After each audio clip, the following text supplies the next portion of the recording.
What is up, everybody? Happy Friday. And welcome to more versus fighting games. Lord Goaty with the first. I think that's a first, seeing that on stream. Welcome anyway, of course. TJ's Raiden, Running Wild, Soldier, Comic Runner. welcome. Malona, what's up? What is up? Itinerant Soldier, of course, thank you again for your continued support and continued unspeakable horror. 4 months. That's excellent. Thank you very much for that. Appreciate it. So, the time has come. We have reached the community goal yet again, and we're going to be doing some more fighting games.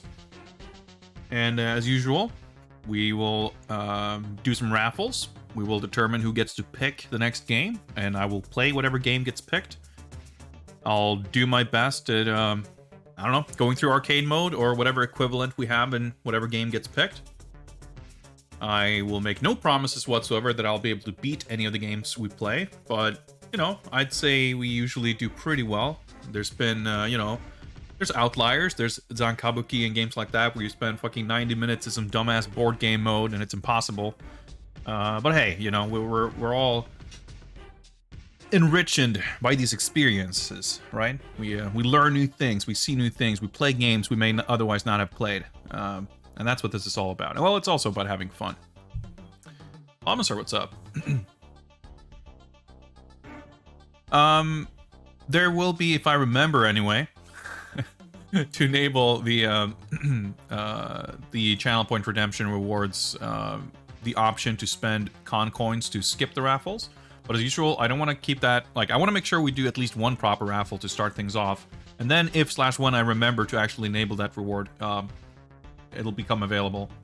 You can also spend points on choosing what character I'm going to be playing in whatever game we're doing, which, by the way, looks like that hasn't been enabled either, so let me go take a look at that right now. Choose my fighter. Sure, let's make that enabled. In other news, the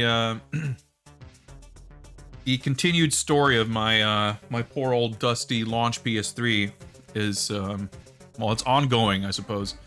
I finally did get around to doing some testing this morning. Well, most of today actually. I've kind of had it running, testing some things, and I did run into one early crash, just like the ones we got before, but it was pretty smooth sailing after that. However, man, anytime I boot up that PS3, I'm painfully reminded of what a fucking nightmare the PS3 is in terms of, like, well, doing most anything, but specifically installing games and downloading games. Everything takes for fucking ever.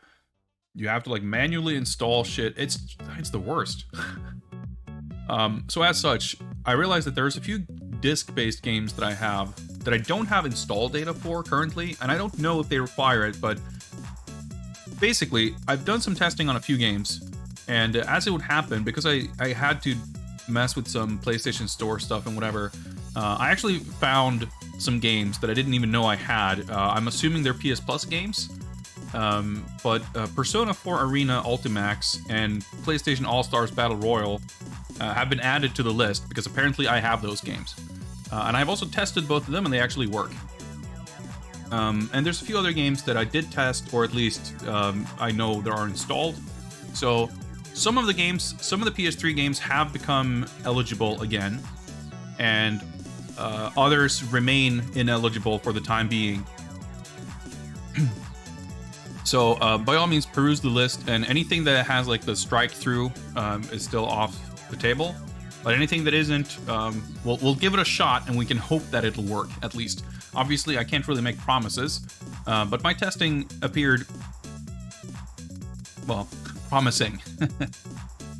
Dynamite, what's up? Megami Infinity. Is CB Judgment on the list? Unfortunately, it is not. I would love to have that game. Not only do I not have the game, I also do not really have a great Wii setup. I have a Wii U, but I only have a third-party knockoff Wiimote and Nunchuck, which barely work. So definitely something I would like to work on for my setup. Where do I get my hundreds of game shirts? Well, 90% of them are from the Yeti. I'm not sponsored or anything. but I get them from I think they have like daily teas. At one point in history, I would get I would get shirts from other places too, but that's not as frequent these days. I do have I guess we're getting an impromptu collection lore. Let's see if I have it here. I think I saw it. Yeah. Here's a shirt I got from the Cospa store in Japan. My Rao t-shirt, or one of them. I might have. No, actually, this is the one, the Rao t-shirt. Waga shogai ni ippen no kui nashi. This famous quote. But I have a Jagi shirt as well somewhere. But I don't think I've been able to wear these in a long time. But you know, for whenever I lose another 40 kilos, I might squeeze back into it. So yeah, that one's that one's on the house. What else? What else? Any other housekeeping we need to get through here? Trying to remember. Probably not. I don't know. So why don't I try to set up a raffle so we can get this party started.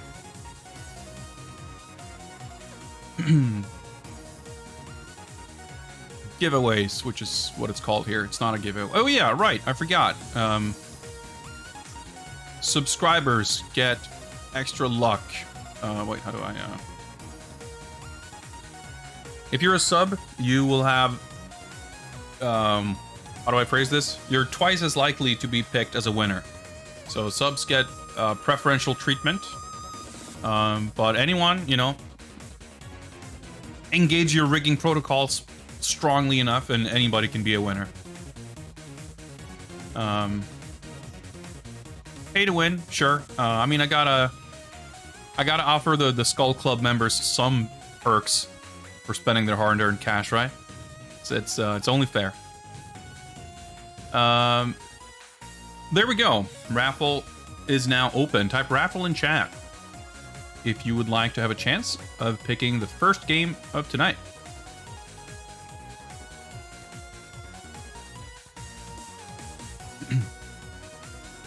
Yeah, Malone, when I was living in Japan, I could only barely squeeze into the largest sizes available, if I was lucky.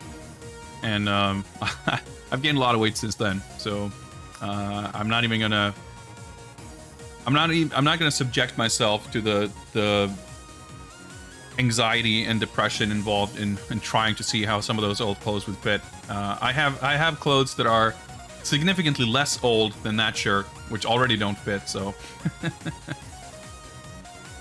but anyway, that's neither here nor there. Luckily, t-shirts like these, that's like those are the clothes I easily can get in sizes I can wear, so that's totally fine.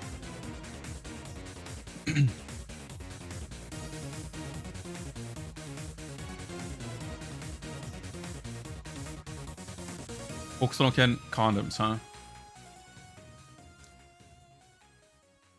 Sure, why not? Let me see here. Is this raffle nonsense working? Looks like it. Looks like it. Yeah, I'm still not organized to the point of having like set timer or anything. But we usually like keep it running for a little bit. And looks like we got a couple of entrants here. So how about I give a warning here and say we'll pull a winner shortly. I will allow for a little bit of Twitch delay. So let's say in 10 to 20 seconds, I'll pull a winner for the first raffle. So enter now if you want to pick a game. Just type raffle in chat. Yeah, it was funny. When I was living in Japan, I remember I bought a shirt in some like secondhand shop.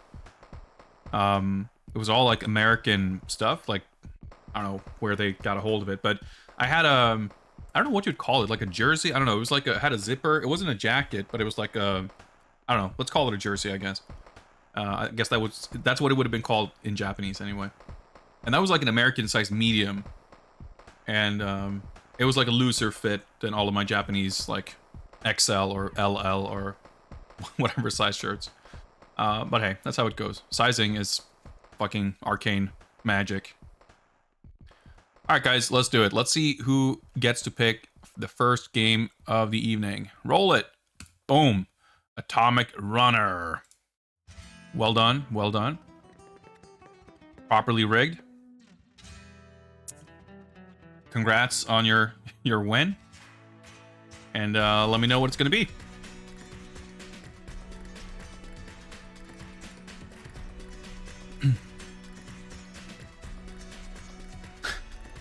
Biggest collection of assets on a failed experiment. Guilty Gear Isuka.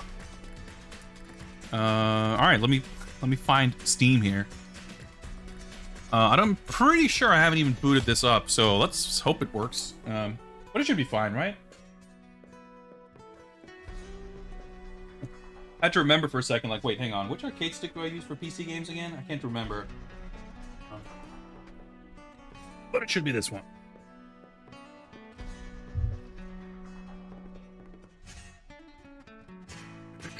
Yes, the skull privilege is real. As it should be. Let's see. I guess this will work. Let's get this set up. Do I have cover art for this? That's the question. I feel like I would have been smart enough to get that set up. Clearly I was mistaken. Fuck it, let's just pretend this is the Isuka cover art. That'll do.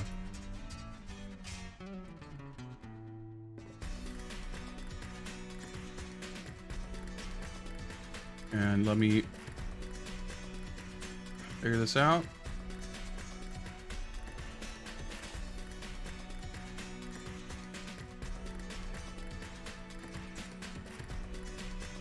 Steam for some reason saw fit to like expand all of my library folders, so it's a nightmare. All right, okay.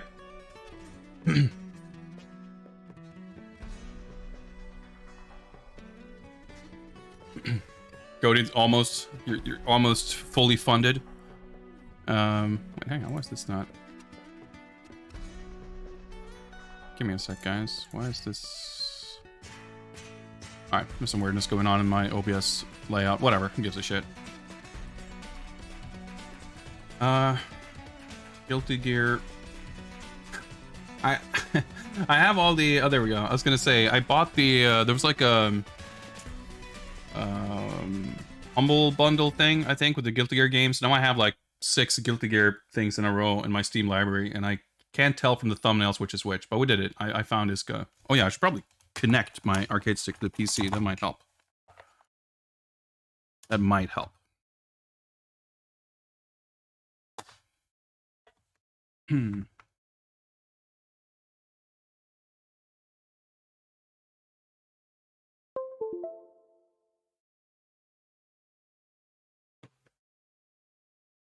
I know basically 2 things about Guilty Gear Isuka. It has an original boss character who's like a giant dog robot thing, who's called like Leopoldon, and it is also it shares the prestigious honor of being in an elite group of games with Mortal Kombat Mythology's Sub-Zero, of being a game with fighting game mechanics and also a turn button. So it should be really good. Just based on those 2 things. Just gotta go through some settings here real quick. Seems a little bit arcane here, but I think we're just gonna have to try it out and hope for the best.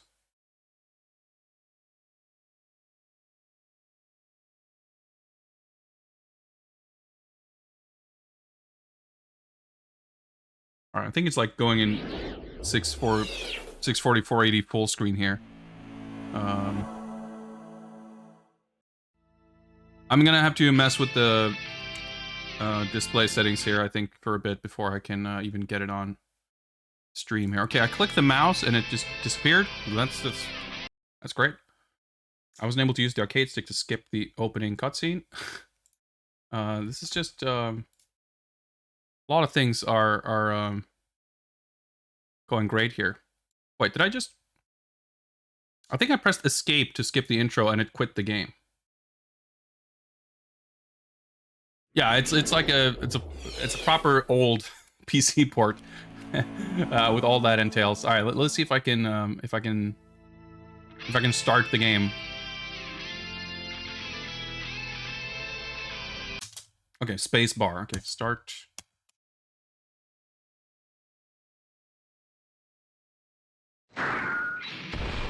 Okay.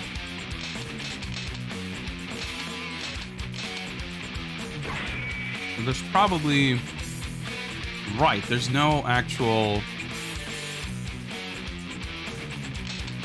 Okay, sorry, bear with me. I'm just gonna quit out real quick because there's no display options in the game. Yeah, I know you can't see it. I need to figure out the settings first. Because there's like a separate settings launcher app. Okay, window mode. But it doesn't actually... Alright. Okay, let's try this. And hope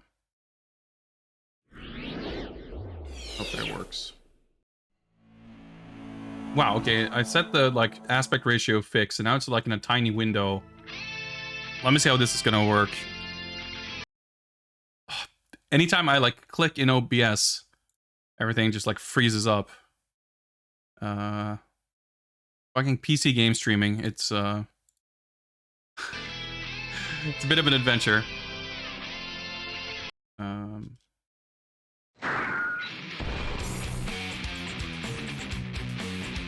Okay, it's clearly not capturing. Let's try...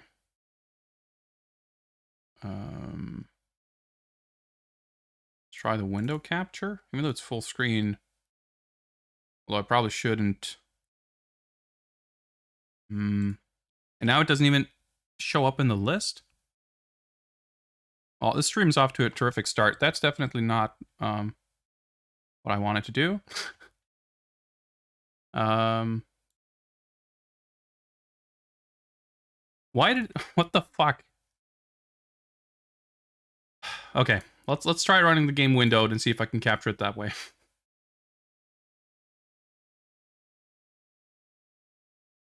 Window mode. I just hope I can like make it larger somehow.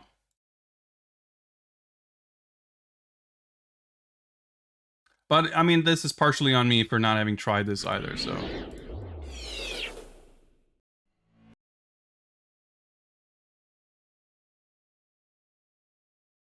There we go.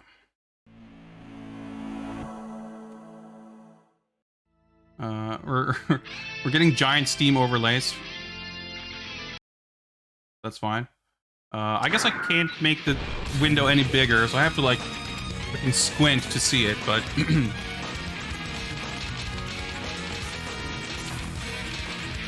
everything to get us in the proper Guilty Gear Isuka state of mind, I guess. Icarus, what's up? Happy Friday, and welcome to PC game streaming, or attempts thereof.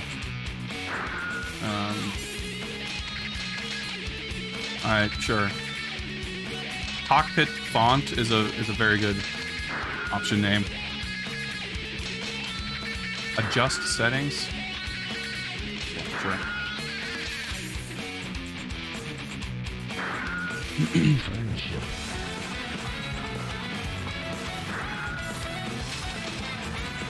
Cool. So these are all mapped, all fucked up too. Great. Thanks for all the friendly jaxophones. Oh boy. Wait. No, punch goes here. Big slash, heavy slash. I guess I put turn here and dust. So pay no mind to the actual icons you see there, because the buttons aren't mapped correctly on my joystick apparently. So.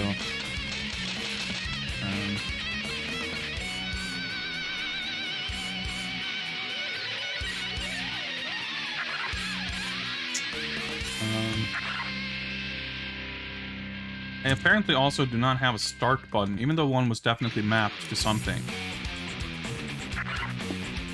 I guess we're... We're not even defaulting because I literally cannot get out of this menu. Well, okay, we're starting over again. So technically I can map... let me jump into the settings program real quick. I can map buttons, but it's in this like Windows drop-down thing where like I have to guess what any of them are. There's definitely something mapped to, you know, to start. But it wouldn't work. Let's try swapping those around. Okay, well, whatever.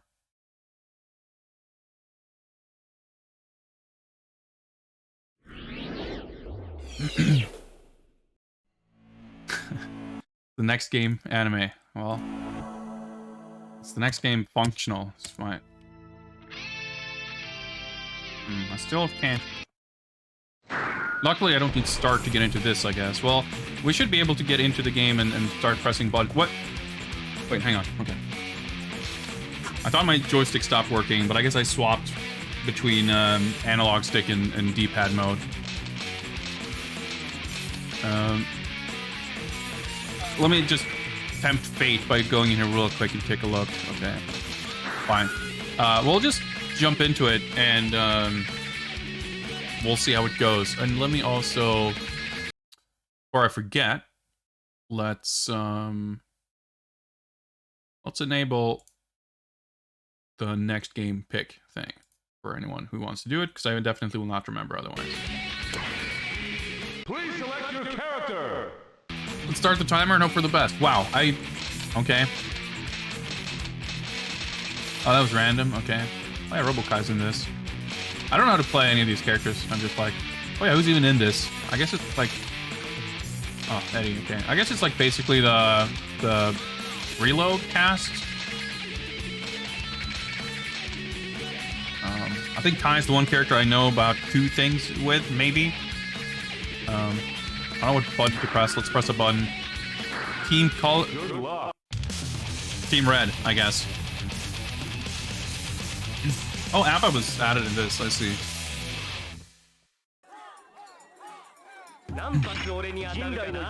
Yeah, I guess I mean, there weren't that many characters added, I guess, in each version. Okay, let's... Okay, that's dust. That's okay. Okay, my buttons are, like, completely ass backwards. Where's my turn button? Oh, there we go.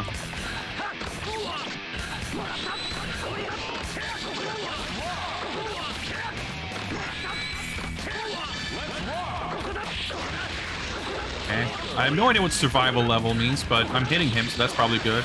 Did he just jump into the background? Oh yeah, turn!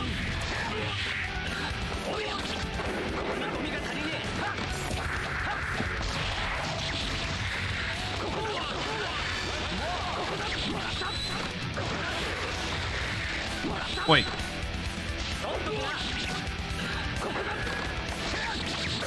I guess I won a round. I have a little circle under my life bar.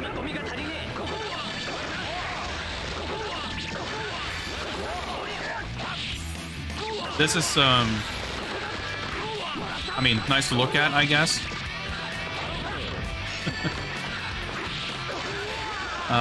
Game has planes. Alright, okay. I didn't think I saw buttons for that, but I guess I didn't get that far. Maybe it's a multi-button thing. Like I said, I mean, we're basically pressing buttons. I mean, that would be my approach to any Guilty Gear under any circumstance. But when I can't set up the controls and, like, stuff kind of doesn't work... Dude, cross-ups in this are no joke.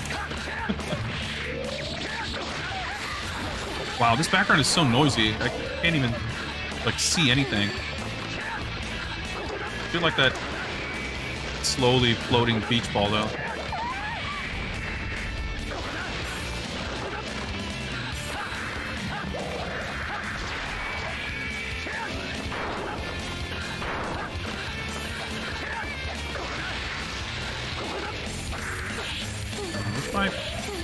Oh, there's the ghost button.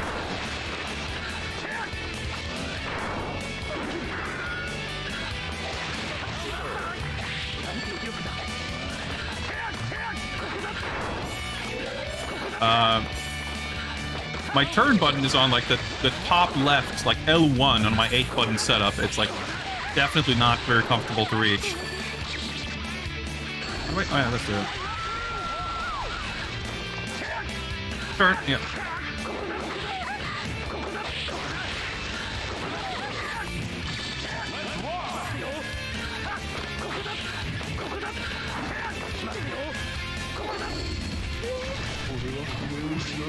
Yeah, it's a lot to take in here. So, I mean, luckily I have some superficial familiarity with Guilty Gear to know that there's a life bar up top, there's tension at the bottom, aka super meter. I guess burst has a little gauge to show you like how much you build up. I mean, I guess technically burst always had a gauge. It just looks like text normally. And I guess the little bar above the name, is that the risk gauge? Is that what that's called? Like the offensive, defensive bonus gauge?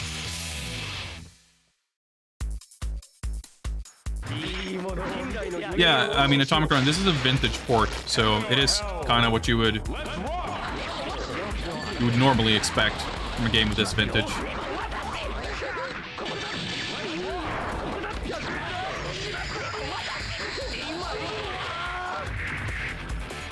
But yeah, I would say even... Oh, that's the honk button, I guess. Even compared to normal Guilty Gear visual noise, this game has like the, you know, there's more bars. There's survival level text just popping up. The timer is like squeezed into the playfield because there's no room for it up by the bars.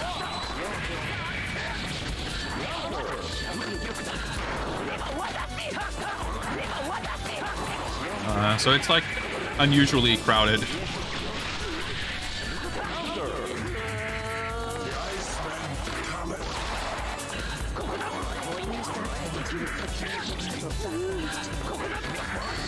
Alright, is the game like super fucking loud? So I could barely hear that ETS. I guess that the cacophony, it seems appropriate for this experience, but I think the sound balance is probably a little different on my end. Anyway, thank you very much for those ice-cold bits, Atomic Runner. And yeah, the art is nice. But I think that chaotic nature of how everything fits together or doesn't has always been kind of at the heart of Guilty Gear, at least in this era. Game loud, yeah, I can turn it down a little bit. It's a nightmare trying to get like alert sound levels mixed properly. ETS probably a bit low. Yeah, because I have like the... Yeah, I don't know. I guess, yeah, because it was low for me too, but I have like my desktop audio like clamped. Okay. Or whatever you'd call it. Like there's so it doesn't get too loud.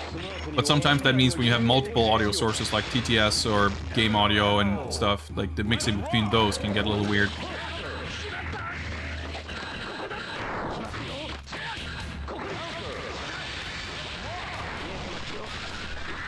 Right, good luck reading chat while this is going on.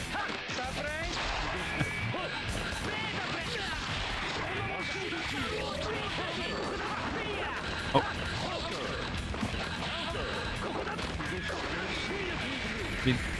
Yeah.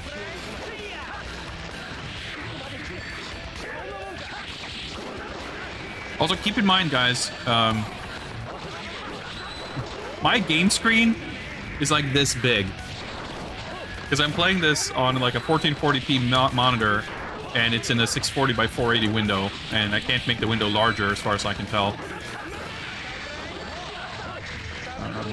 But it's just adding some flavor to this experience.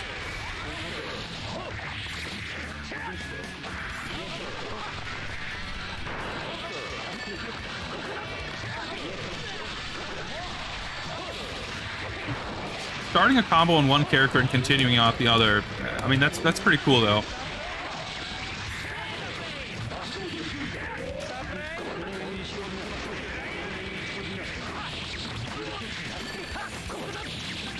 Coconuts. Alright, okay, let's go. I guess I died. Oh yeah, okay, so my life bar's on the far left now. I didn't even realize. Because my life bar was the second from left the entire time. So I assumed my life bar was still in the same place. That was not the case. Oh, can I continue? I don't think I can. I don't think I have a start button. I can make the timer go down. Alright. Rank in, okay. I would have wanted to continue, but I don't have a working start button, apparently. It's survival endless anyway? Oh, wow, okay. That's weird. But hey, it's a Guilty Gear Isuka. It would be weird if it wasn't weird, I guess. Let's see if we can figure out what anything else is here. So there's versus training. What does that say? RK2 Factory GG Boost. Alright. Well, I mean, Guilty Gear's still around. It did fine.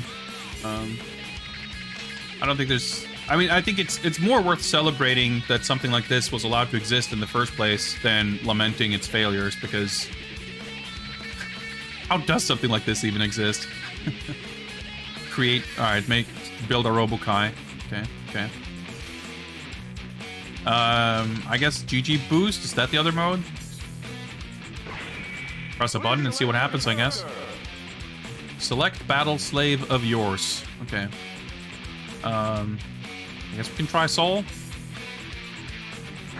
Just press a button.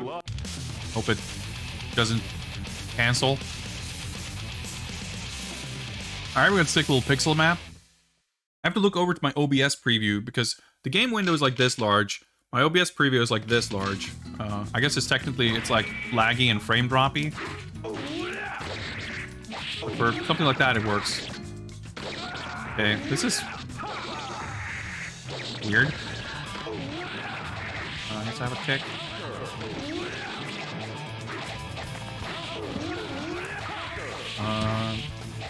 Wait, no. Okay.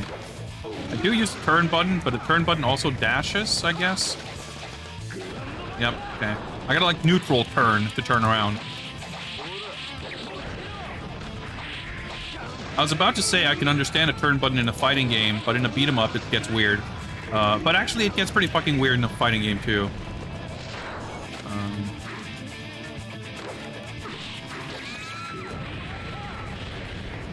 Alright.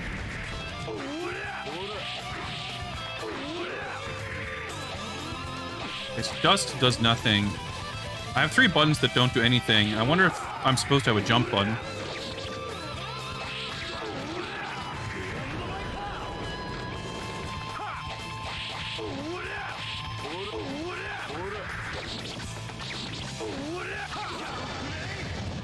Oh, okay. Mission complete.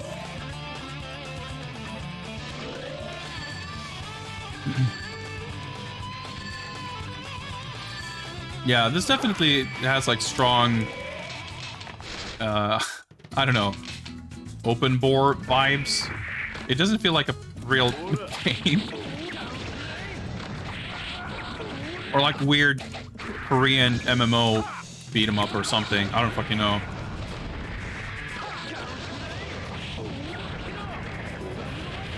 I definitely don't know any of his moves also, so... I'm definitely fully matching here.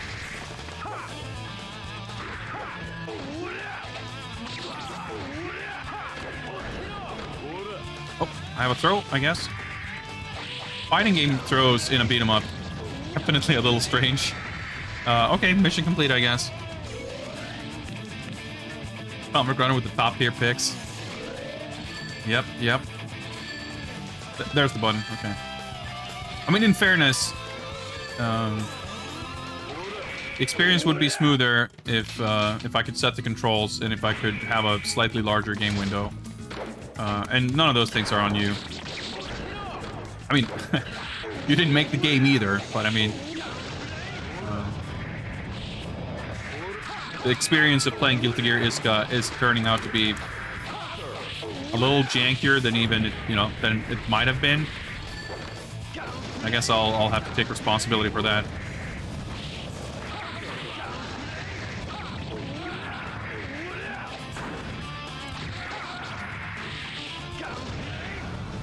The like, oh yeah, I can side dash, okay. The bizarre nature of this existing has a fascinating novelty to it. And I guess in fairness, I can't really judge it too harshly when it's suffering from, you know, some of these port issues and just not being able to configure it correctly. But having said that, it doesn't seem that great. I mean, hey, at the end of the day, I'm the one who compiled the list, right? I'm the one who deliberately bought this game and put it on. Well, I mean, technically, this game came in a bundle, but I didn't have to put it on the list. But, you know, I never play this, and now I have. My life is richer for it. There's no doubt about that.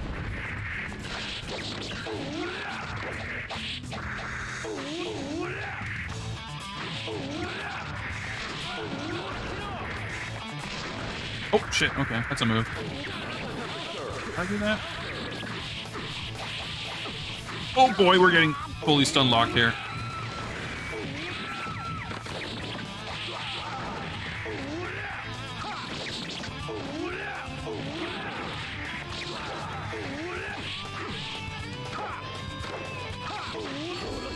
Oh, okay, that's super. I don't know how I did that, but take it.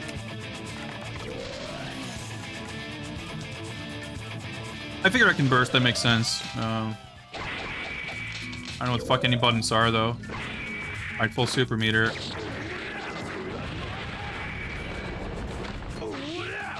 I guess bursting is basically just press a bunch of buttons at once. But like half of my buttons aren't bound to anything, it seems like. I'm not sure, but that's a good reminder, though. I appreciate it. I'll try to keep that in mind if I get stun locked again.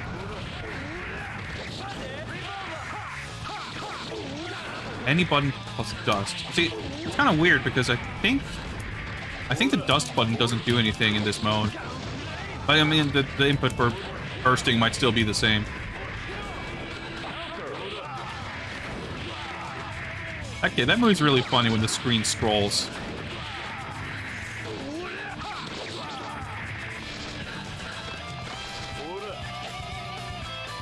Yeah, okay, I think that's the dust button.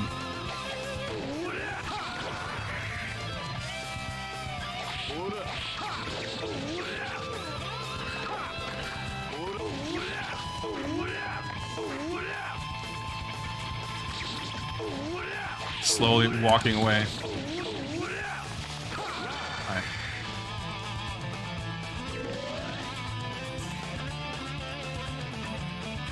Here comes Daredevil! I was gonna say, do we find an actual character now? Alright, boss music.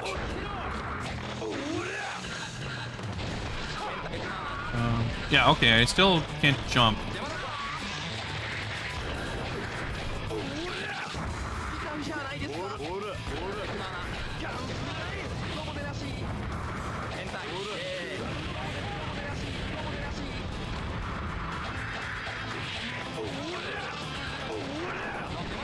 Oh boy, yeah, I still have to, like, he can fucking instant air dash cross. I'm trying to turn around. Oh, there we go. Again, you have to, like, be neutral. You can't touch the joystick when you try to turn around, or you'll do, like, a little command dash.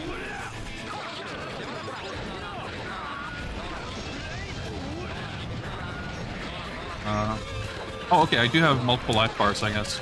Oh, those are the little blue things at the bottom. Those are my lives, okay. My life bars, I guess.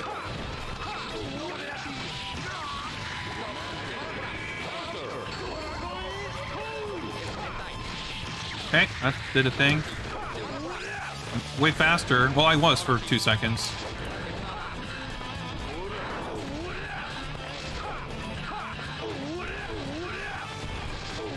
My movement's so fucking slow.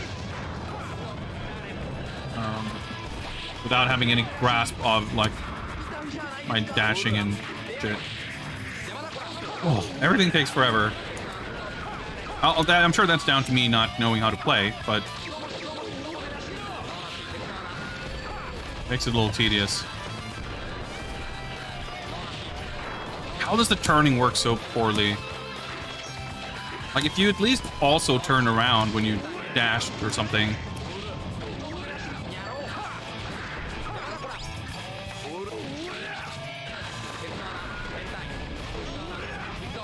Alright, we're about to lose another life.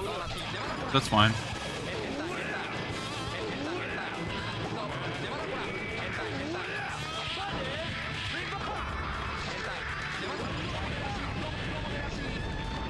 It's almost dead. Well, actually, it's not really almost dead, but we're getting there.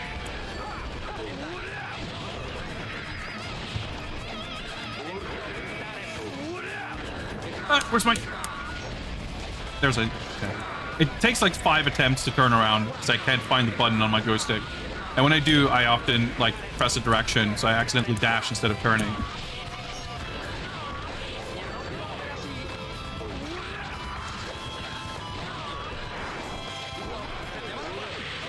And I always get hit in the process.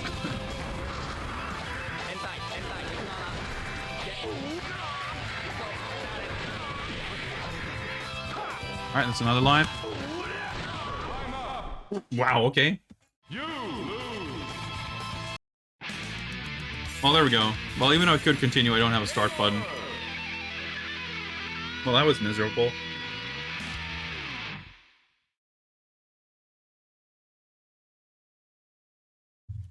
Oh. That was, I don't know. I can't imagine it being that much better, even if you have proper controls, because... Well, I don't know. It would be more playable, but I don't know. I can't get over the turn button. Like, it works so poorly.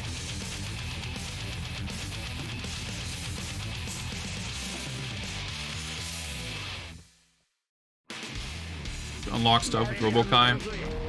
I mean, yeah, again, I can appreciate the experimental nature of it. But it feels a lot more like some weird prototype than like an actual commercially released game.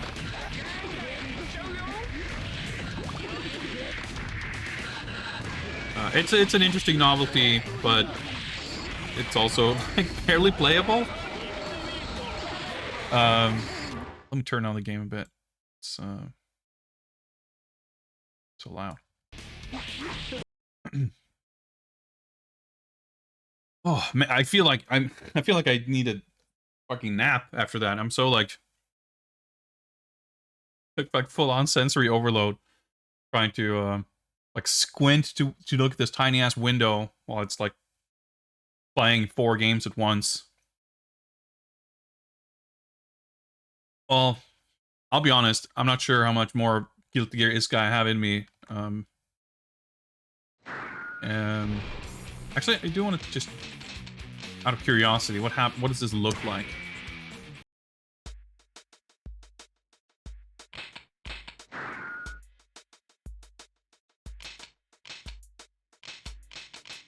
Yeah, see, this is something I could fuck with for sure, at least in theory. I guess the part where you have to actually play Guilty Gear Isuka to get access to... Oh, okay, so it's just like a shortcut basically too. I see, okay. That's the part I'm less enthused about. So unfortunately now, I don't have a start button, right? So I can't pause. Unless I can somehow figure out a way to pause on my keyboard. Pressing escape, I'm pretty sure it's just gonna directly exit the game, so... yeah, this is gonna take 10 minutes to just get hit. Is the color edit mode like anything exciting to look at? I mean, you're right, we can boot it up, it's quick enough, but... I'm just like baffled at the config setup program thing. Absolutely has a start button bound, but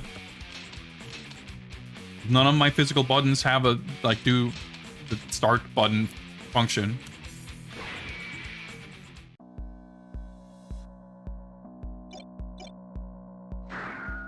Alright, so you have like all the little presets. That's nice. Gold colors. It's always like weird ass. Yeah, like what the fuck is this? I remember some version of BlazBlue also had like a bunch of extra like DLC colors and stuff, and one of them was like every character had like a weird like toothpaste color. Like it was white and like light teal and pink and something, and it was like every character just had a color palette like that. It looked awful. Oh yeah, there's been a lot of games that had color edit modes. A lot of like most of the SNK ports on like Dreamcast and PS2 had them. KOF 13 had a color edit mode, but that was a little weird because you have in KOF 13 you don't get like full, like you don't get RGB controls like this. You have like separate like color gradients kind of, and like your limited selection. You have to like unlock all of the colors, and even then it's like a kind of limited color range you get to pick from, which is a little bit weird. I can understand them wanting to simplify it a little bit because the actual size of the color palette is larger. Like even this uses 32 color palettes, which is obviously a little bit more work than doing a 16 color palette, which would have been kind of the standard for most games. But I know that like Third Strike or like every CPS 3 game uses 64 color palettes, and I think KOF 13 might have also. Even so, it would have been nice to have that freedom. I still really like. I mean, the KOF actually. KOF 13 probably used way more than 64 colors because they had like very extensive color separation on a lot of characters. Whereas like, you know, you had, like taking Ino, for example here, like everything that's red, like her clothes, it's just like, I can't change her hat to be a different color from her boots. But in KOF 13, a lot of characters, you can actually do that. So if you literally edited, like it, I don't know if it's a full, like they use like 256 colors for the palette, but it might be close. So I can see why they simplified it that way, even if it's a little unfortunate that like even if they didn't let you pick each individual color, so you still had to use like the color blocks for like the, you know, pick this color for the pants and you get like all 4 shades. They could keep that, but just give you more colors to choose from.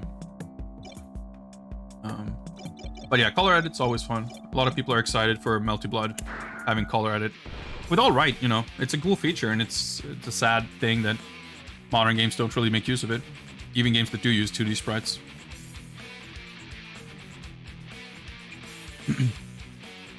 Yeah, Windows K-Dash is a classic. Yeah, in 13 they even had like alternate colors or alternate sprites even for some characters. Like Kyo had full on, like you could play with his like 94 school uniform. You can be free from Isuka pain. TTS sounds about as excited as I am about Guilty Gear Isuka. Thank you very much for those ice cold bits, and yeah, I think we're all free now. But still, I do legitimately want to thank you for that pick. That was interesting. I feel like I don't really have to play Guilty Gear Isuka ever again, but I'm glad to have played it at least for 27 something minutes. Hey, what's up, Ojisan? Yeah, we're playing the best Guilty Gear. And congrats on your new bit badge, Atomic Runner. You've graduated to Ermac. And that's a lot of bits, actually. Thanks a lot. I appreciate it. Well, with that, I think it's about time we set up a new raffle so we can get to play some more games. So hang on a second as I set that up. And there we go. Raffle is now open. Oh yeah, let me go to the spreadsheet and also find Guilty Gear Isuka. That has now been played. Oh, that's the wrong thing. There we go. And today is 2021-08-06, I believe. Yes, that is accurate. And of course, yep, just D got you covered with the link right there if you want to see what's available. We'll keep the raffle open for a little bit. We can get some jams here going.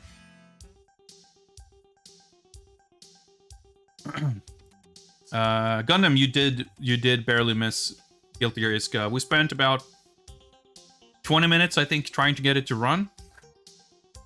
Then I played arcade mode for about 10 minutes, trying to face the right way. Yeah, no Arm Joe on the list. I don't have a lot of... I mean, dude, Steam games are bad enough. Old, like, Kakugetsu games and shit. That's, oof. Yeah, trying to get that shit to run. It's a bit of a challenge. Yeah, I feel like that was a, I think that was a, you know, to have this kind of experience with any game, I think Guilty Gear Isuka is a fine game. Like, if you're gonna have that with any game, that's a fine game for it to be, you know. I'm not that upset. Gives me an excuse to dismiss it, I guess. I wouldn't normally want to have that dismissive an attitude, but I mean, the game's weird. And I don't know, not really being able to control it very well. It wasn't a great experience. At least it wasn't a whole hour. Dude, Sankabuki, I'm pretty sure we played that for way more than an hour. It was, we played that for too long. But hey, you know, I would not have done that if it wasn't for a stream like this, so I appreciate that as well. All right, guys, type raffle in chat. Let's keep this open for a little bit more, but do get in on this raffle action before we close the gates on this session here. Let's give it another 10, 20 something seconds to account for Twitch delay if anyone wants to join in. Looks like we got a lot of lurkers in chat, obviously. That's totally fine. But if you do want to join in, just type raffle. It's not harder than that.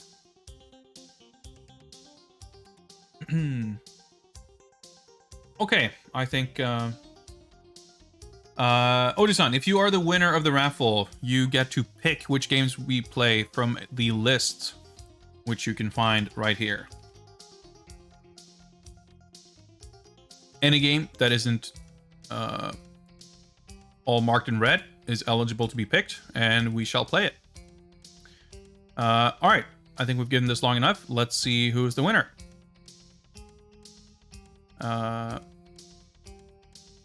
Boom. Lamisar has won the quote-unquote giveaway. The raffle is no longer open for now. And I think we're ready to advance to game number 2. What is it going to be?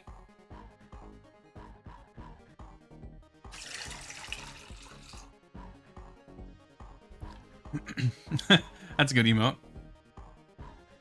Is that Owl? Well, Aqua's, of course. Skullgam keeps winning. I mean, hey, that's all according to Keikak. DJ Beats, what's up? Happy Friday.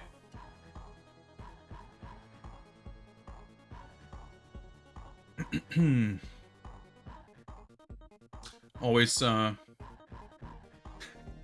mixed emotions waiting to see what we're going to be playing next. But by all means, take your time, make your best pick.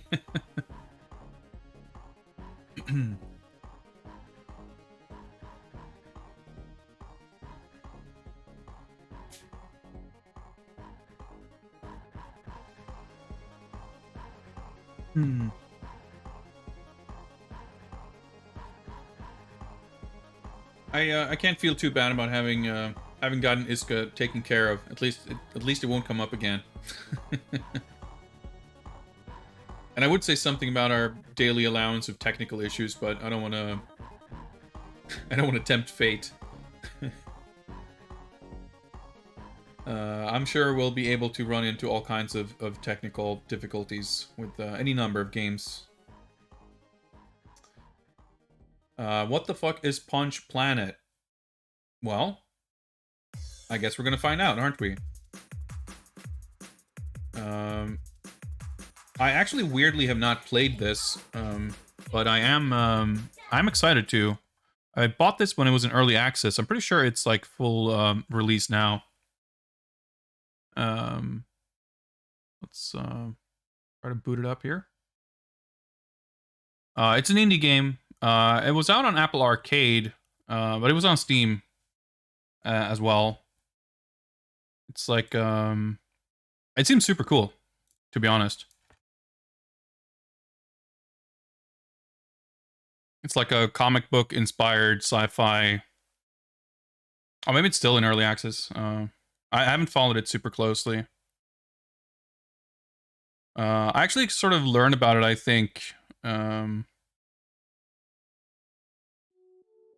the devs on Twitch. They would do like development streams.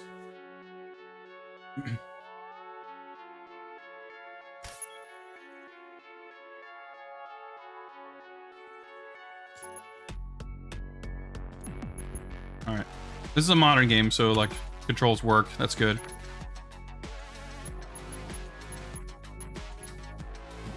Let's do that.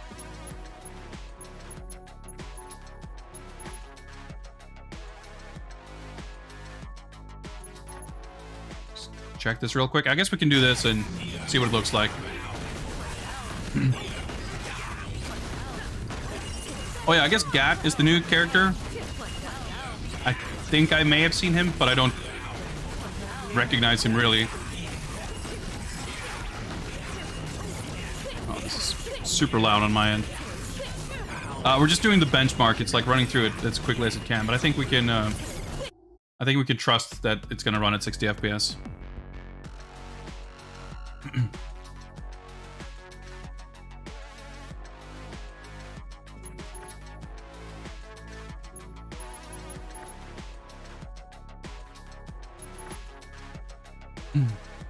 All right.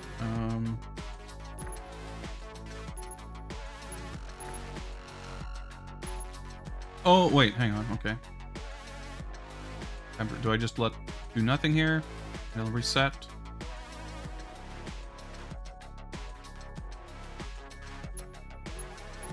Okay, I think it's gonna be all right, actually. Okay. I'm not entirely... Like I said, this is literally my first time playing it. So I'm just gonna... It's interesting to like start in training.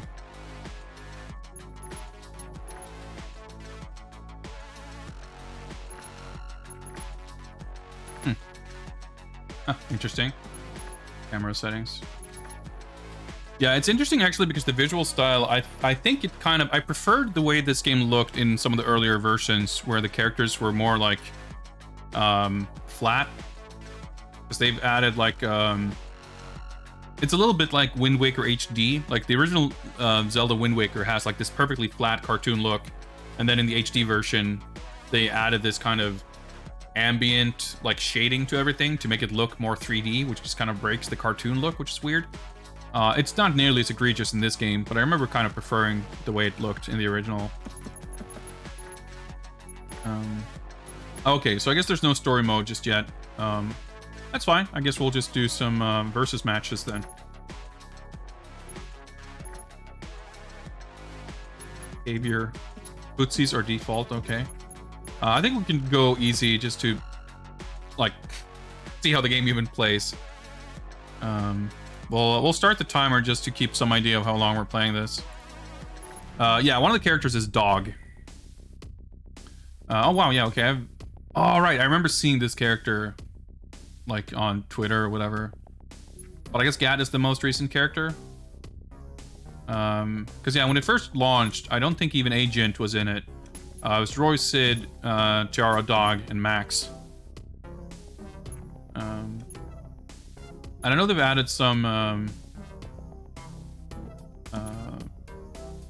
some like new costumes and stuff. I remember being very kind of annoyed with Agent because I like his design a lot and I think he would be super cool, but his fighting style, like his animations are all super whack. Like he's got this like really comical style with like very weird looking poses. If he was like cool instead of jokey, I think he would be sick. Some of these other characters not really my thing. Well, let's try Roy first because he's gonna be like the default.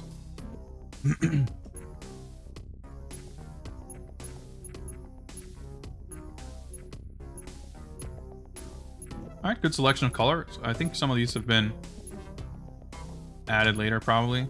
You're under arrest. Yeah, so he's like space cop. Yeah, Sid looks really cool. I mean, overall, I like this character design in this game a lot. Her colors don't... not super exciting. Contract accepted. But yeah, it's definitely... Like, the whole game has like a European comic vibe, for sure. Like, everything has this kind of... Actually, I think this... I don't remember seeing this level. I mean, that's relatively recent, also. Luna Station. Put on a good show. So the game is sort of, kind of Street Fighter or KOF-esque. Proceeding with capture. It's not like a Guilty Gear type game, but it also has like Ready? time travel mechanics. Engage. Like you have your... Like it doesn't have chain combos.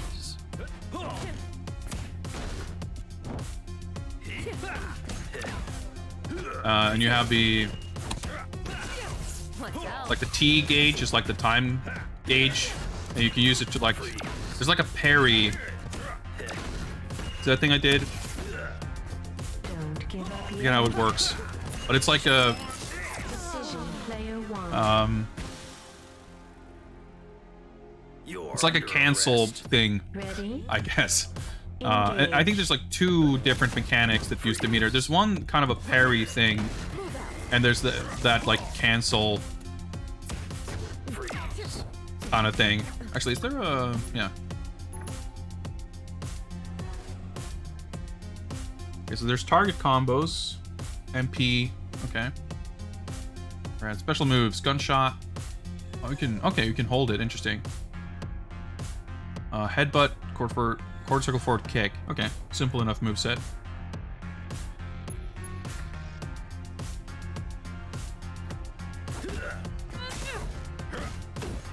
Okay, that's the target combo.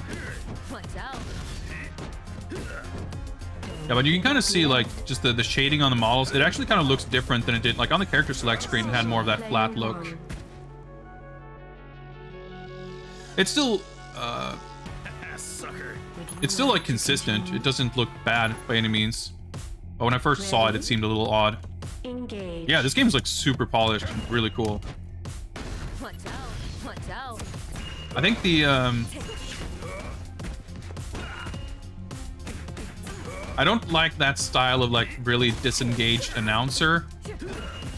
I prefer like more of a, Watch out. you know, Watch hype out. man kind of a vibe. Don't give up yet. It's still kind of cool. That's pretty sick. Decision Oh, okay, player try to do one. super, but that's fine. You're under arrest. Ready? But yeah, they do like Engage. the regular like tournaments and stuff. I'm pretty sure. Yeah, I'm in their Discord. I'm not like active really, but I kind of lurk. But they've got like a good community going. I would definitely recommend checking that out if you think this looks cool. Watch out. Yeah, CVS 1 has maybe the worst announcer. Actually, Injustice 1 might be worse. But CVS 1 is up there for me.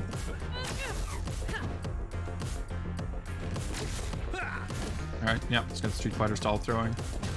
Watch out. Decision player two. Taking you in. So she did a thing before when she turned like red. I think that's the other... Okay, so the time gauge actually resets between rounds, I see.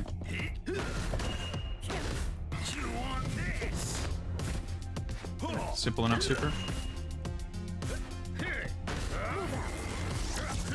Okay. Yeah, I think that for the most part, I like how some aspects of its kind of Don't give up yet. understated visuals can look a little sort of bland. Player one. But for the most part, I like it. I think the UI is like very readable. Sucker. Would you like to continue?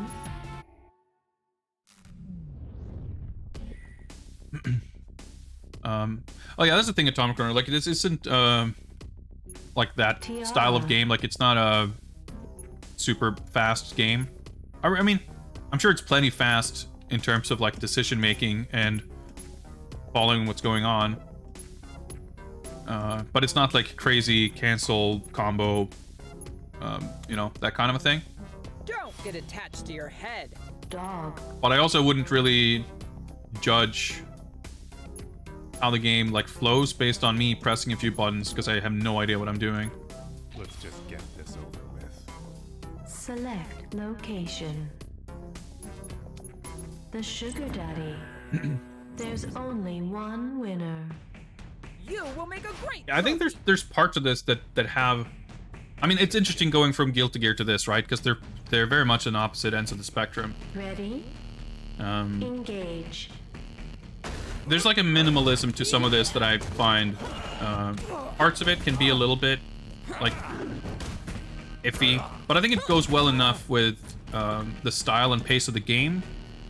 Like Injustice, as I mentioned, the announcer, like, and the lack of music. There's a lot of weird stuff there that is really at odds with the idea of this like hyperactive superhero combat, you know, kind of situation. I think it's still more kind of tastefully done here than I've seen in other games, or like more deliberate and kind of well thought out. I think it serves to put emphasis on where it should be, in a way. Like I said, in terms of readability of the UI and the characters and, you know, stuff like that, I think it works really well. It doesn't feel cluttered, but at the same time, sure, like the announcer as an example, like you could probably have more of both. Like you could probably, like, all the stuff you gain from taking this approach, I think you could do stuff like, for instance, have a more excitable announcer without losing any of those things. The announcer is just an example, but like whatever it might be, hit sparks or whatever. But as a whole, there's enough.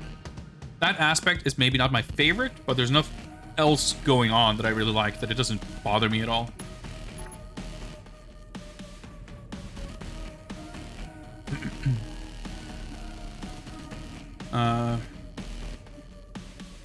Quarter circle,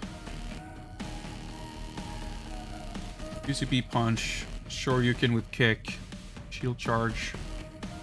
Alright, so she's got a 360 with a kick. And otherwise, a bunch of quarter circles and Shoryus. Okay. Down HP in air.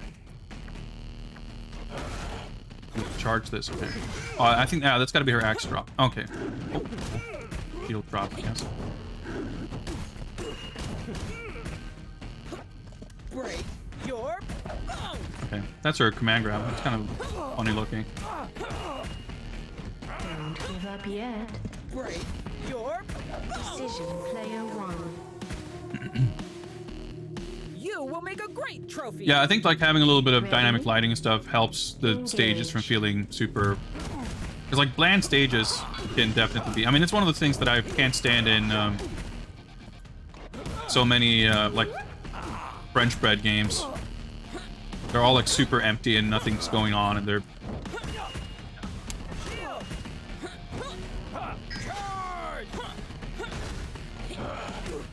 Don't give up yet. Yeah, so what he just did there, I think, was like a failed parry, basically. Like, he moved back, and he, like, turns red. But because I wasn't attacking him, like, nothing happened. Your Decision player one. Let's see if we can build some meter and see what our super looks like. next time, bring an Would army. you like to continue? I'm not Ready? in love with her voice. I think she's a cool Engage. character, for sure.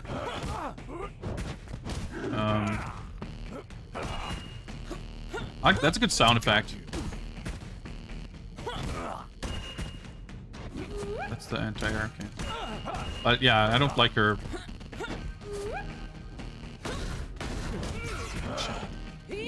All right.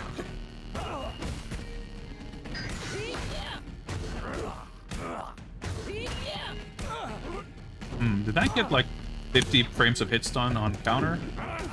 Don't give up yet. Wow, okay. Decision player 2. Grab really low. I mean, I guess that's probably a character by character thing. Ready? Engage. But it might not be. I don't know.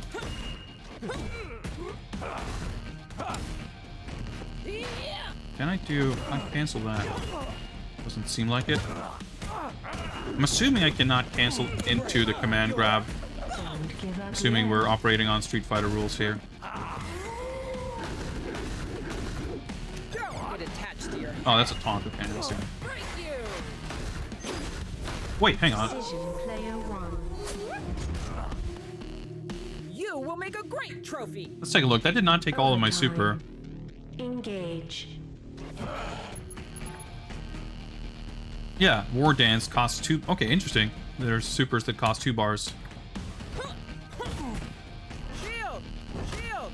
Try to build some meter. Okay. Shield!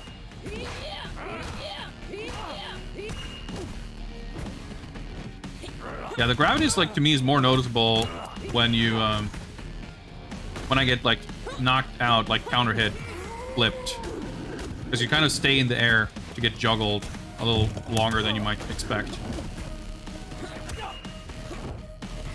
There we go. Break your Decision player 1. Like, I think she's cool. I like that she has a command grab.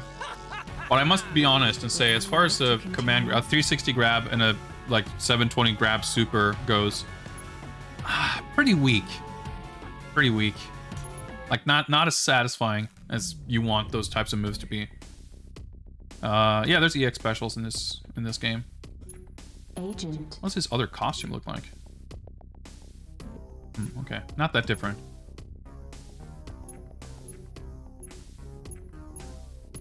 Like, even all of his colors are like weirdly subdued. Which is weird for like a fucking Power Ranger, but does he have different? Probably not different colors even, yeah. Receiving new order. But yeah, he does like all these poses and they all kind of look goofy. Max. Yeah, the alternate, I mean, it's cool that they are doing alternate costumes. It's like they didn't, you wouldn't be shocked if they didn't have that. But they're Select location. kind of lame, if I'm being honest. Black market. The strong shall prevail. What kind of criminal are you?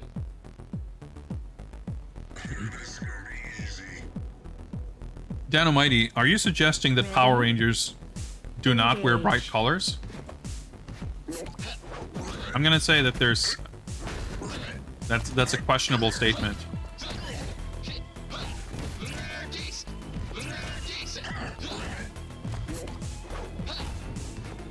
Yeah, see, like, I hate that he's got these like comedy animations. Because if he was animated to look cool instead of look like a joke, he would be fucking sick. That bothers me so much. All right, Lunar Disc, Crescent Kicks, to show you, Crescent Splits. It's like a Hangetsuzan or something. Legendary Agent. All right, he's got a Raging Demon. Okay.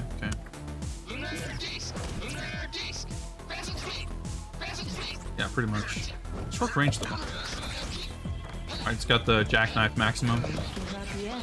Oh wait, ooh, right. Decision player 1. I canceled out of it by pressing the same button. I think that's maybe a thing in this game. Ready? Engage. It's like a really short range on that.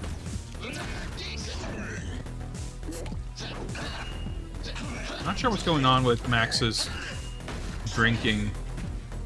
Guess that's some kind of character-specific mechanic. That's kind of cool, like a wall bounce on the grab.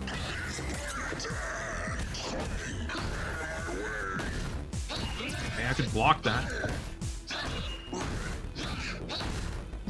Don't give up yet. Decision, player 1. It's interesting. I guess Turning to base. Would you like to continue? Agent is kind of more of a Shodo character Engage. than Roy.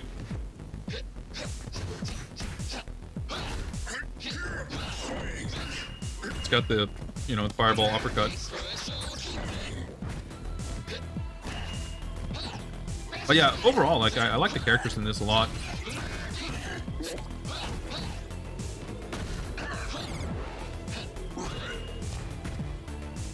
Interesting idea, the whole, like, the kind of... It's a little bit like Street Fighter 03. Not quite. Oh, okay. I get pushed back full screen. But a little bit. The way, counter hits lead to this juggle state. It looks different, but it's kind of the same idea. Engage. And I kind of prefer the way it looks and behaves in this game, to be perfectly honest.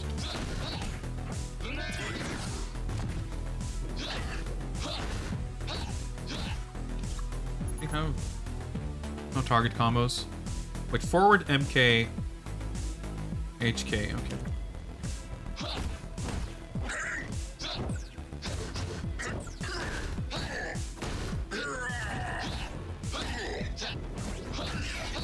Yeah, okay, you hit a button and you press the same button again. And you like cancel out of it.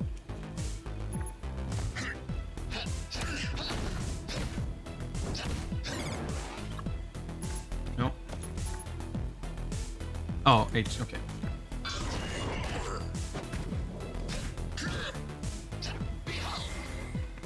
Decision, player 1. That wasn't like super cool. I think the supers are definitely very understated.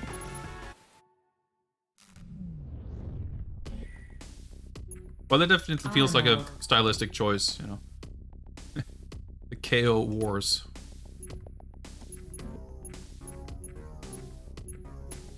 Yeah, it feels like very similar color palettes for a lot of the characters.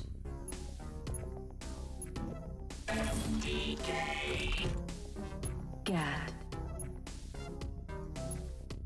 I think they do a good job of having a pretty diverse roster for how small it is, too. I don't think I'd even seen the silhouettes for those last two characters. They look exciting. I'm looking forward to see what they're like.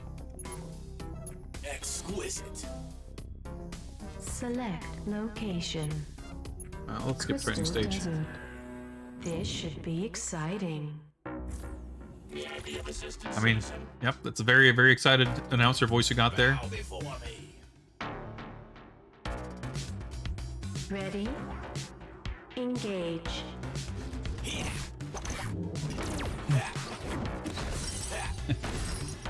Gets his crouch, he just like... Yeah, a lot of personality in his animations. Holy shit, okay.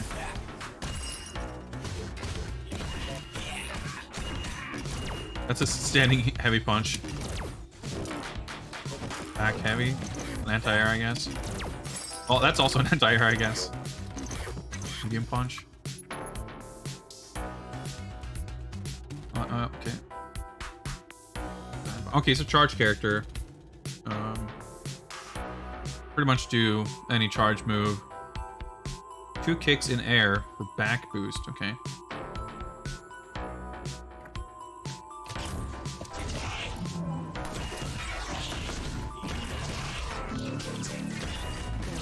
Okay, that's interesting, that's interesting.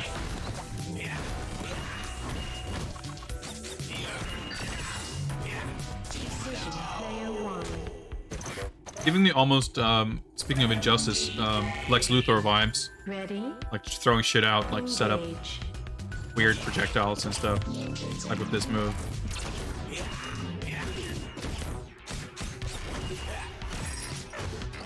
Good move. Yeah, he's got these weird like triangle jumps, like Morrigan dashes or shit. I was thinking before, like he's got almost a Magneto vibe. Like, it's definitely got those Marvel style triangle jumps.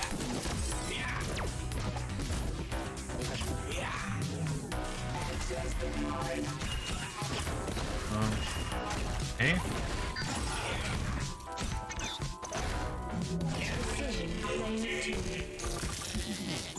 Alright, that's good animation. I really like the way Arnold is animated. Overtime. Engage. It's not my style of character, but for being this kind of character, I think this is a character with this kind of comedic style works really well.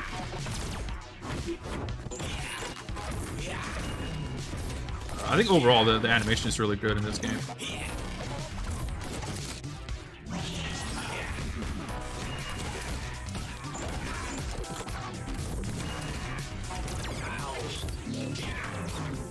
Don't give up yet.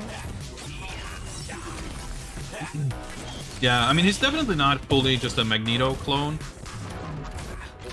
But there's like bits and pieces of, like, he feels like a kind of a Marvel style pastiche. Marvel as in Marvel vs. Capcom. Please seek medical attention. Would you like to continue? Like with the way he moves, he can like, he has projectiles. He's got the weird dive kick drill thing. Just his poses look a little bit like someone like Magneto or Strange. He's pretty cool. Again, like not really my type of character.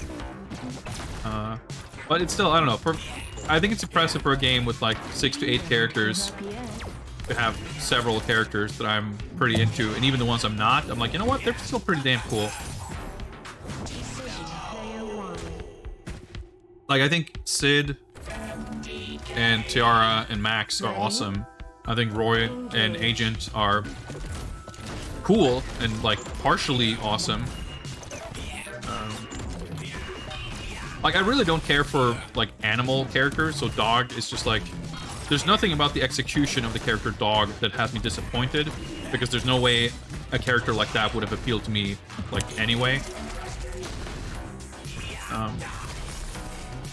But to have one character out of 8 or 10 or whatever be that's like, of course I wouldn't expect every character to appeal to me anyway, so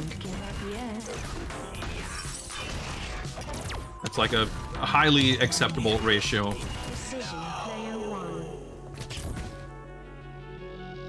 Strar's criticism: the choice using online mat style looks good and still, but hurts readability and motion. Huh, it's interesting you say that. I think the readability is excellent. I don't think there's any issue with it really. Let's behavior type footsies. Let's see what that looks like. Eddie Car Super. Sid. Like, yeah, it annoys me too that like the color gamut that they use is so limited. Agent. Like it, you know, it works for a kind of consistency, sure, but Receiving new order. everything has Select this slightly muted location. look to it. Luna Station. There's only one I don't know, I'm torn. winner. I can see how it works to make it look very consistent. Receiving new order. I'm sure it's pretty trivial. I know that how the art is done for the colors. It's like, Engage. it would be trivial to add new colors, and hopefully there's like some kind of mod support, official or not, to like change some character colors. That would be fun to do.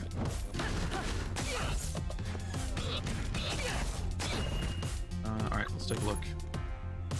Wow, she has a lot of unique normals. Charged. Okay, I guess you can like charge her stun knife probably. Pretty much any MP and HP, some of them at least, can be charged.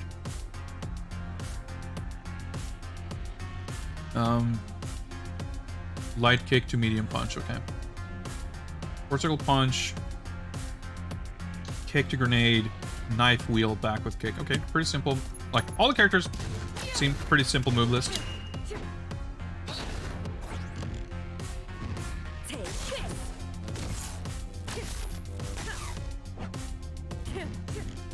Yeah, this is really cool. Yeah, I get like longer range, it looks like. Probably more frame advantage. Oh, I think it dashed. Did I?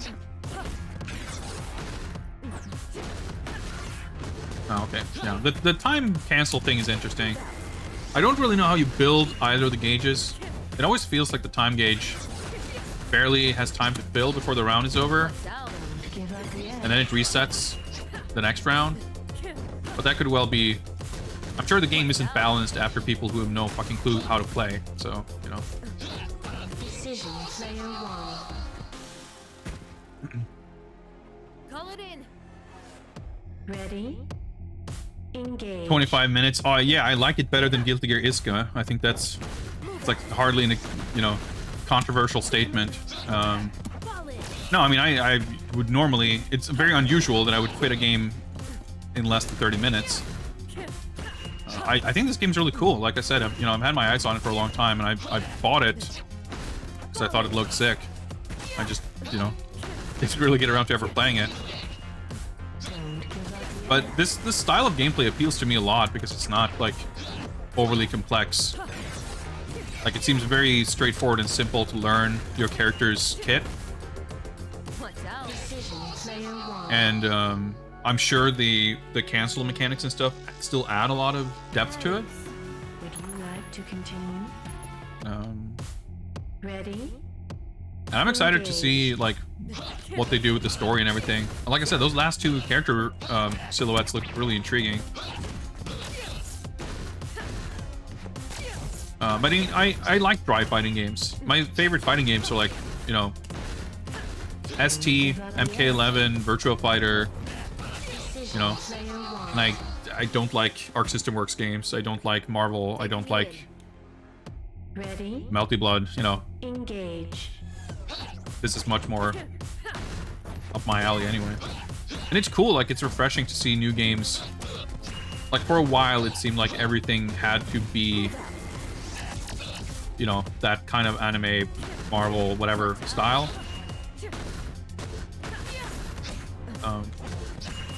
That's not necessarily the case.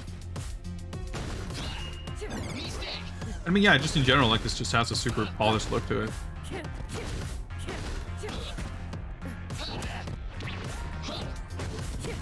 Don't give up yet. Yeah, I Decision would need to do some player research on the mechanic. Actually, I don't know if there's... I didn't really look into if there's any kind of tutorial or anything in-game. one. Would you like to continue? Actually, we can take a look at it real quick. I assume there's nothing like that, because I don't think they would prioritize it.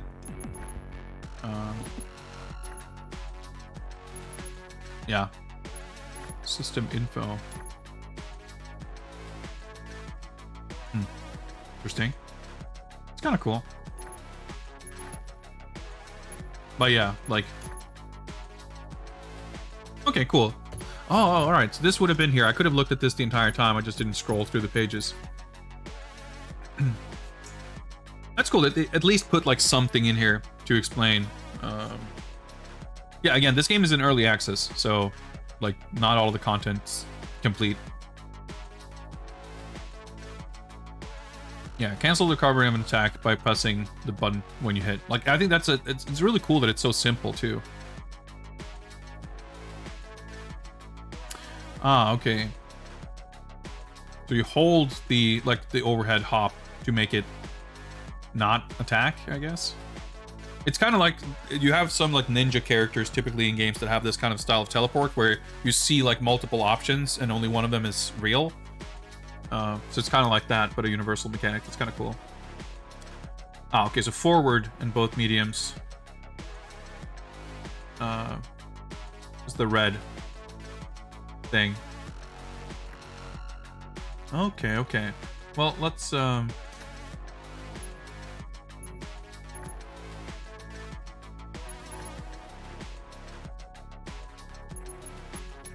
go up to hard just to see if we get destroyed.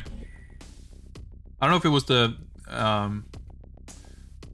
I don't know if it was the footsies option, but it didn't seem like it didn't seem that much harder. Let's try Tiara again. Like, kind of normal skin tone color looks strange.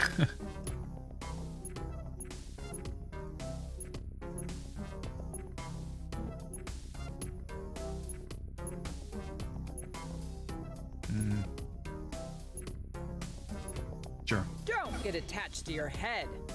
I don't like her voice. Roy.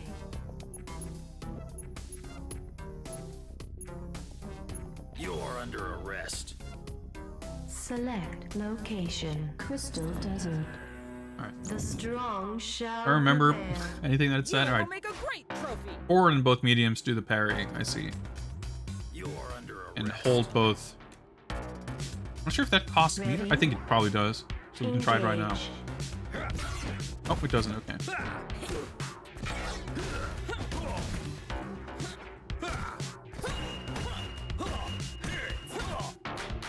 It's easier to appreciate just how huge she is, I guess, like a normal person, and not dog. Yeah, she definitely has a floaty jump.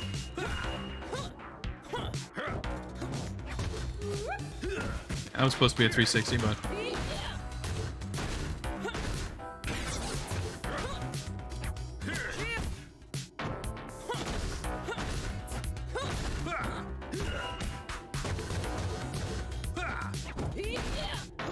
Don't give up yet. Fuck. No, okay. Turns red if you fuck it up. Or maybe it's a different thing altogether. Dude, You're you're like 50 tries to get that to work. Fuck. Player 2. Gotcha. Ready? I don't know. I feel like the AI probably needs Engage. some work either way.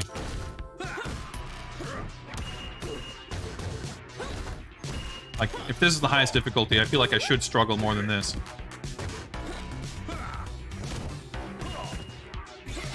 break. You're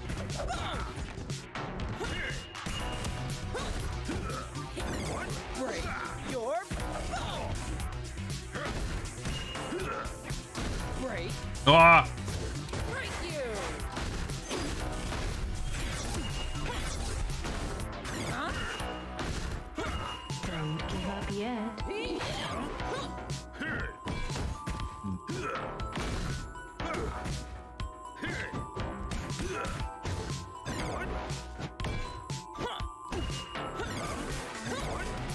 Decision player 1. Next time, bring an army. Overtime. Strung a little bit to Engage. figure out the range of some of these moves. Her standing medium kick is weird. It's this giant overhead thing. It's not probably not an actual overhead. I don't know, she's a little bit like Hugo or something. Like she's got like her crouching medium kick knocks down. And that's her like the elbow drop there is her crouching heavy kick.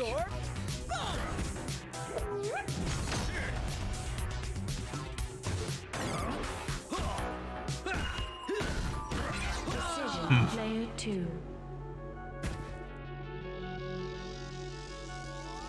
You're under arrest. Would you like to continue? Let's get one more shot. Ready? Like she's just got kind of very big unwieldy rather normals.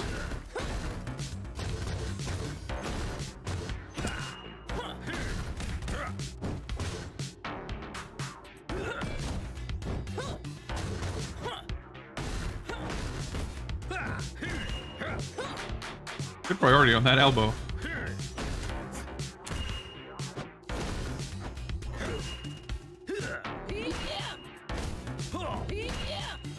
Oh, you can't combo off of it. Sick.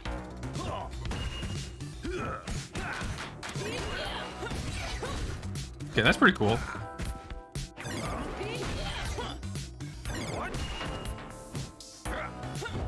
Don't give up yet.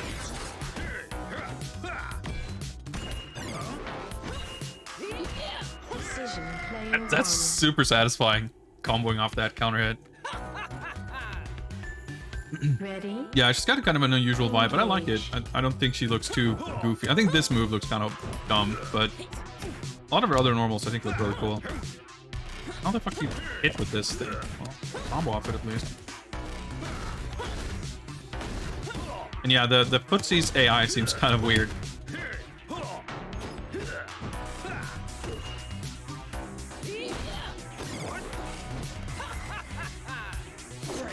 Not gonna kill, but pretty good damage. Don't give up yet. Her movements just like... Oh, okay, interesting. You can the hop does cost time meter, it seems like, but you can still do it when you're empty. Decision player one. The spike item from Batman, Bring an army. Like to continue? pretty much. Well, not an awful lot to this game in terms of features and content right now. There's no like boss or story mode or anything, so half an hour or so of messing around with characters in versus mode, I think that'll have to do. Very cool game though. I'm really excited to mess with this more when it's a little more fleshed out. But yeah, I really like the atmosphere. I like the animation. It has a good feel to it. Like it's really feels really good to play. Like for the style of fighting game that I enjoy, I think they're kind of nailing it. So I'm more excited for this game now after playing it than I was before playing it. Which is, I guess, a good sign, right? But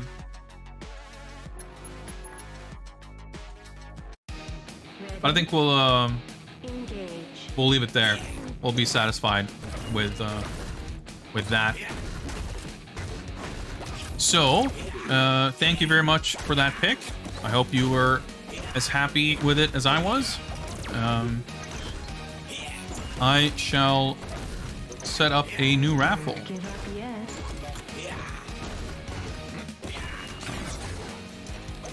See here. Expecting it to be super cursed. I guess it's the title doesn't exactly like. It's hard to know what to expect based on it. Raffle is now open. Type raffle and spell it correctly, and you will be entered the next raffle. Just enjoy some CPU matches here Engage. in the meantime.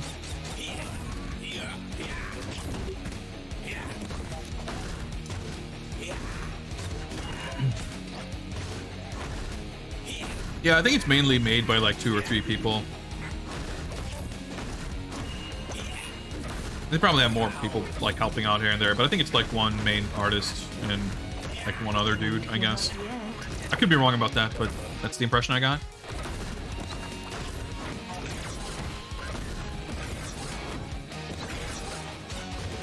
So yeah, I mean, it's pretty sparse in some ways, but I think they do a really good job of focusing their resources where it matters, you know? I would love to see more extra bits here and there, and, you know, stages, for example, again, they're pretty simple. There's stuff that could be more lavish, but all that stuff that could be more lavish could also hypothetically sort of get in the way of the game itself, and I'm glad that it doesn't. But, you know, who knows how things may evolve in the future.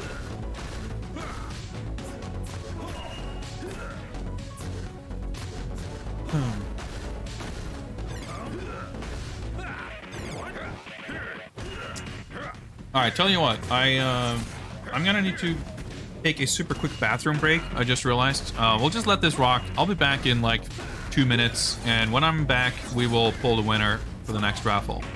So see you guys in just like, well, 2 seconds, I guess. Don't give up yet.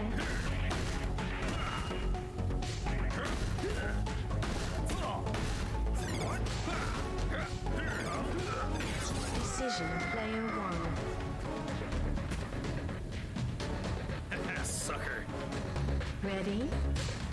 Engage.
yet. Decision player one. All right, I'm back. So let's do this. Let's see Gotcha. who Ready? will pick the next game. Engage. Atomic Runner has extreme rigging powers. Don't give What up else can be yet. said?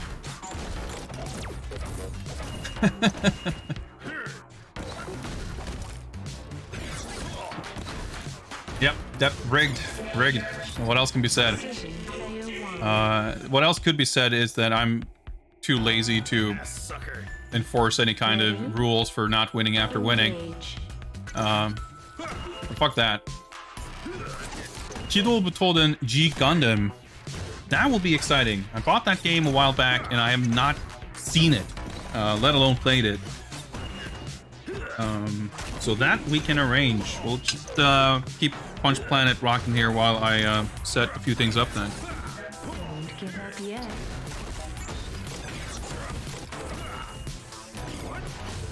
One of several games I have purchased with the intention / hope to play it on one of these streams, and Player one. it finally happened. Gotcha. Ready? Engage.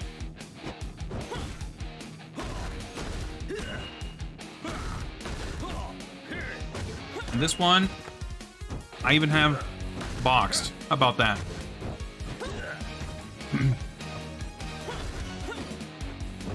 The fact that I have a boxed copy, in reality, doesn't mean much beyond the fact that it's probably not a highly sought after game. It's probably not that great. This is a Super Nintendo Gundam fighting game. It's not the Super Nintendo Gundam fighting game that anyone cares about. It's not Gundam Wing Endless Duel. It's Kidou Butouden G Gundam. Let's find ourselves a Super Famicom scene. How about that? And we shall. Well, let's see if we can get the game running first. We'll have that, and I'll set up the other shit.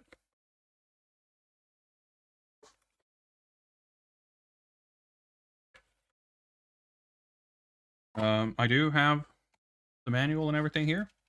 So that might help us.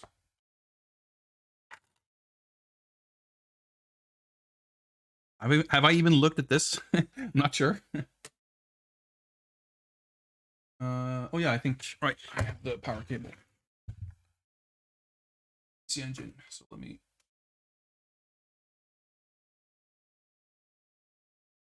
This is a mess.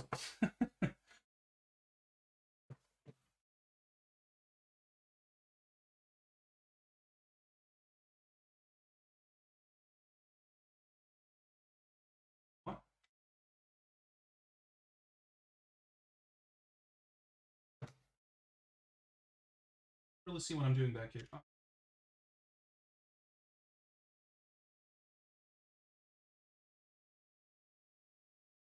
Get the upscaler going here, and let's change my capture settings.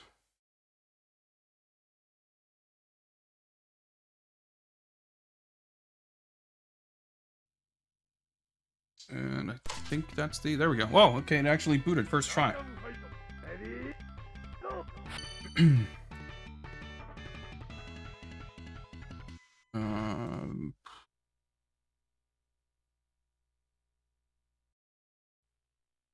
That.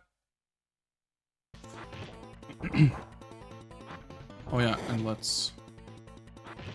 I think that's the crop we want. Yeah, okay, we got some Super Famicom letterboxing. Simonosuke choosing Maxter. Okay.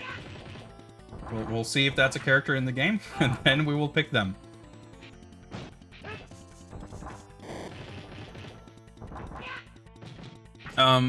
I guess I should also mention that I know absolutely nothing about any version of Gundam, let alone G Gundam. So any any lore explanations, any hints and tips on gameplay, it's all welcome. Let me just skim through the manual super quick. Oh yeah, let me... This is not Crazy Climber nor Guilty Gear.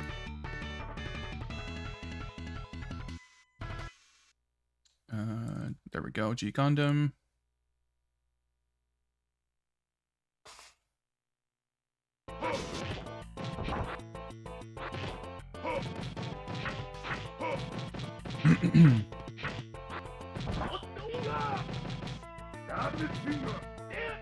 They replaced war with the World Cup of Gundam fights.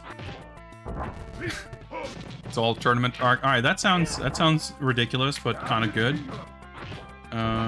Okay. Light punch, heavy punch, kicks. Okay, left. Okay, L and R to hover left and right. Okay. Guard, backdash, jump. Okay, okay. There's specials, there's supers. Let's see if we can find... There's story battle. Okay, I guess that's what we're probably going to be doing. There's story battle and championship battle. Championship is more like an arcade type mode, I guess. But I'm always interested in seeing if there's like more unique modes and stuff in these games we're checking out, so we'll be taking a look at story mode. Alright, here we go. Gundam Maxter, piloted by Chibude Crockett. Okay, super move is back, half circle back, X. Okay, all specials just with X. You know? Dash tackle is a charge down QCF. Okay, we got some wild emotions here. Burning slash QCB, cyclone punch, half circle forward. Burning upper is an uppercut. Body attack is probably a throw, I guess. Forward and X at close range. Alright, let's just keep this page up here, because I'll probably need to reference it.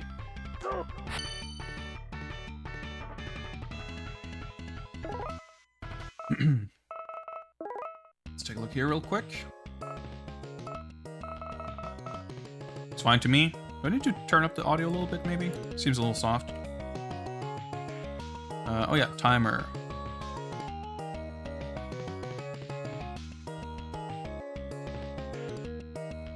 And we got fucking slap-esque bass going wild. What's my favorite mecha? I don't think I have any. I'm not really into that kind of stuff, to be honest. Like, I love the general look of like bubble era anime, like OAVs. Any robot stuff, you know, that happens to be produced within that context will generally look awesome. You know, obviously that came up when we were playing Mad Stalker. Dude, every time I think of Mad Stalker, I can't remember the name of it, but like, yeah, or even Zero Divide. Like, there's plenty of games that have like cool looking robots, but I don't really have any favorites. It's just not something I'm not into it enough to be very discerning or having like strong opinions one way or the other. It's not really my thing. Alright, Shining, Maxter, Dragon, Rose, Bolt. Not the most extensive roster, but I guess that's for story mode purposes. I think it said that in championship mode there's 9 Gundams.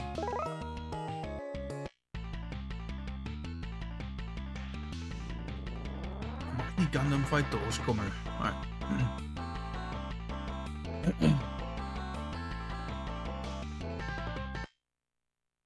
Like they would, yeah, it's pretty common. Like any game that like prominently features robots and stuff would like hire someone. Shockingly good quality voice clips, to be honest. Like, how the fuck are these voices this clean?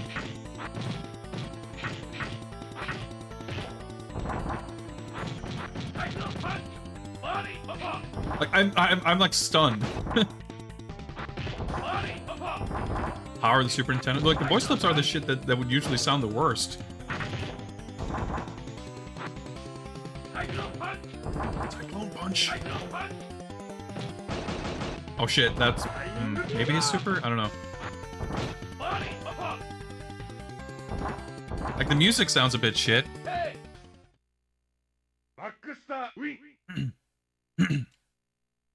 The voice sounds awesome. Oh, wow, just one round, huh? Yay,俺のパンチは無敵だぜ! Punch is invincible! Oh yeah, I guess we're the American Gundam with Optimus Prime colors and American football helmet. I get it, I get it.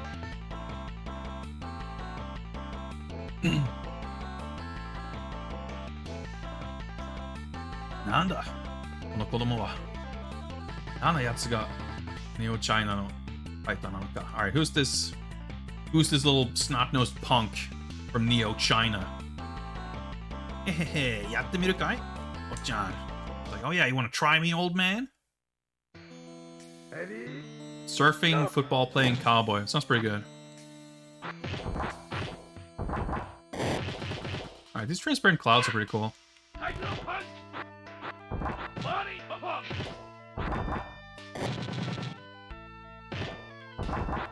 What else did we got? Oh yeah, this thing. I have what I guess is a throw if I get close. Yeah, there we go. Hey! Pretty good.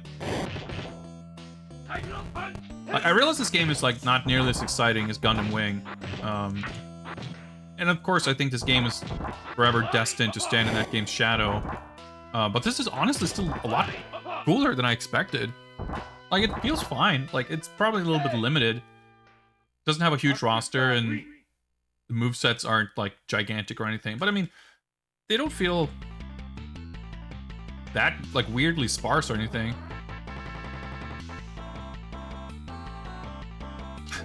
American Dreamを掴んでやるぜ.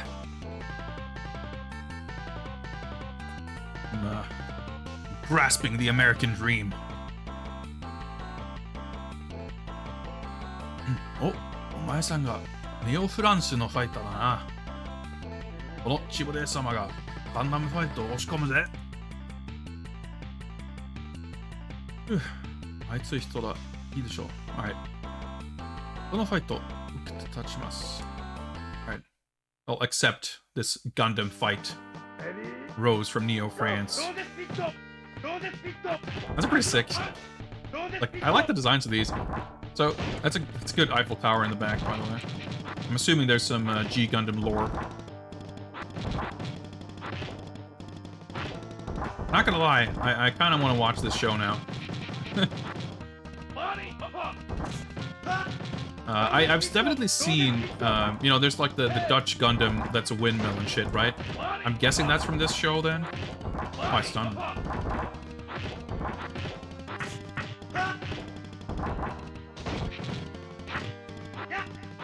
Oh, okay. Oh, let's throw. Ooh, let's see if we can do the super.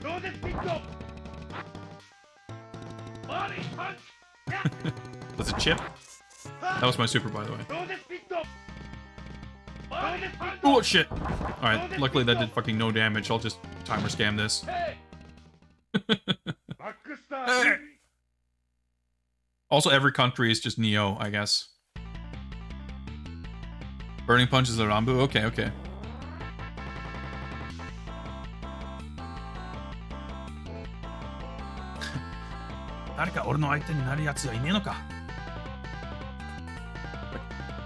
Highly hot-blooded American Gundam pilot.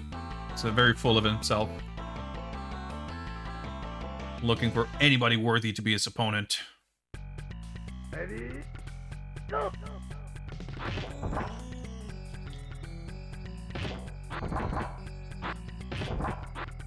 Oh boy, okay.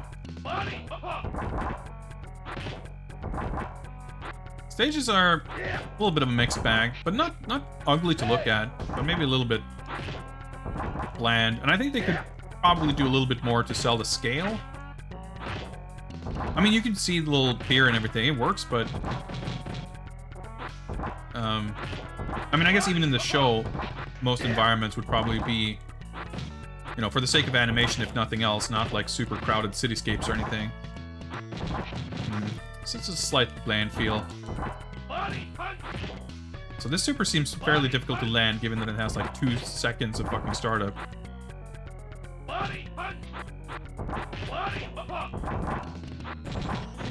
Sure, if you can like cancel into it. Timing's a problem here, but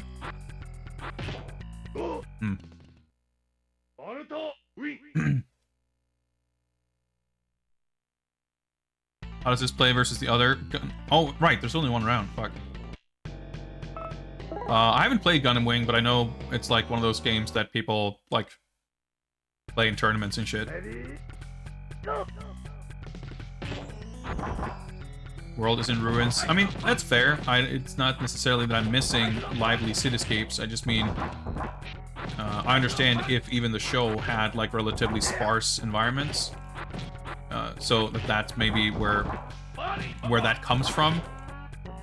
Or at least it gives them an excuse to kind of have that. At the same time,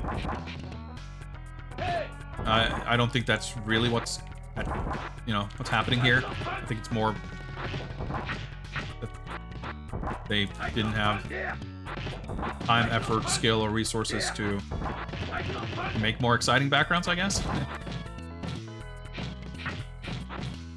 I mean, they're fine. They're serviceable. But they're not going to go on anybody's list of, like, coolest fighting game backgrounds.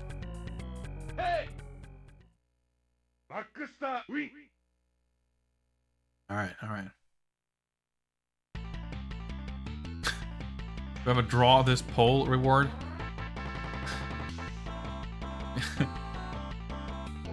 No? I want to be... I'm sensing some, something approaching, like, abuse of power. I mean, not that you're really doing anything with it, Cody, but let's not... Don't let the power get to your head, man. See, this is already a cooler stage, I think. Got a little parallax going on. Granted, this is kind of a sprawling cityscape, but it's just what it happens to be. Actually, I guess the parallax in the water looks a bit whack. It's weird that the water is like a different plane from the horizon.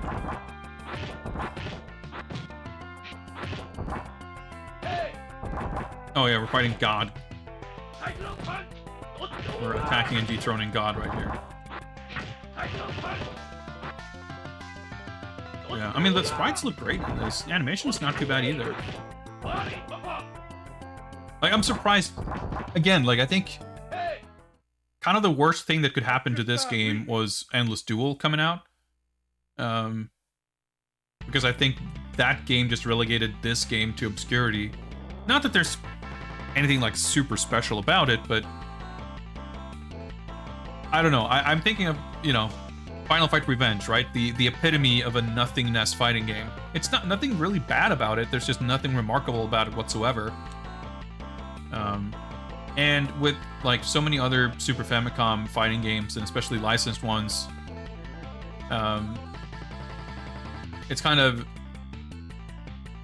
it doesn't necessarily take that much to kind of rise above the crop and have something that stands out as at least above average, if not great. Oh, this is a cool stage. But I think this kind of succeeded that. At least, like, it certainly doesn't embarrass itself. Which is sort of more what I was expecting. I was expecting something that, like, you look at a title screen or a character select and you go, oh, this could be sick. And then you play it and you kind of go, oh, I see. Oh yeah, I forgot. You can boost. Like, it controls well, and it doesn't look bad. I mean, the music's a bit shit. And I'm assuming that you could easily do a G Gundam game with, like, 50 characters, and not, like, 9. Oh, shit, he beat up my special. But even so, like... Shit. Oh, come on! So close. Remarkably true to source material for an anime game of this era. I can see that. I can see that. I don't know that Super Nintendo games are typically Like Famicom games, I can see being like taking some large liberties. And not that there aren't Super Famicom ones that do that as well. But like we played that, was it Super Butouden? One of the Dragon Ball Z fighter games, and it was like unplayably whack. But like all the little details of the characters and stuff, like all that, like there's a lot of sort of fan servicey stuff like that. That's kind of a little bit what I would expect, I think. I find the fact that it's like a reasonably playable fighting game with like human fighting game controls. That's the part I find more remarkable. Also, what the fuck, that grab destroyed me.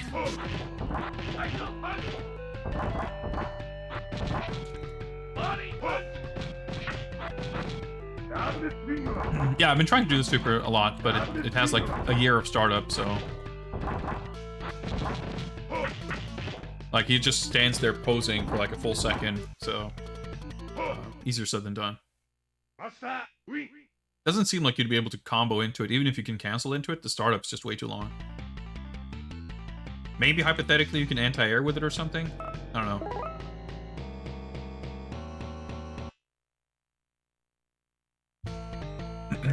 Yeah, I mean, Hokuto no Ken 7 is like legendarily shit, of course, but I wouldn't say that's the average either, you know?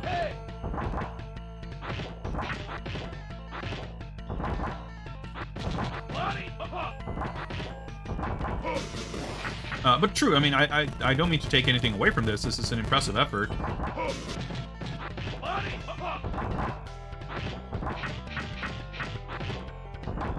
that a combo?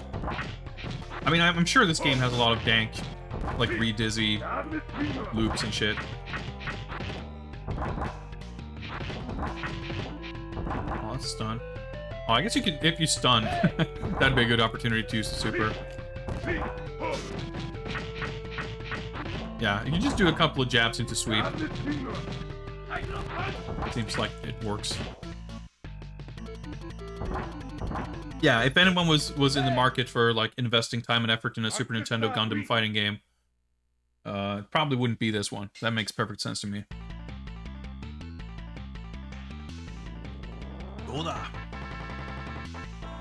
Alright, we defeated Master Asia. What's next?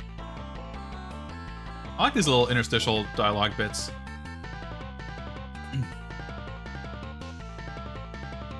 Yo, Americaのファイター。なんだ? また変なやつが出てきたやつぜ。Okay, my chat window just fucking exploded. Thank you, OBS. I'm not dropping frames or anything, so I don't think we got problems there, but I can't see chat. I can see chat on my stream overlay, but my like actual OBS chat window is just white. Let me see if I can do something about that.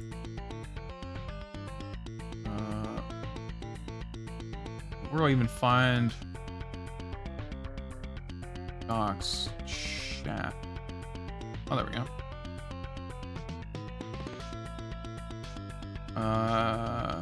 Okay, chat. I was gonna say chat fixed itself. It didn't really. I just closed it and opened it, and now it's fixed, I guess. That was weird. I don't think I've seen that happen before, and... Well, as I said, we would, probably getting some technical difficulties. Also, this stage is pretty sick. Like, some stages cooler than others, for sure. What's up, Electro? Happy Friday. I was trying to do a reversal uppercut. That was not wise. Why do I do that as a jump in? There we go. Music is, I don't know.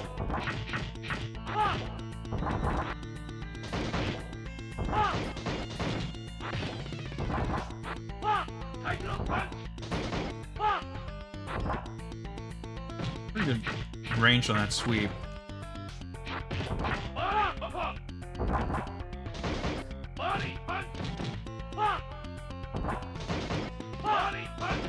I just want to punish something with fucking burning punch. Oh well.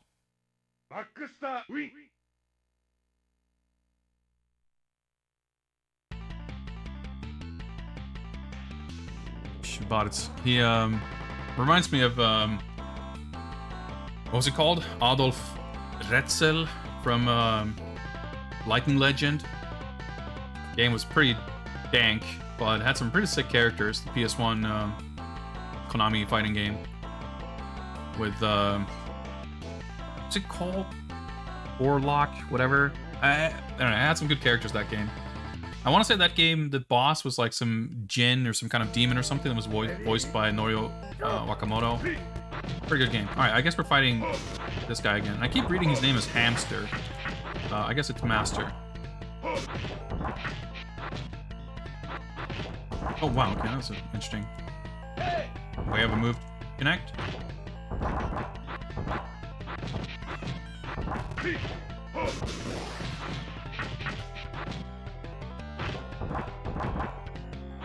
Kind of weird, my jumping light kick knockdown. I mean, there's definitely a few things here and there that doesn't quite behave like you would expect from a normal fighting game, but nothing like, certainly by 1994 standards, nothing that's too out of the ordinary. Hamster Asia, yep.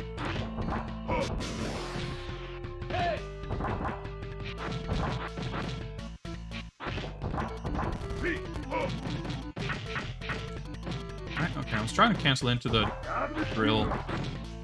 Well, I guess I did the wrong motion anyway. Well, Akusta wins. Doing alright. Had a few losses, but... Like, wow, you're getting so much stronger.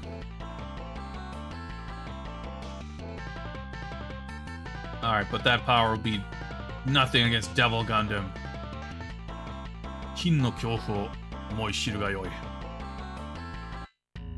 You will know true terror soon enough. Omega, Devil Gundam ka? You're the Devil Gundam? New America no fighter. Chibo de Croquette ka? Alright, he's like, oh, so you're the American fighter. Your fortune ends here, blah blah blah. Whatever. Alright, this is a pretty cool stage. The lighting on the floor looks awesome. Like, actually, the lighting in general looks really well done. Like, multiple layers and foreground objects and stuff. It's pretty cool.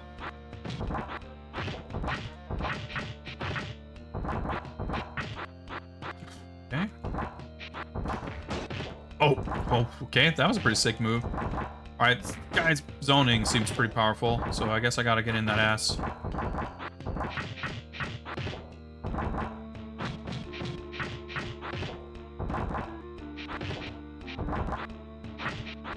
See if I can get this done. It's weird that you're like point blank, but you're so far away because these dudes are so wide. Oh boy.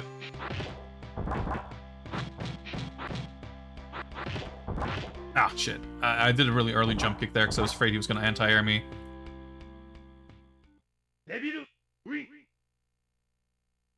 Speaking of Gundam, I actually did pre-order a couple of Gundam models before the summer.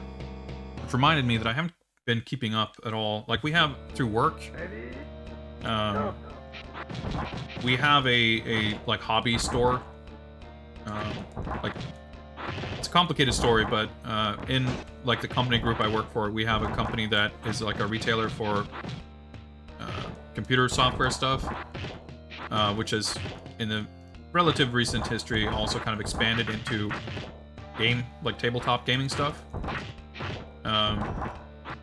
So through like wholesale distributor kind of channels for a lot of that stuff, there's also access to more vaguely related hobby stuff that I can kind of order through there.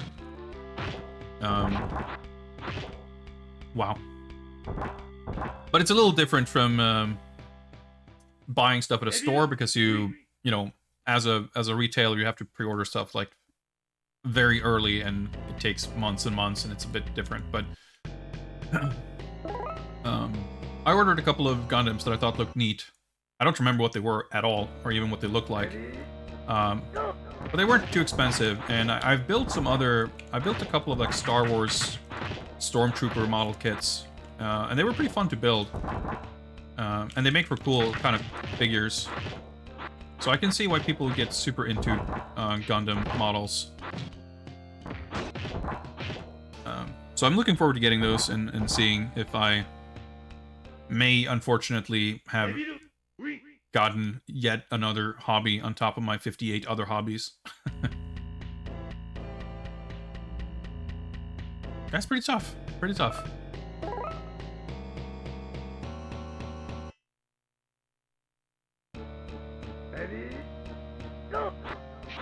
Yeah, I did a little bit of research. Like, there's a lot of different.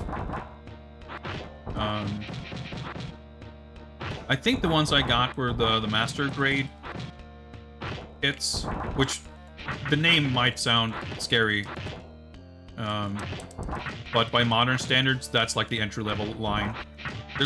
There are cheaper and smaller scale lines than that. But from what I recall from my research, like master grade was like the high end line when it launched, like in the 80s, and since then it's been kind of superseded by more like advanced hits at a larger scale and stuff. It didn't seem too imposing or intimidating from what research I was able to do. I fucking barely have time. I think it was master grade anyway. I could be mistaken. I don't recall. But I remember because the shop had, like, you know, a whole slew of them with different designations and different price points. I just did a little bit of Googling to see what would... and we'll see, you know, if it turns out that the kits I bought are, like, too complex and whatever, then, well, whatever. But I'm looking forward to give them a shot. Even, like, not knowing anything about Gundam, they obviously still look cool and, you know, make for a nice little shelf decoration or whatever, you know. Okay, I was trying to, like, not do my jab combos, but I'm having even less success.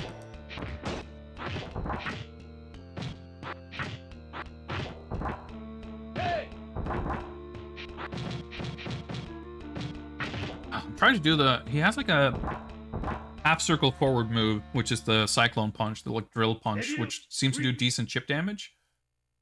But he has the tackle is hold down and then quarter circle forward. So I very commonly get the tackle because I'm doing like crouching jabs.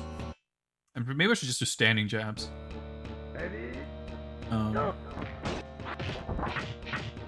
Yeah, well. See, it hits a bunch of times at least. Yeah, look, it's like hipping all right. Okay, I guess I don't know if it actually does any more damage on hit, but... Well, something's working. Oh, wow, the range on that thing. Okay, I think we're onto something. I'm not holding... I didn't hold down, but I was still crouching. I was like stuck in crouching after landing my jump.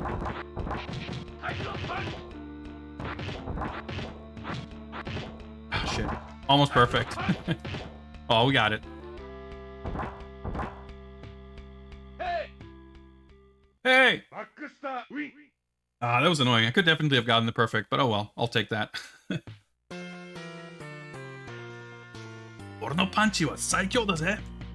punch is the strongest. He's not wrong. Fucking cyclone punch. American dream wa ore no mono da. The American dream is mine. Is that the ending? Oh, that was his ending. Okay. Alright.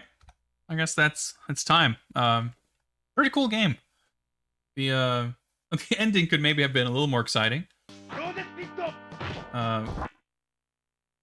Higher difficulties have more ending? Oh shit. Is that a thing, huh?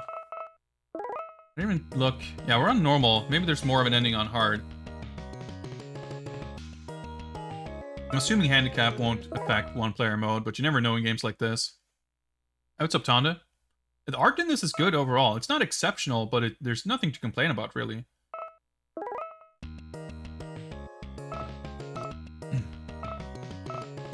The dragon, so... I guess... Wow, Devil's not even here. Like, I'm trying to remember, like, did we even fight all of these? I'm trying to, like, figure out which 5 were the playable ones in the story mode.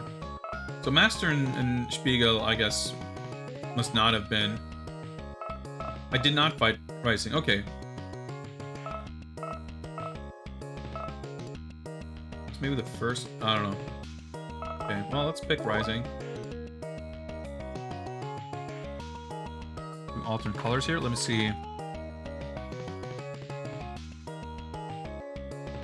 Gundam Rose. Rising Gundam. Piloted by Rain Mikamura. Wow, okay. Alright, so check out the motion for the Super. If we can, my camera's gonna adjust. I guess it's not gonna, it doesn't feel like it. Anyway, those are just a bunch of question marks and an X. So that's cool. I mean, I don't know, Super seemed kind of whack anyway. Maybe that was just his. Alright, mash, light punch, quarter circles with X. Okay, sure. Oh, it's a cheat to use Devil? Oh, I guess that makes sense. It's a pretty decent poke.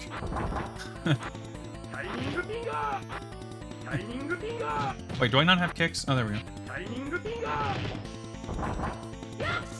Oh, okay, mash Y is that move. Oh, okay, quarter circle back. Yes. I'm not sure if it's an anti-air or if she's supposed to land afterwards. No, it's just an anti-air, okay.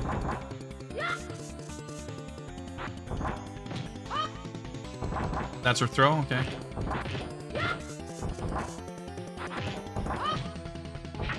I guess I can't mash jab, because I'll just do the spinny move. I mean, it's working out for me too, but...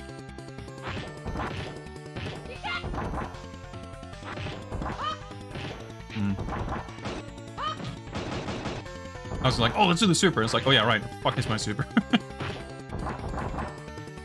Ah, shit. I should have just backed out and shot bow and arrow. Shining win. Oh, yeah, I guess there's 2 out of 3. Right. The manual said something about 2 out of 3 rounds. Dude, the stage changes between rounds? That's sick. So in story mode, there's just the 1 round.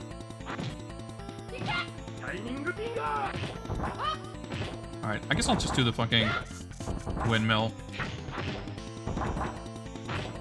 I do wish there was a combo counter. Just to get confirmation on whether everything that seems like it's a combo is a combo, or if it's just the AI being bad at blocking. Good, like surprisingly good range, like very 1994 style generous hitboxes on a lot of things. Generous frame data as well.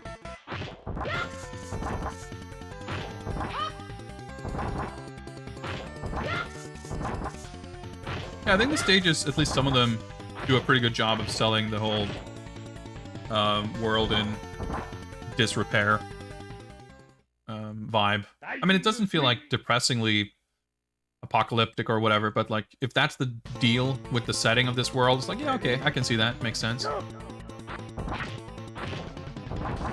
Dude, like, yeah, even the color change between rounds feels like pretty elaborate. I mean, it doesn't, like, you know, you could have characters change between rounds or whatever. Like, in terms of doing that thing, it's not like this is the most elaborate version of it I've ever seen. But the fact that the game is doing it at all, the fact that there's more than 2 versions, the fact that they all look nice, it doesn't, like, you know, in some games, like in Fatal Fury 2, some of the stages look really cool, and then some of the stages, you know, round 2 is just bright purple and it looks a little weird. All 3 look really natural and nice in this. Like, I'm definitely impressed.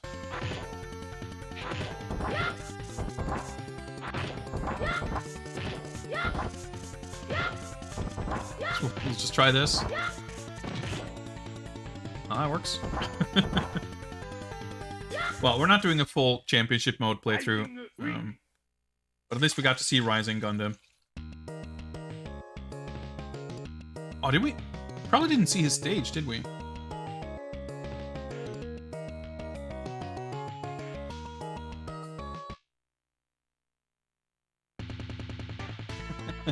That's a good stage. Music sounds alright. So my thinking was like, alright, is this stage gonna be like the Golden Gate Bridge or Mount Rushmore? I guess a football field or stadium, you know, that works too.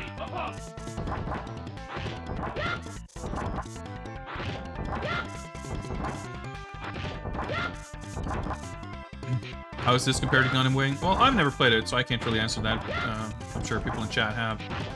I know that game is like a lot more fancy. It's like one of those games that it's... I mean, it doesn't necessarily seem like it wouldn't be a Super Nintendo game in terms of being like unbelievable looking at it, but it's definitely far, far above the norm in terms of level of fancy shit that you can do and just like the level of polish. Alright, I'm gonna lose this round because I want to see what round 3 looks like.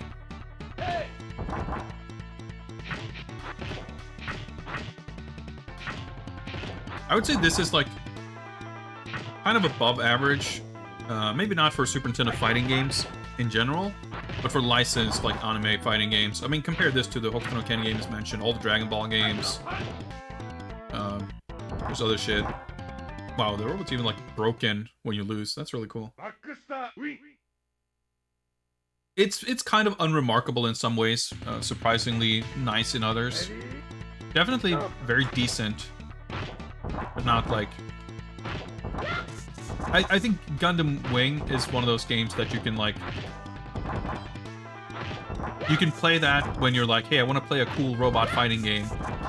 To be excited to play this game, I think you kind of have to add a few more caveats or like, you know, qualifiers. Like, hey, I want to play a 16-bit console robot fighting game. And yeah, this one's pretty good as far as those go. Whereas Endless Duel is kind of like, that one's pretty good as far as fighting games go in general. And I think that would be maybe a little bit generous. It's definitely got some, you know, quirks to it that give it a distinct console-only kind of B-tier feel. Oh, that hit pretty nicely. But I'm impressed because the game is still more... it's better than I would have expected, for sure.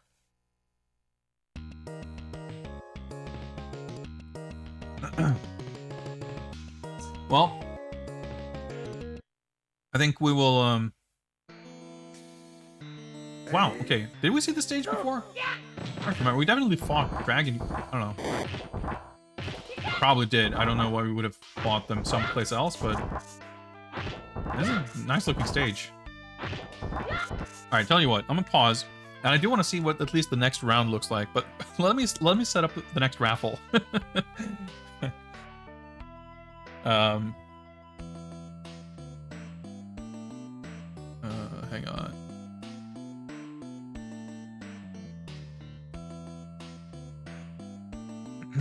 Alright. Raffle is open. Type raffle in chat and enter. I'll just I'll pull the winner at the end of this fight. How about that? All right, Goaty, we'll see. Combat King, thank you very much for the follow. Appreciate it, and welcome, welcome. Playing some quality fighting games here tonight.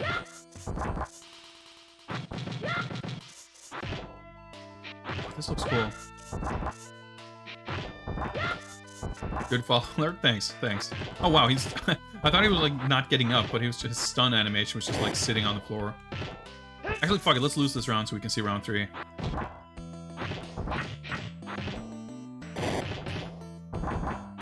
Yeah, I think the music for sure is like the most overtly like disappointing part of this game. It's like barely there, and when you listen to it, it's like pretty whack. But other than that, I would say there's not a distinct lack of polish per se, but it's like, I don't know. Aspects of this are a little bit... They're kind of bland, but not in a... About as bland as you would expect from a game like this, I guess. I'm also just realizing this is actually the version of the stage we saw in the story mode with the transparent clouds or the fog or whatever. It looks really cool. But the round 1 version with the dusk was definitely the nicest looking one. Damn, Sword Fam sneaking in for the finish line with a draw this game. Oh no. I don't know how that's gonna go. But okay, I have no choice but to honor that. We'll add that to the queue, and we'll see how that goes. Gonna have to do some research. We'll figure it out. Yeah, maybe I'll draw the pilot. I don't know. Well, I'll figure something out. All right. Let's see who gets to pick the next game. The winner. Boom, Seminasuke. Excellent job, Goaty. That was very well rigged. Very kind of you to let Seminasuke have it. So, raffle is no longer open, and Nightbot can't spell. Somebody fucked up. It wasn't me. I relinquish all kinds of responsibility for the outcome.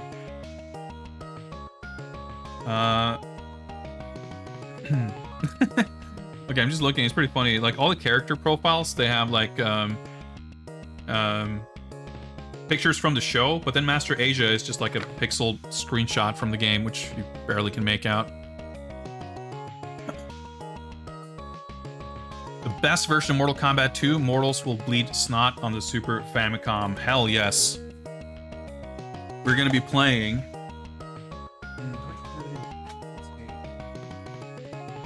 Yes. We will be playing Kyukoku Shinken Ultimate Godfist Mortal Kombat 2. Yes. Localization of this owns, and I've actually been wanting to play this for so long. I mean, I played it before, obviously, but not in a very long time.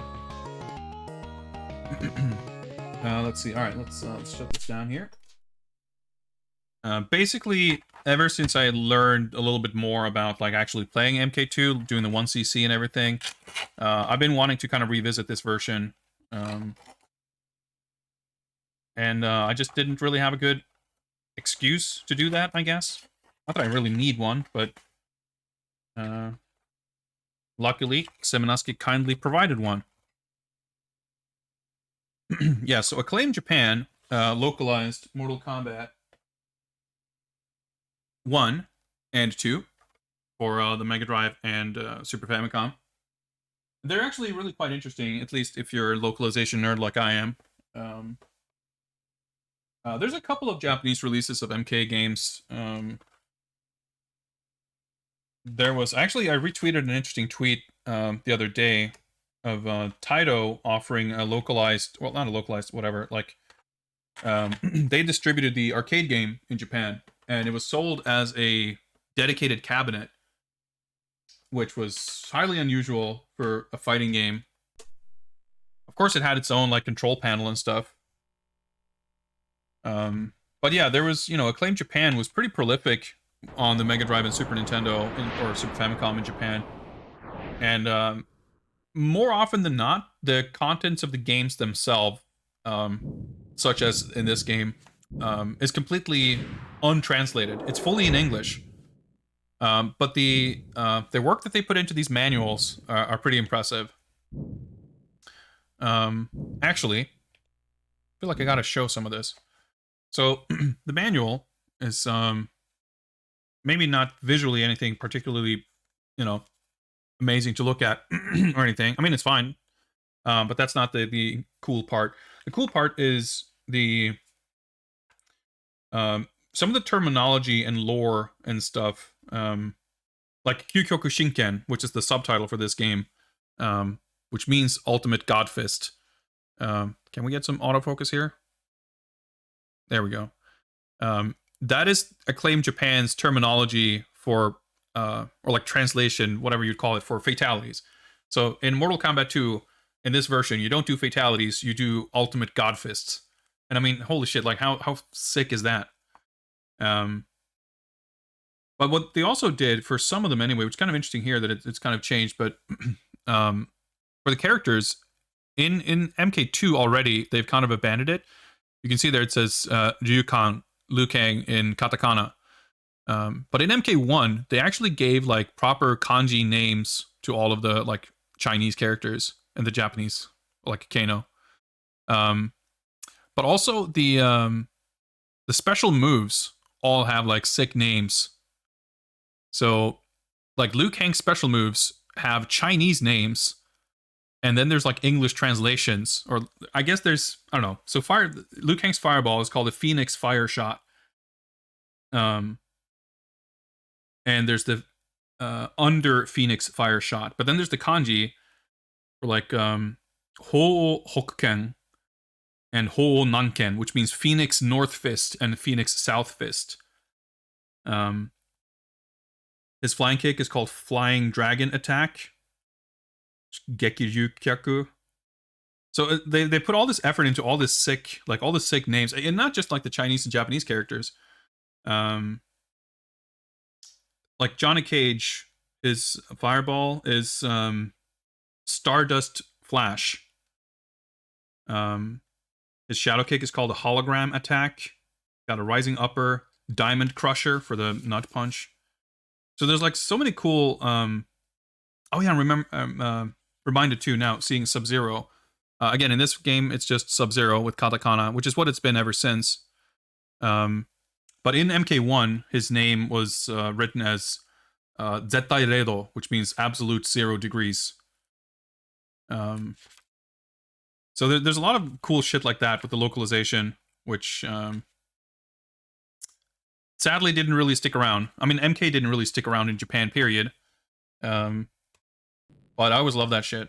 Oh yeah, I forgot. It also comes with this. Godfist Requiem, which is a just a like guide for all the finishing moves. Yeah, like they just gave it that proper, you know, vibe that you would want and expect from a martial arts themed you know, anime or game or whatever. Like, so you have like, because that thing always kind of, I think MK was always, and almost anything Western developed, unless it's maybe more modern and more overtly anime inspired, those kinds of things, like having the characters' moves and abilities being like framed as martial arts techniques with a specific name, having characters call out names of moves and all that kind of stuff. Like, oh yeah, this version has green blood, by the way. That was just something that you never saw in these Western games, and like in MK, even when they started putting actual move lists in the games themselves, the special moves were never consistent in what they were called. Like every Mortal Kombat had like a new name for each, you know, the recurring special moves. So I always felt that was an aspect that was very haphazardly, like it kind of overlooked. They didn't really care about it. So I was always appreciative of Acclaim Japan's localization and like kind of bringing that aspect to Mortal Kombat, even though it was never there to begin with. The audio in this version is so shit, but let's enjoy this intro anyway. Some cover art. Oh yeah, let me go to the spreadsheet and wow, that scan is kind of shit. It's super washed out.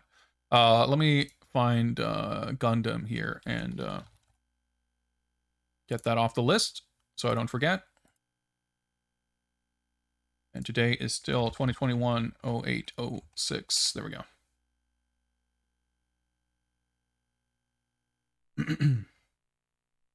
Round 1. Fight. Ultimate Godfist, Extreme Godfist. I don't know. I guess you could translate it differently.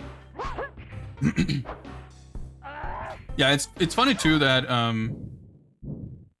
very frequently you would have Japanese games sort of edited and censored for Western release, and then the Western games get edited for the Japanese releases. Like I know the Japanese release of True Lies the Super Nintendo and Mega Drive game has like the blood is removed, or it's like white blood. That's not even a particularly gory game or anything, but when you shoot dudes, there's like 3 red pixels, and they're like taken out. Yeah, I mean, nowadays it's different stuff, of course, being edited. Like for the past 20 years or so, Japan has been much more stringent with like the displays of violence in video games. But back in the 90s, like you would have, like it's very common for violence to get edited out of Japanese games for the Western market, and then violence also gets edited out of Western games for the Japanese market, which kind of doesn't really make a lot of sense.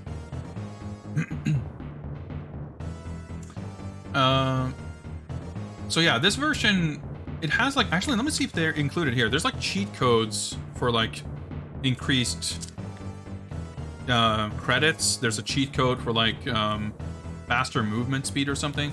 Because this Godfist Requiem here has like, you see all this text up here? It's like how to, yeah, it's like how to reach Jade, Smook, and Noob Saibot. Smoke. How to do the Deadpool finishing move.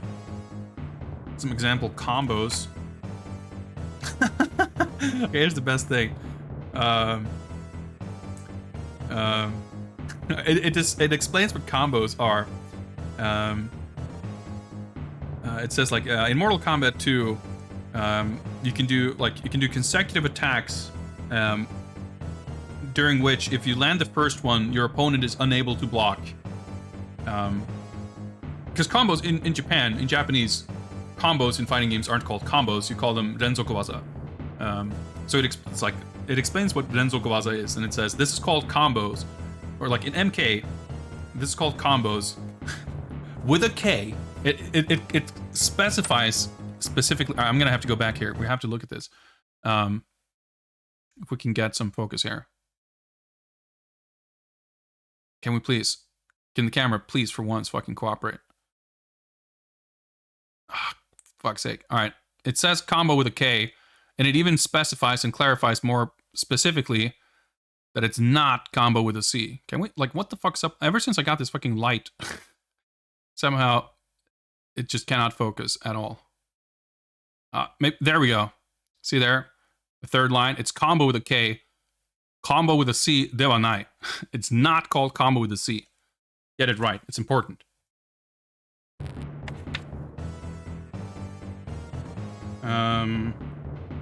Let's see. Anyway, that's enough lore.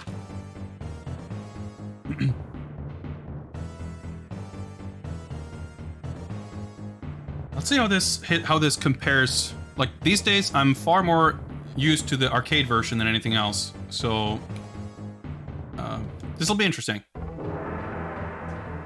Oh, audio so shit. It looks okay, but Johnny Cage is the wrong color for some reason.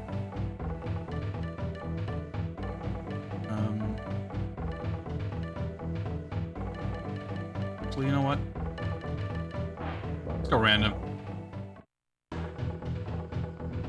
Yeah, the classic. You can pause on the battle plan, but you cannot pause at any other point in this game. For some reason.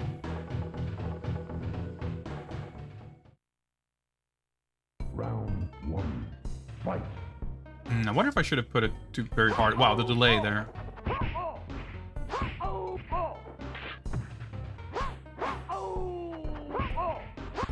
Alright. Starting off pretty easy. So the thing too about the sound, of course, like I never played the arcade version. The Mega Drive version was the version I was more. I mean, I played the DOS version. I played this version. I mean, obviously the Mega Drive version has a lot of other issues, and the sound is far from perfect in that game also. But a lot of these like voice clips, they kind of use different voice clips. Like both this and the Mega Drive version are missing a bunch of voices from the arcade. Alright, fuck it. I'll get it next time. But the particular voice clips they chose to include in this one are more of the goofy sounding ones, whereas the Mega Drive version has fewer samples, I think, but they're more like normal grunts. So being used to that version, this was like really weird to me.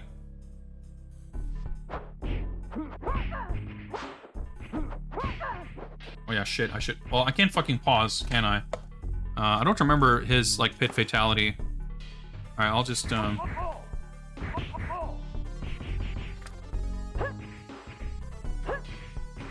This is tricky. Kitana wins. Weird hearing those sounds I use for alerts.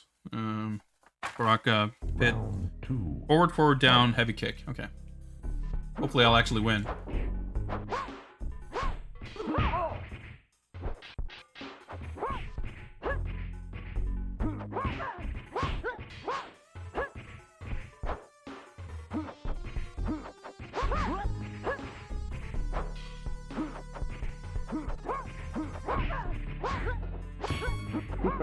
Oh, I fucked that up. Alright. Kitana Oh well. wins. Did any one of the 16-bit ports of MK have a cheat to enable pause? If that's the case, it would be this one. Let's start over. I'm not going to lose a credit on the second fight. Because, yeah, you only have 5 credits in this version. Actually, I think in... let's go Baraka. In the Mega Drive version, I think you also have limited credits, but there's a cheat code to have up to 30, or maybe unlimited. No, Midway did not develop any home versions until MK3. But even then, like, they weren't a console developer at the time. MK3 came about through, like, a particular kind of partnership with Sony. Specifically the PlayStation version of 3. Thank you, Gody, for the reminder. They were purely an arcade developer. Round 2. So Acclaim published the home versions, and they got various developers of theirs to make these ports. This was made by Sculptured Software. Finish it. There we go. We got fucking cinematic fatalities in this version. Baraka wins. Fatality. Presumably because all of the regular blood splatter, they can of course just palette shift it to make it green. But some of the fatalities have like unique sprites of the character where they have like bloody stumps and stuff, and I guess it would be too much work to kind of edit those.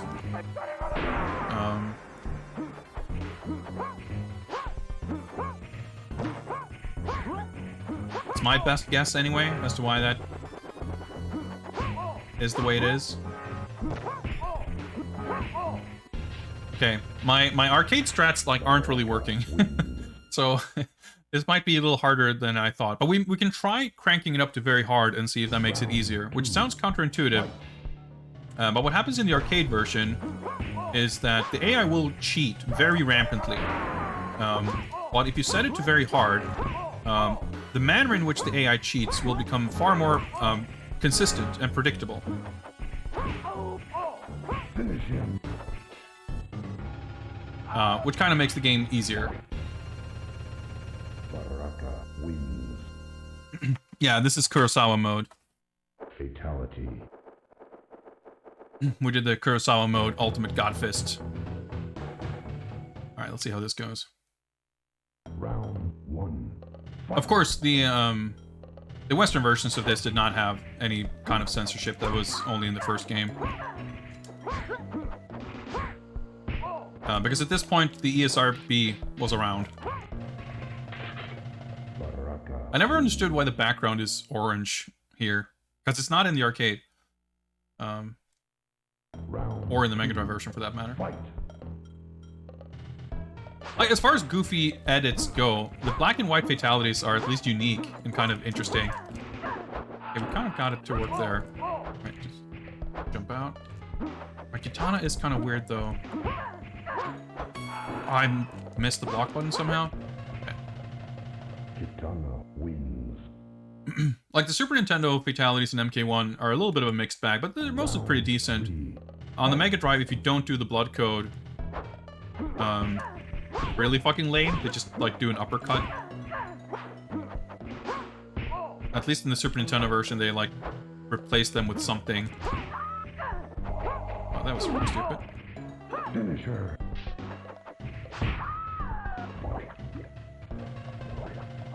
Baraka wins. Hey, they even included Oma. Did Japan not have a rating port at this time? No. I'm not sure when Zero came about, actually, but, as you can see, there's no ratings anywhere on this box. Sega, like, had their own rating system for, like, Saturn games.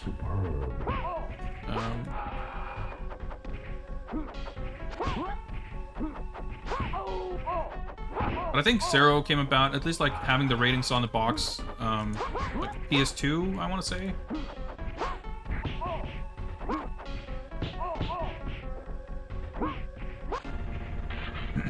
Baraka wins. 2002. Yeah, that sounds about right. Round 2. Fight. But it's not always, like, super easy to draw, like, one-to-one parallels with due to the slowdown. Too much blood.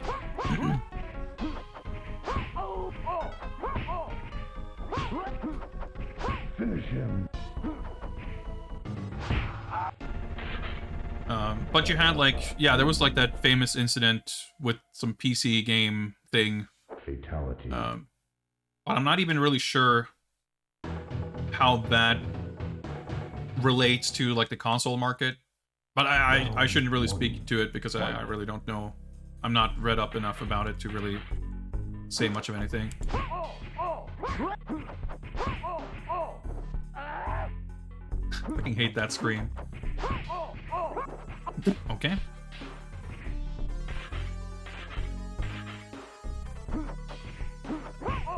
How does it play? I mean, it plays pretty well. Yeah, see, now I'm getting a little higher up on the tower. So the AI manipulation is becoming more reliable. Round 2. Fight. I'd say I'd still probably rather play the DOS version. But it's definitely not a bad port. I mean, it's a hell of a lot better than the MK1 port. Which, you know, doesn't say that much, but...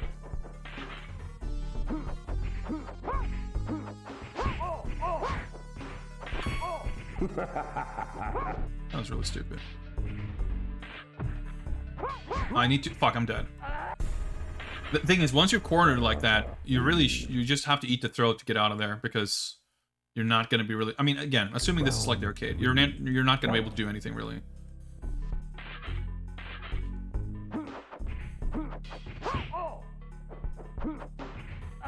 Okay, I was getting cornered there, so that worked out. Oh, that was... okay, I did not jump there. I mean, clearly I did, but that's not what I intended. Finish it. There we go. Baraka wins. I mean, yeah, it's definitely not arcade perfect. The Mega Drive version, I think, probably has more obvious edits and shortcomings, like the visuals and stuff like that. Round 1. But it probably plays alright. I would imagine that the Mega Drive version... I mean, I remember preferring it as a kid, but that doesn't, like, really mean much. But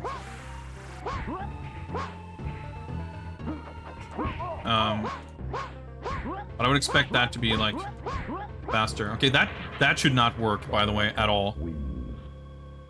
Yeah, the 32X version would be pretty good, I imagine. It has a little bit more color, and it brings back a lot of the sound, I think, that was missing in the original version.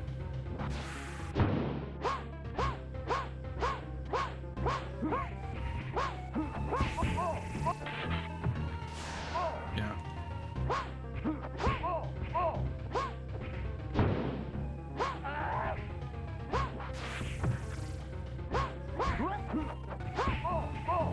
That was not meant to be a jump. Scorpion and... or, Reptile, rather. And Sub-Zero. Well, Scorpion, too. Like, they can all be... Actually, Scorpion usually is fine, but Reptile is definitely one of the characters I struggle with the most. The slide, can kind of fuck you up. Fatality.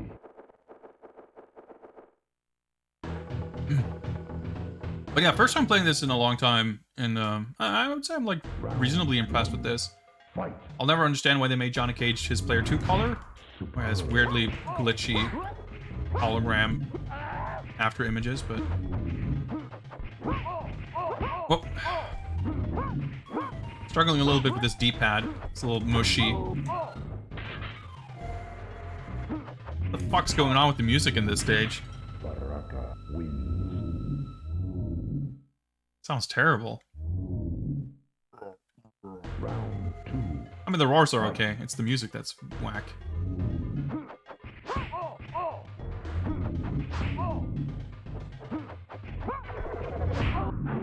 It's weirdly lucky. Yeah, see, normally when you sweep, they either throw you or they jump back like that, just to give you more space. So when I could land those sweeps on Reptile, that was fucking weird. Finish it.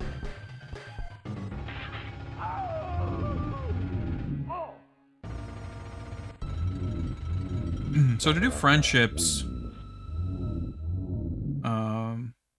Fatality. yeah, you have to like win with only kicks, or something. And by babality, you have to like not block. I don't know. There's some like rules and shit like that. So yeah, he will usually spear if you just wait. Like either he will walk towards you like that, and he. Like, if he just decides to spear, you can usually punish him for it. And if you're just neutral ducking, like, it doesn't pose a threat to you at all. So... Baraka wins. Yeah, see, friendships and babalities, I just, like, never learned how to do any of them because I didn't really care much about it. Round 2. Fight. Yeah, he will often start around like that. But the AI manipulation is kind of weird in this because it's like... It differs, like, it's different if you're playing on the player 2 side. Most characters behave kind of the same, but not all. So, like, some manips work really well on some characters, some kind of don't at all. It's definitely a bit weird. Oh, ooh, okay, that was definitely a bit close.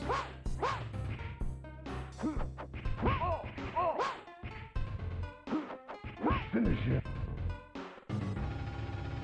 Alright. Baraka wins. Maloney, your guess is as good as mine. You hear people refer to it constantly as if it's like a real thing. It's not. like I said, the fact that I could sweep Reptile like 3 times, I was like, what the fuck happened there? How does that work? Like, that's not supposed to work.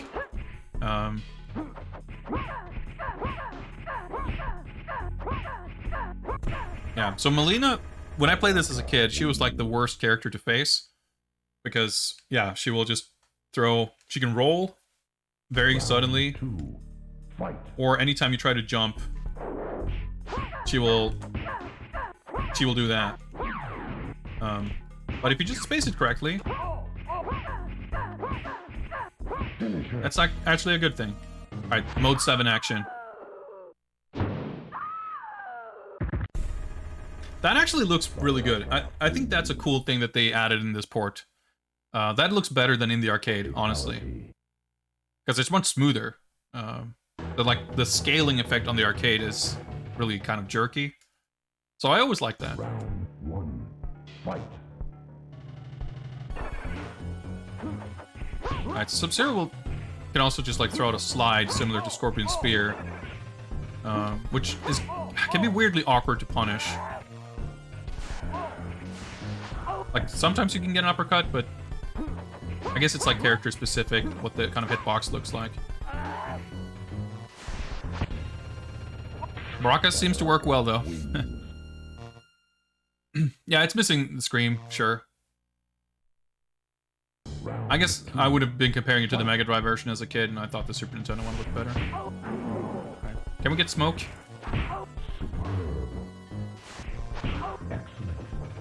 We're not going to get many more chances than this. I don't really want to deliberately lose a round, though. Oh, okay, well, that's our last shot.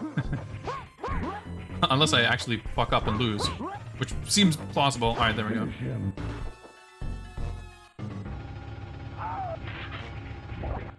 Yeah, there's weird stuff like that. When I cut his head off, like, you hear the scream, but there's no hit sound from the actual effect, or the actual attack. Fatality.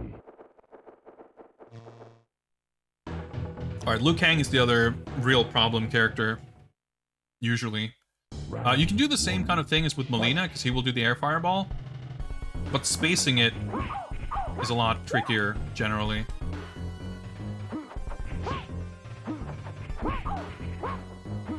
He's being rather cooperative now, though.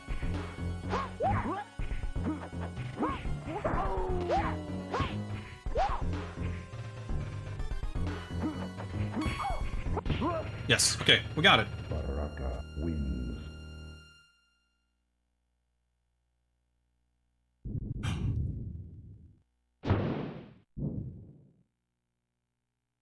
So, I was able to win with just using the low kick button, which will find us a passage to the portal to find an undiscovered warrior from Mortal Kombat 1, which is a complete lie, by the way. It's just Jade. Fight. She's not from MK1. Her walk speed is pretty fucking fast. Oh, I fucked that up.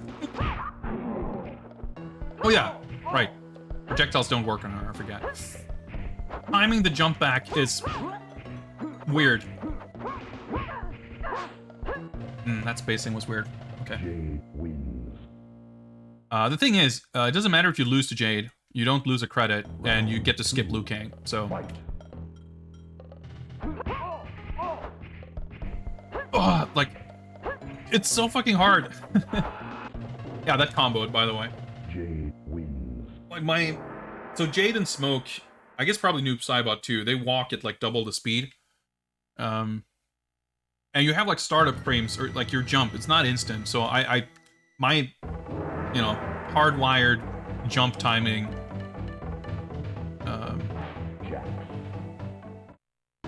Doesn't really work against Jade. I've beaten her before, but I was not ready for that, evidently. So yeah, we just get to move on.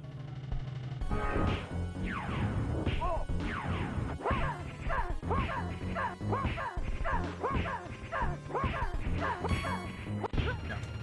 So that was nice of him to turn into Melina.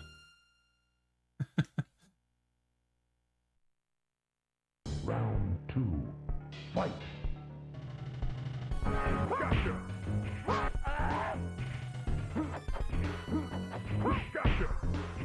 Yeah, this strat is really nice with Jax, because you can just cancel your jump kicks into backbreaker and do massive damage. And the spacing from the backbreaker like usually sets you up to just do a back jump, like bait immediately. Anyway. So yeah, like strats and stuff seem to carry over pretty well. At least the ones I know. Now this will be interesting. Because in the arcade there's like really weirdly janky hitbox stuff that you can kind of abuse. Fucking sound effect. He will always jump forward after he jumps neutral like that.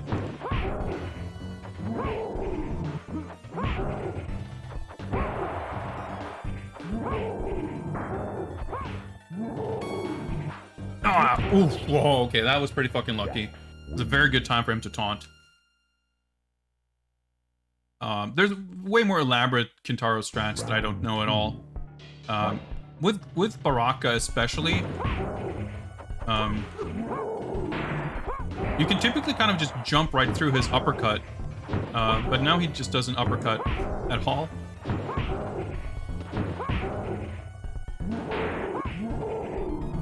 That was supposed to be a forward jump.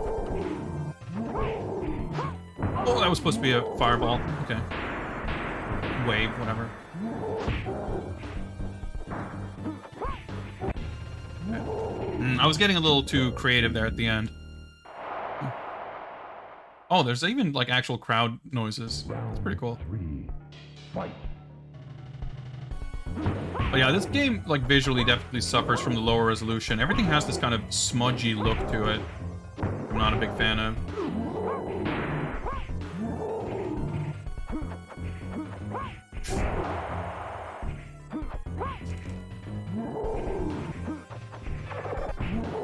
Whoa, that, okay.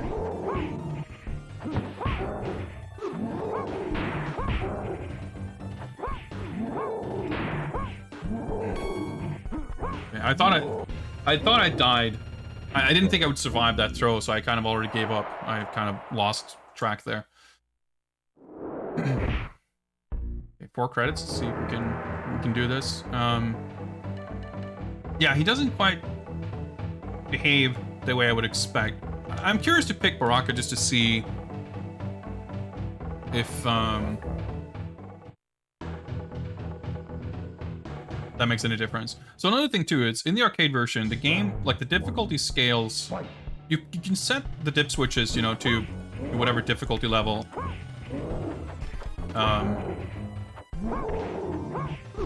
But regardless of what difficulty you set, like as you progress through the game, the level of difficulty will increase.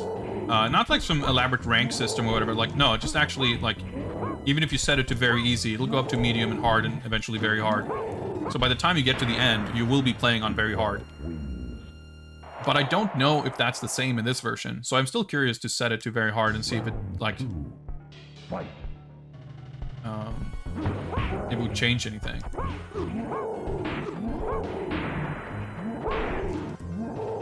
Okay. Because, like, my normal Kintaro strats are, like, definitely not working here.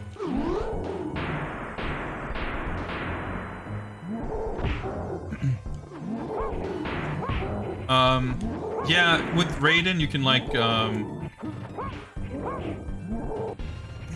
you like roundhouse kick, and then you teleport, and you kick him on his wake-up or something? Actually, that's a good reminder. We can try that. Clearly, I don't even really remember what that strat was, but we'll give it a shot. It's not, like, specific to Shang Tsung. You can just do it with Raiden. I don't know how to set it up, but we'll see if we can figure it out. Round 1. Fight.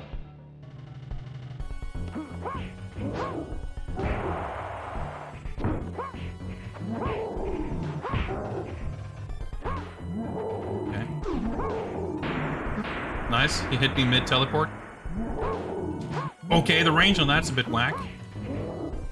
It might not work super reliably. I might also just not know how to do it. I remember having done it. Now, did you remind me?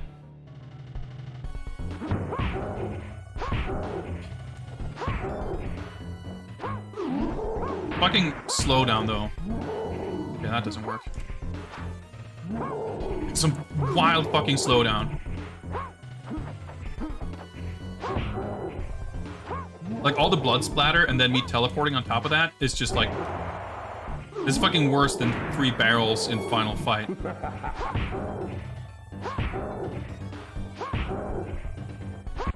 It seems to work, but holy shit. That's amazing. I did not realize this game had this bad slowdown. Round 3. Fight.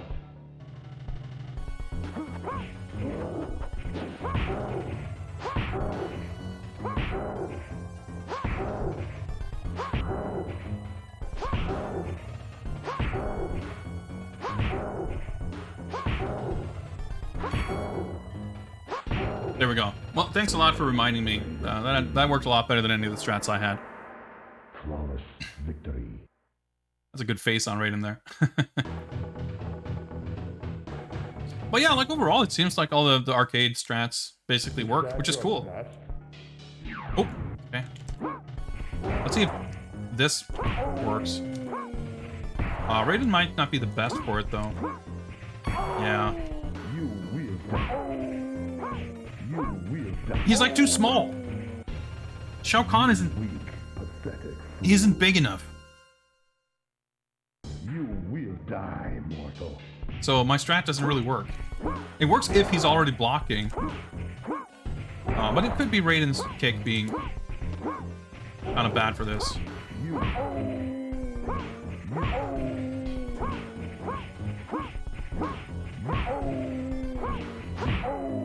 I need to back up if I corner him. You can, like, I think you can, like, loop. I think Johnny's kicks are probably good. This is my last credit, I think. Well, let's see if this works. If you corner him, I think you can just, like, loop close punches. You will die. But I don't feel okay. You will die. You're supposed to be able to jump out of that, but... Or back. Like, if you walk back on round start, that's supposed to be perfectly safe. Well,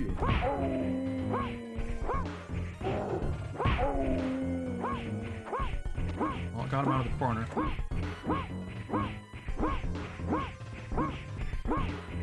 Fuck. Well, that's how it's supposed to work. It might just be that Raiden's jump kick is bad for it. Is that your best?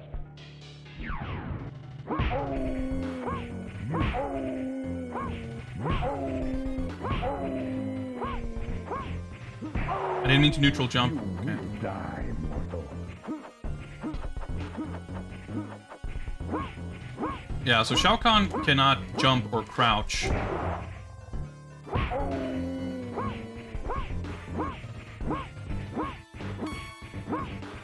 Which is why this works, and why I guess that there might be some projectile strats. You will die, mortal. Yeah, I blocked it. That's a chip damage, by the way.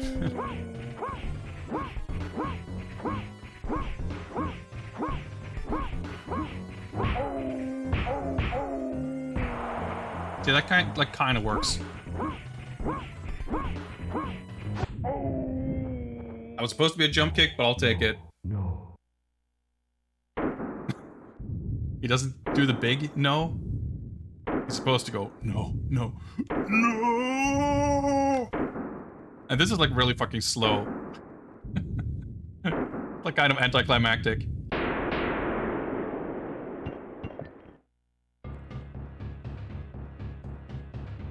Cage wins. Shao Kahn's rule is over. Once again, you are the supreme Mortal Kombat warrior. Please, the supreme ultimate Godfist warrior. After disappearing from the set of his latest movie, Cage finally resurfaces. He used all his knowledge and experiences as a fighter to end the Outworld menace. Now heralded as a true hero, Cage receives the respect he rightfully deserves. Ending pictures like fucking this small. He also gets inspiration for the sequel to his blockbuster movie Mortal Kombat. MK2 is released and quickly becomes the greatest motion picture event of all time. Cage realizes that MK3 is inevitable. There's a funny twist of fate there that, of course, Johnny Cage was not in MK3. That's how it goes. I guess, you know, at least this version has the ending pictures. The Mega Drive port does not. It just has the text scroll over the screen of your character, like, winning.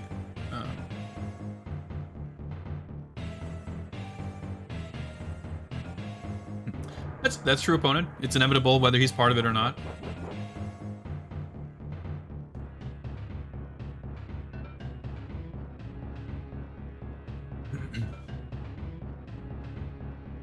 Yeah, Shao Kahn is the final boss of MK3, and he they didn't shoot, like he has the same sprites as MK2, but they used more like animations and stuff that they didn't use. I mean, it's possible that they shot new footage as well, but for the most part, it's the same art. But his moveset is different. He has the tackles. He can tackle, like he has an anti-air tackle. His projectile is different. He just like leans forward and shoots a green ball from his face. And then he has the hammer, yeah. Music. Oh, ugh, so bad. Well, I'm glad we were able to finish it. I was definitely not, you know, taking for granted that that would work. But yeah, funny, I think the audio is probably the weakest aspect of this. It's got some weird quirks for sure. It's got the slowdown here and there. But in terms of like faithfulness, I'm pretty impressed, I have to say. Again, given, I mean, it's the same developer who did the SNES port of MK1, and that one is like a joke. I mean, it's fun because it's so whack, but it is pretty whack. Like in terms of how it plays and everything, like it's really weird. It's very kind of goofy and it's just a weird port. The Mega Drive port of MK1 is a lot more faithful, like in how it plays and how it feels. So they stepped it up for this one. I want to say though that I think I could be mistaken about this, but I think Probe, because Probe did the MK or the Mega Drive ports of 1 and 2, but I think Probe did I can't remember. Either Probe did the Super Nintendo version of 3, or Sculptured did the Mega Drive one. I think it was the same developer for the Mega Drive and Super Nintendo versions of 3 and Ultimate. But Probe did make, I think, the Game Gear version of 3. It's a lot to keep track of.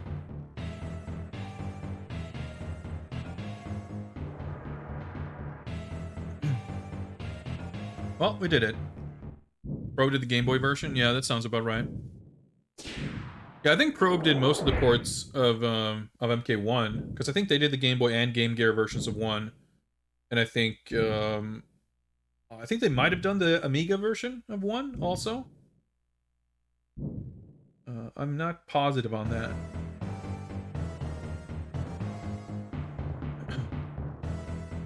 Well, I'm sure neither of these games in Japan sold very well.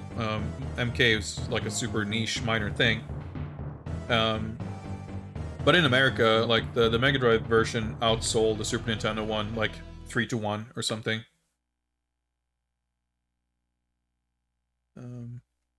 Which I'm sure had a lot to do with the violence being edited. But I do think the Mega Drive version like plays a lot better. Like, it's a better port. It's kind of ugly to look at in some ways, but it has Matt Furness's soundtrack to the Mega Drive version is amazing. Yeah, it's a cool port. It reminds me, there's a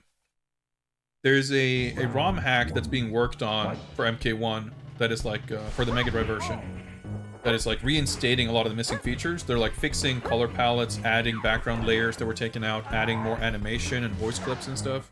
I don't think it's been released, but I've seen like it's being worked on by this guy Lin Kuei, who has done a bunch of other ROM hacks, some of which we looked at. I think he was the one who did like the fix for the Prince of Persia 2 port on Mega Drive. It wasn't entirely fixed, but he made it more playable.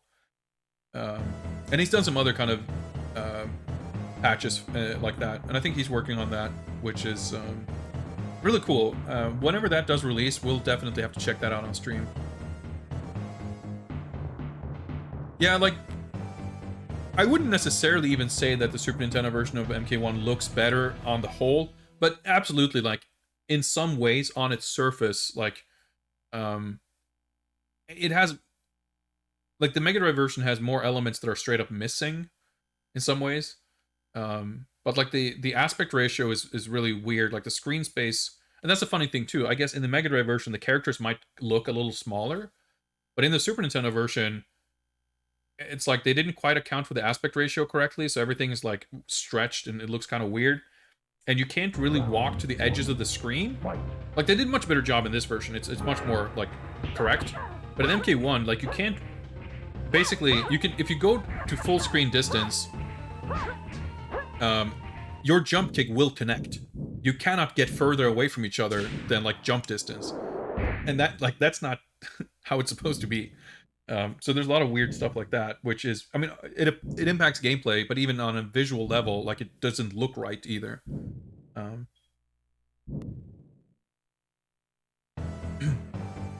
The horizon line is too high. Yeah, this is some stuff like that. Even in the Mega Drive version of this too, like it's not quite what it's supposed to be. Anyway, this was fun. I greatly enjoyed this.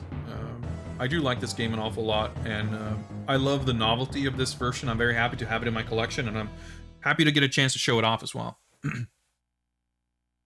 I think it's time for me to take a little bit of a break. I've been going for about 3.5 hours, so that seems like high time, frankly. I feel like if I do the raffle now, it might be weirdly long, so we'll wait to do the raffle till I come back. I will, however, try to remember, this is something I'm trying to do, which I think is like a good thing, to run some ads while I'm on break, so people are less likely to have a bunch of surprise ads thrown at them some other time. So feel free to mute or do whatever you have to if that bothers you. Or you can always subscribe. You don't have to watch them. But I'm taking a break anyway. I'm not taking a break to run ads. I'm just doing it because I'm taking a break anyway. I'll be back in a little bit, and when I return, we'll do more raffles, more fighting games, more hot action. See you guys in a bit.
All right, I'm back. Let me set up a new raffle, and we shall get going with that. Let me light a little bit. If I can use this remote. There we go. Nightbot. There we go. Giveaways is what they're calling it. Setting up a keyword. Keyword is raffle. And with that, boom. Raffle is open. Type raffle in chat and you will have the chance of picking the next game. Let me also list MK2, the Super Famicom version, as being played here. There we go. That was game number 3, 4. Yeah, we played Guilty Gear. We played Gundam. We played this. Did we play something else? Oh, Punch Planet. Yeah, right. There we go. my memory is... Well, it is what it is, I guess. All right, let me pack this up here.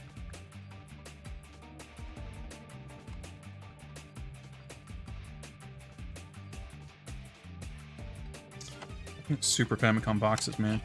Fucking worst.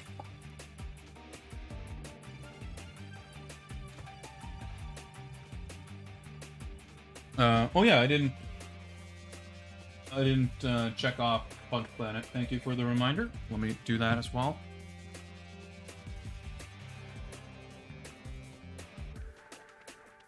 Actually, where are we at? Let me just build this. We are at 118 games played out of the current total of 273. Plus minus, minus, I should say, a few PS3 games, which are still in questionable territory. That's 43.22% completion. Not too bad.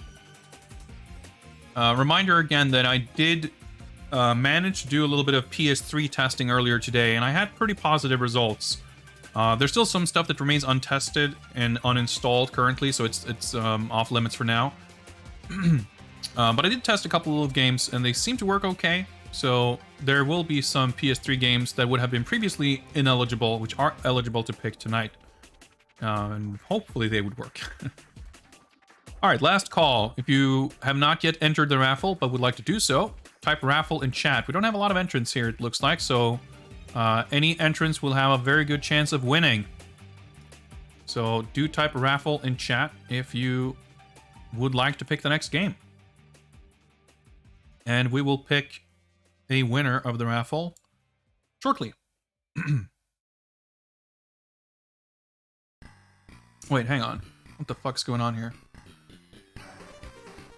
I just noticed that like a bunch of you typed raffle in chat, but you're like not on the list. What the fuck's going on here? Is chat fucking broken again?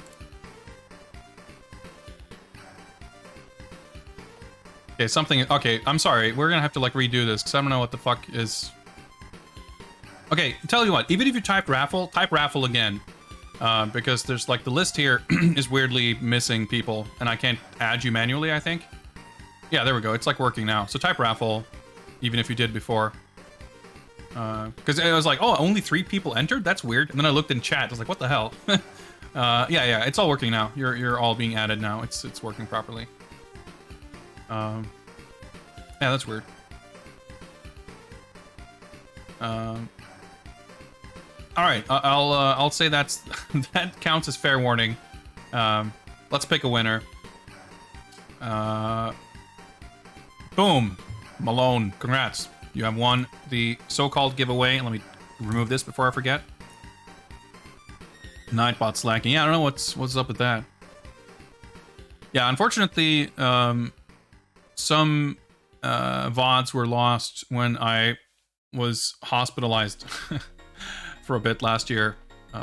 Can't be helped. It included one of the episodes, at least one, I think, of the fighting game viewers' choice streams. But on the plus side, I didn't lose my leg, so I think we came out on top on that ultimately. It's cool, Malone. Consult the list by all means, and let me know if you find something that strikes your fancy. We're not in any immediate hurry, so that's fine. Get into good futsis if you're missing a leg. It would be difficult, yep.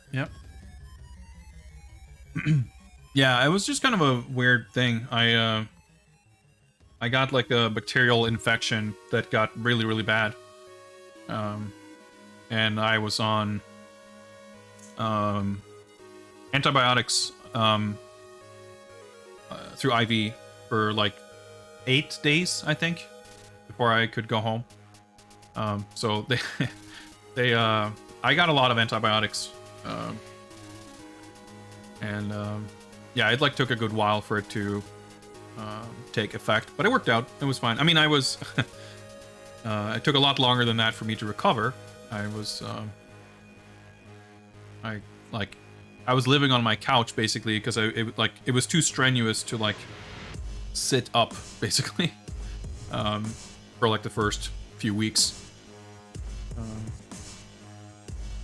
But yeah, I mean, I've got some scars all over my leg because basically I don't want to get too graphic, but I have a lot of scars on my legs.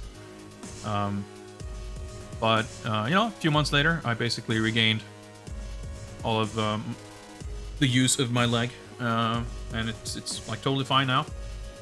And ultimately, like, it worked out fine. I've had, frankly, nothing but good experiences with the healthcare system and everything. So, Samurai Shodown 3. Good luck with that AI. Thank you. That sounds promising.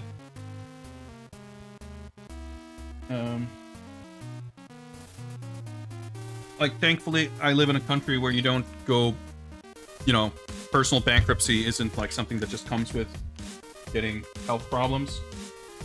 And I've had good experiences dealing with doctors and everything. But so I mean, it could have been a hell of a lot worse, but it was still quite the episode. And people may remember, may or may not, that it also happened during the release of Streets of Rage 4. So I remember being really bummed that I didn't get to play it because I was in such a hurry, honestly, to get to the ER even, that I didn't bring my Switch. Like I got like an emergency time. I called and to like the healthcare hotline, whatever. It's like a phone number you call, and they were like, "Oh, you should probably get that looked at like immediately." Well, there's a time here in like 4 to 5 minutes. I'm like, all right, sure. A friend drove me there, and the doctor there looked at my leg for like 2 minutes. I'm like, well, you should probably go to the ER. So I didn't like pack or anything. It's like, okay, I guess we're going to the ER. I wasn't expecting to spend 8 nights in hospital, so I didn't have a Switch with me to buy Streets of Rage 4 to play there either. I eventually got to play it, you know, when I got home and everything, but it was just, I don't know, it was just a funny thing that it worked out that way. All right, so I think we've tried to play these games on the anniversary. Actually, let's give it a shot, because I think I have it installed. I have the, let's see here. I just realized that we had some trouble with it before, but I do want to play that version if we can, because I know there's like some fancy graphic feature with the scaling that I'm curious to kind of see what it looks like. So I guess we'll hop on over here. Yeah, let's chill with that. Okay, I gotta sign in. Okay.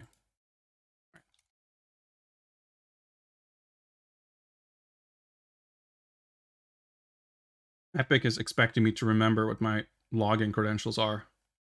Well, apparently I did, but now I have to two-factor authentication. All right, let's see if we can. I almost started reading it out loud. So fucking every time I open up Epic or Steam, I have to do this, and there's a checkbox for like remember my login, and it still like never works.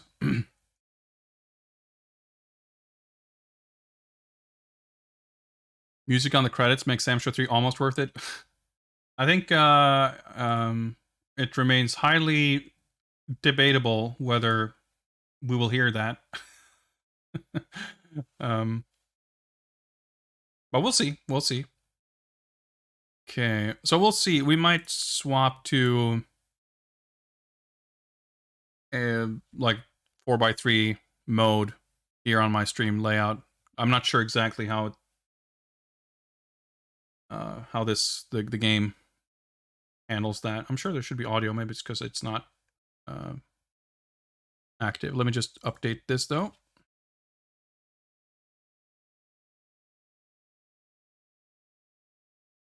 What kind of art do I have for this is the question. Do I have probably not the Sam Show?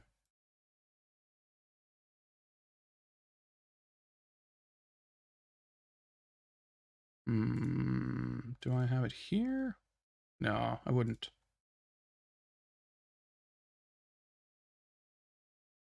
Give me a second. Okay, let's all right, just to put something on here, I guess we will weird that I don't have. All right, this is completely the wrong Sam Show, but I can't be bothered fucking grabbing more artwork, so we'll just put the Sam Show 5 artwork there. It's good enough.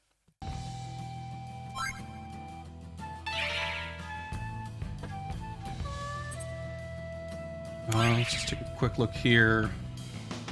I wonder if you can... Okay, I guess not. I'd have to do some... Yeah, we're gonna play with like 5 extra borders here. I would have to set up cropping and stuff.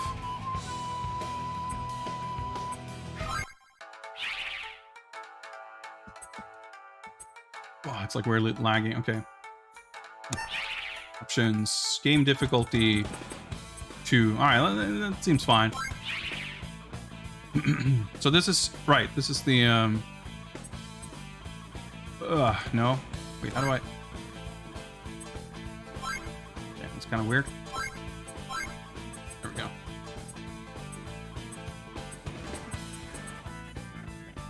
Start is set to back. Oh yeah, I guess start is my, like, the emulator wrapper pause. So I guess that makes sense. So, like, I guess we would probably rather play the Japanese version, right? The US version is probably going to be, like, defaulting to taking out blood and shit. We're missing some terrible English, but I don't think that's a big deal. So let's do this. Okay, so it's like a tiny window. There's, yeah, right, there's like fucking vertical scan lines in this. So fucking weird. Funny that it like scales the border also. I have like one every character or whatever. It's like super weird when it's extra zoomed in here. All right, looks like we got some Sam Show 3 artwork. Let's go with that. Hey, Mina's cool. I like her design. Okay, that should be fine.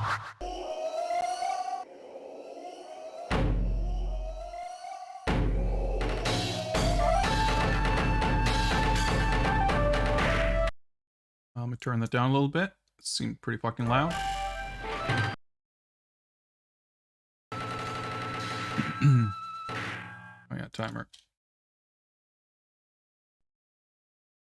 I don't know if I changed that or if this version defaults to level 2. Typically on MVS, level 4 would be the default. So I'm not sure. Either way, I have no qualms about adjusting difficulty as I see it needed. Old SNK games are usually hard as balls, and if someone specifically warned me about it, like, I trust that level 2 is not going to be a cakewalk. Yeah, I know that this game is like pretty derided. A,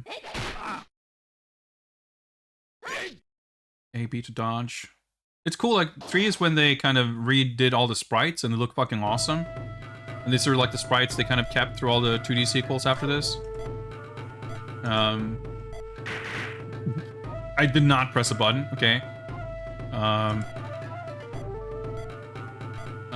Oh yeah, Slash and Bust was in this game.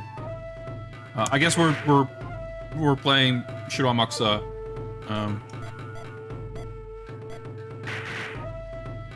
I guess I breathed on my button, so I picked him. Oh well.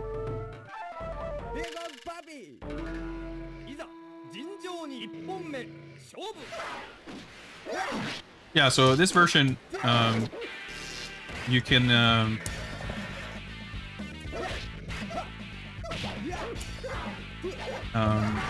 when it zooms out, it will, like, it's like the game is running at a high resolution internally.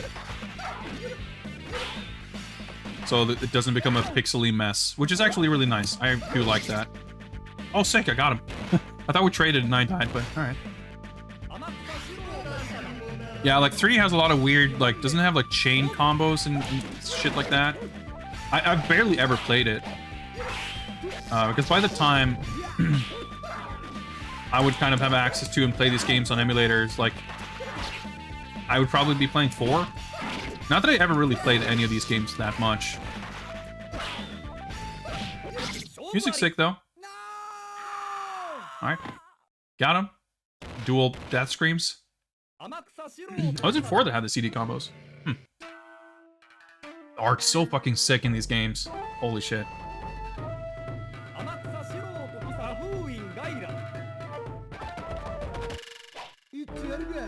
The intro seemed like weirdly framey, but at this stage, I don't know, it's a little something.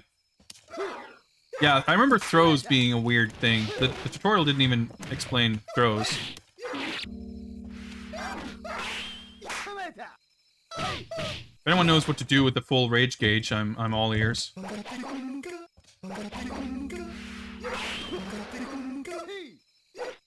My stand B is kind of whack. I literally hit straight up. Is it back? No? Okay. Okay, neutral B, but forward or backward plus B, I do this. But neutral B just attacks right up. Okay. Horizontal forward CD. Okay. There we go. Now we're seeing more of the stage.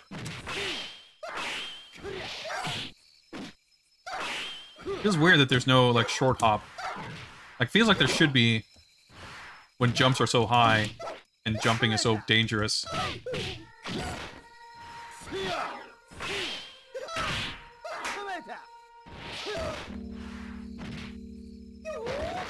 Oh, okay, right. It's got teleports.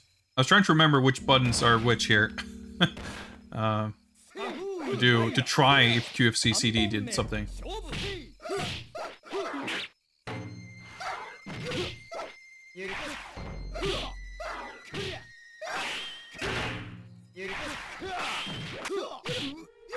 Okay. Forward heavy seems to throw at least. I don't know what to do afterwards. Oh, wait. I was gonna say, I wonder if that does something in this game. It doesn't in the first game. Dead. Yeah, losing my weapon there was not great. But hey. Neat. We did better than I expected there. That's not the start button. There we go. You'll never win the struggle. I can believe that. Let's go with Homer. He's like the only character I know anything with.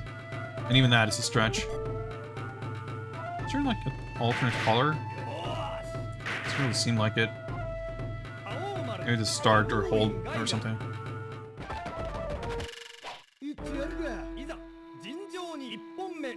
Holy shit, you walk so fast. Like, I can make sense of his normals a little better, at the very least. Oh, okay. Well, I guess maybe they changed moves a little bit because of the slash bust thing. No, okay. Or is that reverse shorty? No? Circle?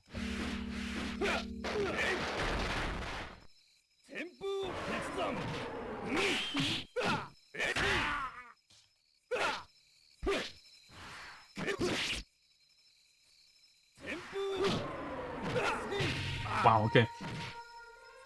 I thought the quarter circle back was the flippy overhead slash, but then he did the whatever the others just regular looking slash move.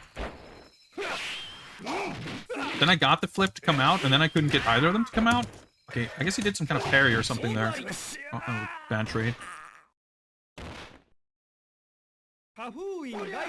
Yeah, see, that's what I was thinking. Like, oh yeah, maybe it's Dragon Punch, and quarter circle is the slash. And then I couldn't get either move to come out with either motion. It was like, what the hell? I mean, I wouldn't be surprised that movements would be... that inputs would be strict. Oh, there we go. I somehow figured out a different color. But like I said, I couldn't get either to come out. Had me a little confused.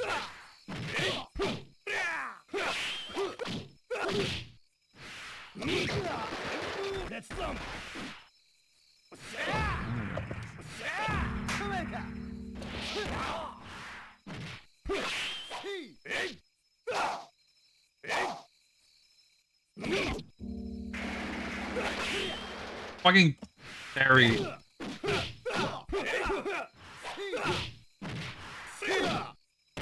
Okay. Oh. Fuck's sake. This fucking game, man. Alright, so is that a move of his, or is that like a system mechanic? Because the how to play was pretty sparse on information, I feel like. Yeah, that was a move of his that I guess has like a dodge property to it.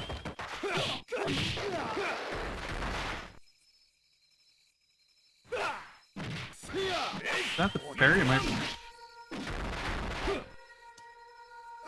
Okay, quarter circle forward D, I guess, seems to be parry. Because I was trying to see if I could do a quarter circle CD or something. And I did some kind of, like, he wasn't flashing or anything, but he was like holding up his sword. So maybe that's like a whiff animation for that mechanic.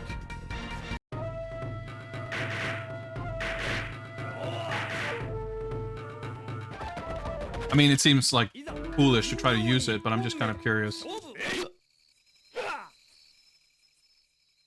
Hmm. No, it's just quarter circle nothing?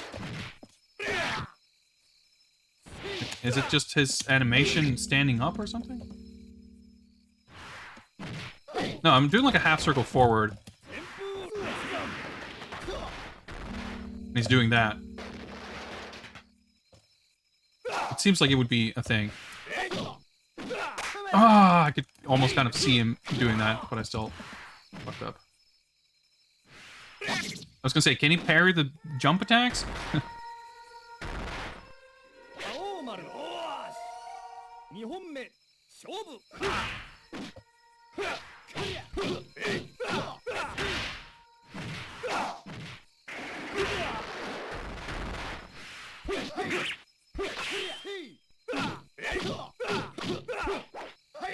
Alright, that's just an overhead at least. It's not unblockable, I think.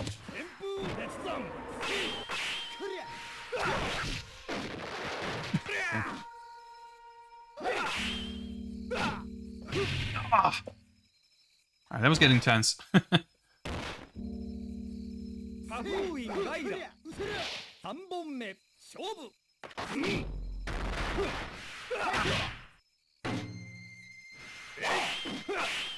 Oh, I should have just blocked, I guess. Yeah, that's like half circle back. Whoa, what the heck happened there?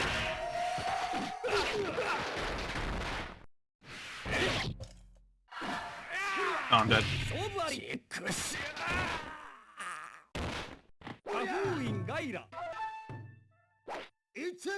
Yeah, this is, I can't even say, I was gonna say, like, early... But this is the third game. The first one was, like, 93 or something, so this would be, like, 95. Well, I guess 95, we're definitely not past that era of, like, weirdly difficult game. But I associated more with, like, 93, 94, like, past that first wave of Street Fighter 2 and Street Fighter 2 clones. When stuff just started to get really balls difficult to like appease the super hardcore crowd or whatever. But by like 95, there's definitely still, I don't know, this might be 96 or something. I don't know. That wasn't completely over and done with. Okay, we got a perfect, I guess, somehow. Anjo. Perfect victory.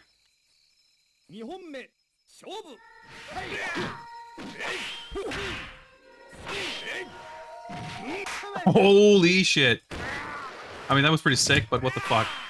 It's a punish.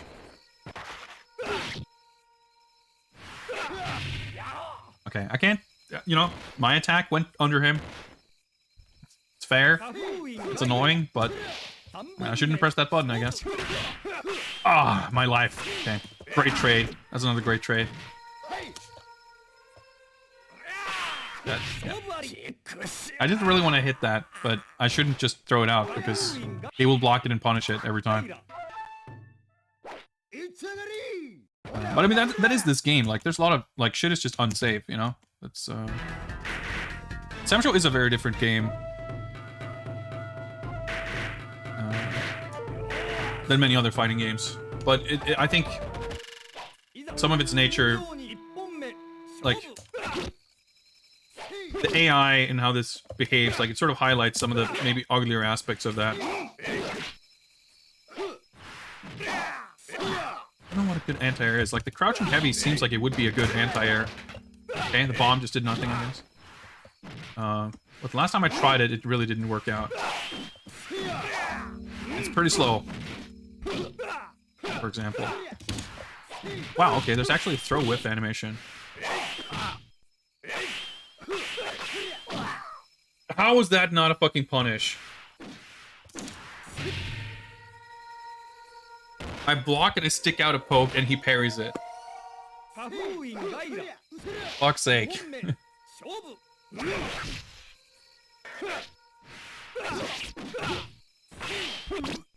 I guess I should not press the button after that, because it seems like...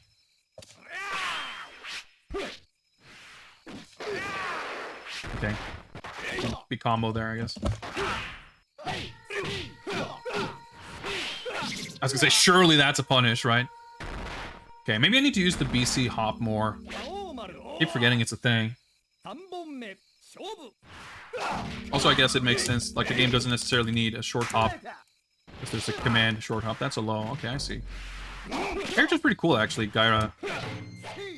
Dude, I was holding up.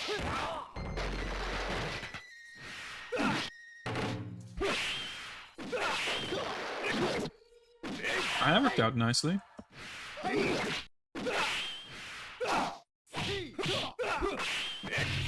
There we fucking go. Dude, the high-low mix-ups are scary as shit. Okay, nice sub 15 minute. There's the third opponent.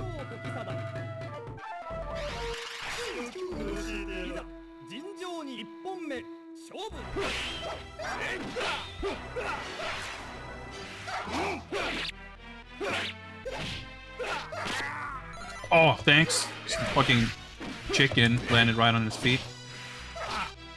Got some CG rocks in the background. Okay. Barry, yep, of course. The backgrounds are a little bit of a mixed bag, I think. There's definitely both 3 and 4 has some really weird shit going on with some of the backgrounds, but some of them look amazing. Like, 4 has the weird thing where, like, at some point in the match, everything will just turn into, like, there's some weird, what do you even call it? Like a rune or something? Like a symbol in the background, it's just like flashing purple light. Like the whole background is just like a flat single color.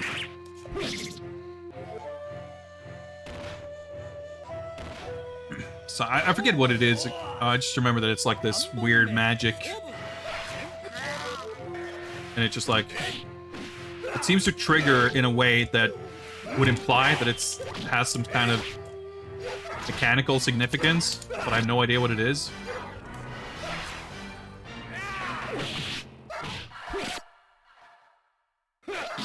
Ah. The counter hits are like juicy and satisfying as hell. It's really cool, but it's Doesn't feel great when you get counter hit for like 30% damage.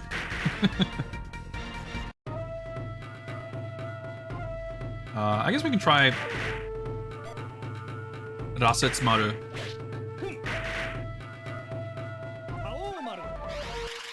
I have no idea what difference the different versions do. I'm guessing they have different specials. I wouldn't expect normals to be that different. Or anything else, really, I guess.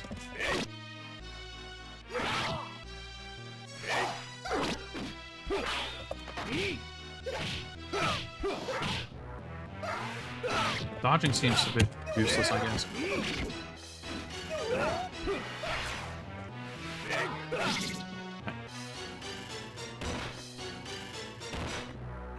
1, 2, and 5 got more consistently great ones. Yeah, I think 3 and 4 are both games, systems, mechanics-wise, and some of that's... They're just like the weirder ones, I feel like.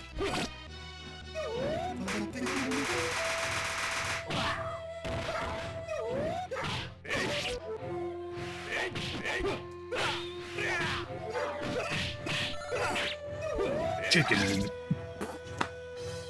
Dude, was that even a counter hit? I mean, I guess it must have been, but that did like 40% damage. I was like, oh, sick, I got a life up. Like, that should help. Low, I guess?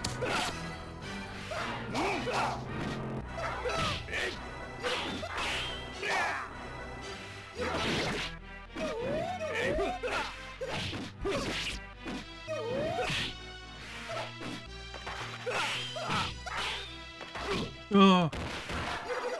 Yeah, even stuff like this, like weird shit happening, like the stage is kind of transitioning into weird shit.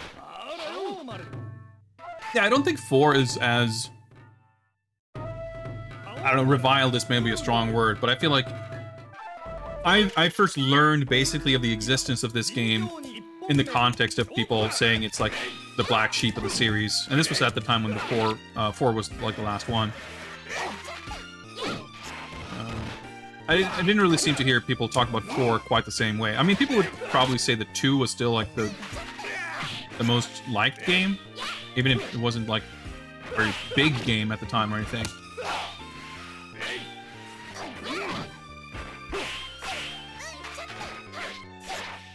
Weird ass ice pool. So you see, I don't know. I didn't really notice it during the Amakusa fight, but you see there on her name, it says forward AB, and before that there was like a half circle D. I don't understand if it's to do with her or me. Like, is it because I'm playing against the computer, I can do that against her? Or is it showing her what she can do? Like, I know that in some games, in 4, I think, like when you activate, you do like the rage explosion, it shows on screen, or even when you like win the match, like there's an on-screen prompt for what you can do. But it seems weird that it would do that for them and not for me. I don't understand.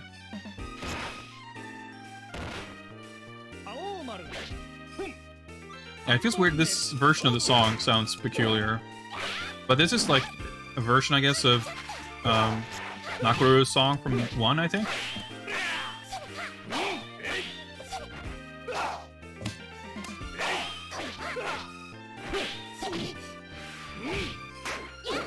Try to throw her.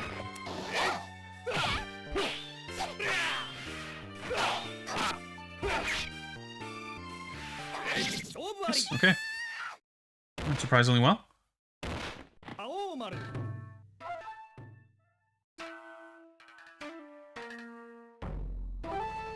What's it say? Muteki no something something?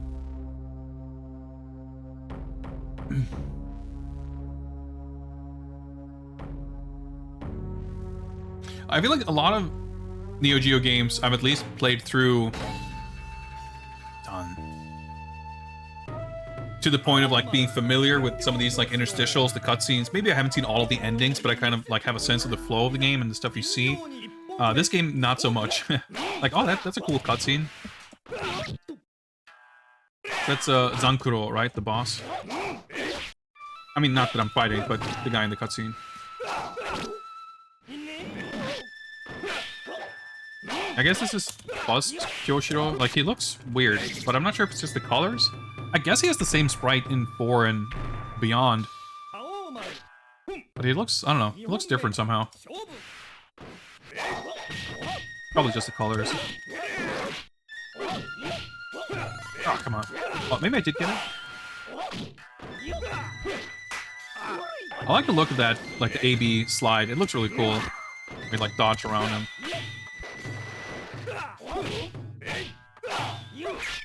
Punishable.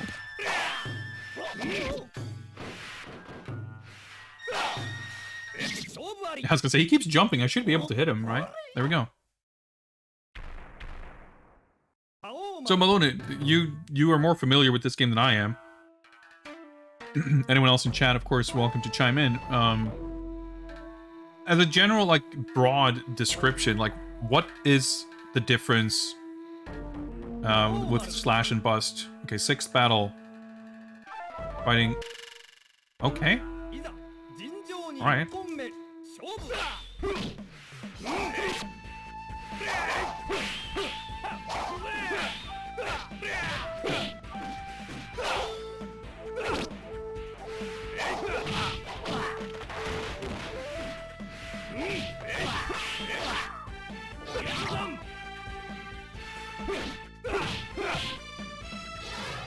Ooh, oh, okay, that was definitely something I could have punished, but oh well.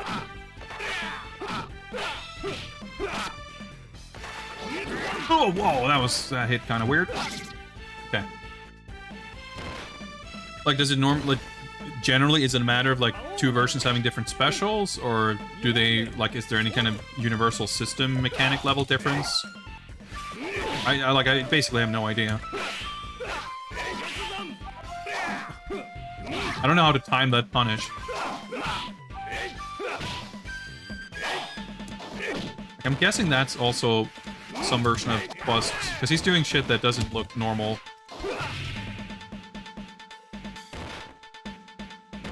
Bust aggressive, trade some defense and zoning options for offense, frame advantage, and specials. Assuming that's like a broad generalization, though, of how they tend to differ.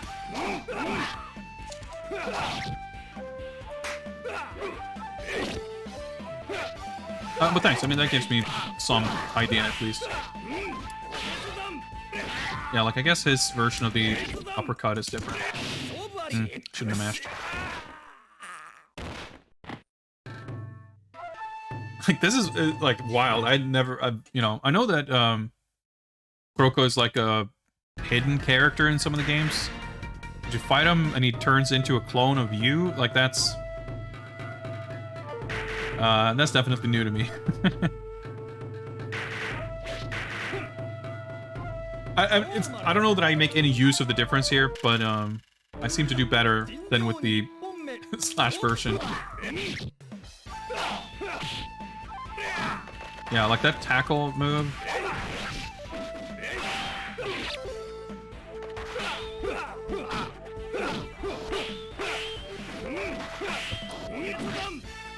That uppercut again seems pretty different.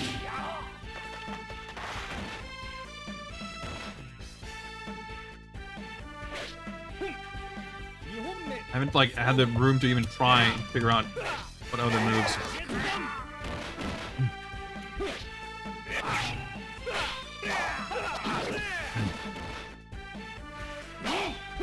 The percentages is, yeah, it's damage.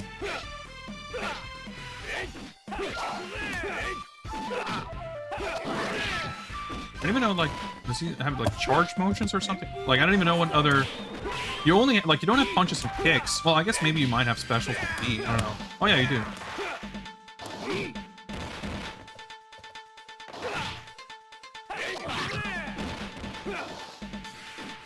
Well, I guess maybe the parry thing isn't a thing in Bust, then. Iframe something, maybe? Special in some cases, command normals. That makes sense.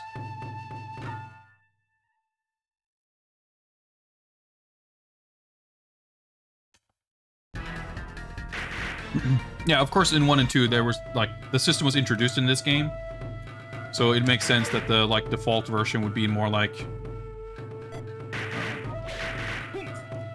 the previous games. reversal. So I wonder if I still... Yeah, because I don't seem to have that, what seems to maybe have been the parry thing. Oh, no, I do. Okay, never mind.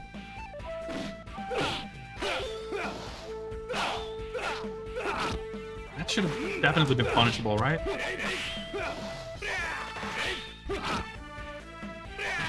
Whoa, okay. An uppercut thing? Yeah, okay.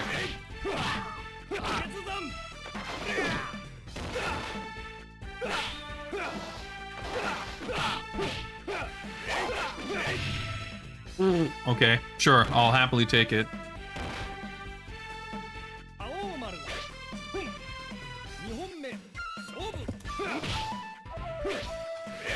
I have done a heavy slash there? Probably. Satisfying.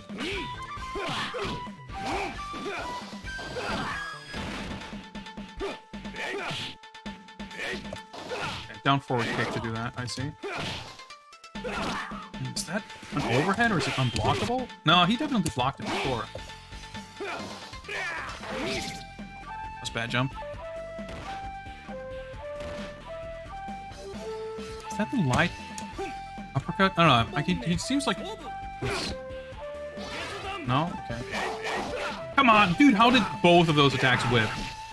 How did... Okay, well, fucking input reading, I guess. Simple answer.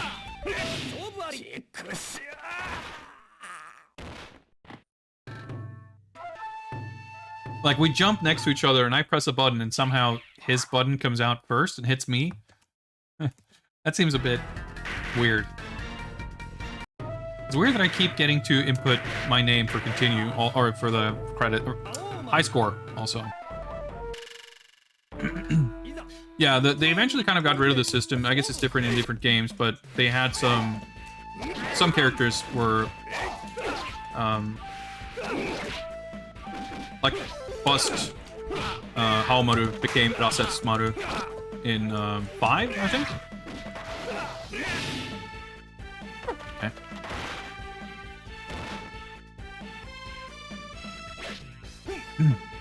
And yeah, Wolf Nako became her own character also.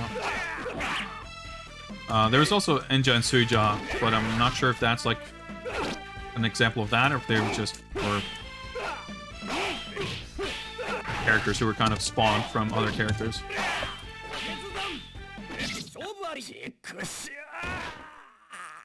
Like, it's... I'm trying picking someone else. Like, I don't know how to play anyone in this game, so I guess ultimately... It's not that I'm really making use of anything Haomaru can do anyway, so I don't know that I'm really missing out on much.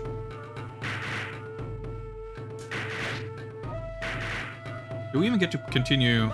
Well, of course. I was gonna say, do I fight the same opponent? Yes and no in this case, I suppose.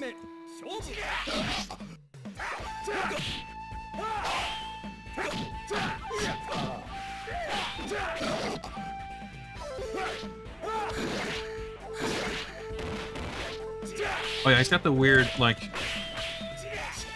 cross-up Rekka thing. Dude, whoa, okay, I thought I threw him there? Just dodges. Yeah, we were definitely not beating this game, but I'll see how far I can get. Because, I mean, at some point, if we were to keep winning, we're going to get to a boss who I'm sure is going to be ridiculous. So...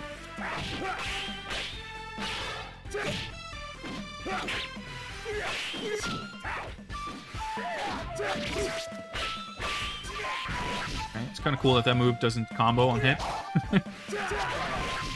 Well, I guess maybe on counter. Now that this game's like, or this series in general is very like combo heavy, but actually was able to use the dodge.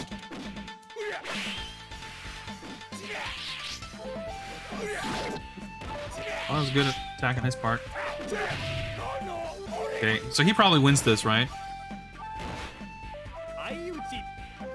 I guess not. That's interesting. Dude, how the heck? Anti-airing is like weirdly awkward. I mean, there's a lot of things that are kind of awkward in this game. It's not a complaint. It's just like it handles in such an unusual way.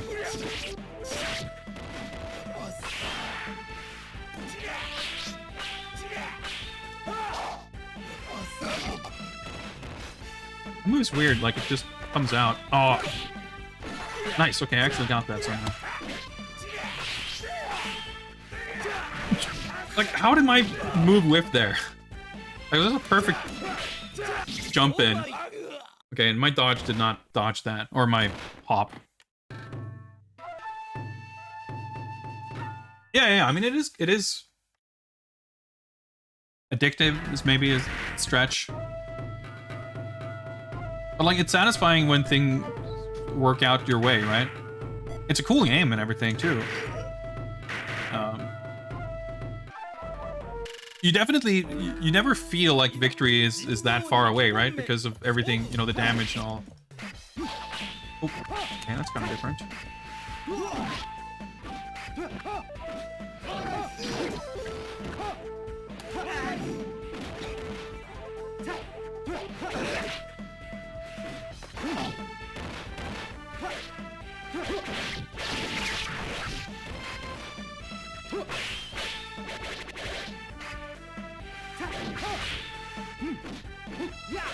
Is it Portugal back in air for the this move? Oh, it's. I don't know why I bother. But yeah, I guess I can see another reason why this was maybe also kind of not very well liked is that it's like missing a lot of characters. 2 was like mainly the roster from 1 with a bunch of additions, and I feel like this has like a much smaller roster, like back to the same size roster as the first game. And I mean, there's new characters, but there's a lot of classic characters missing, I feel like.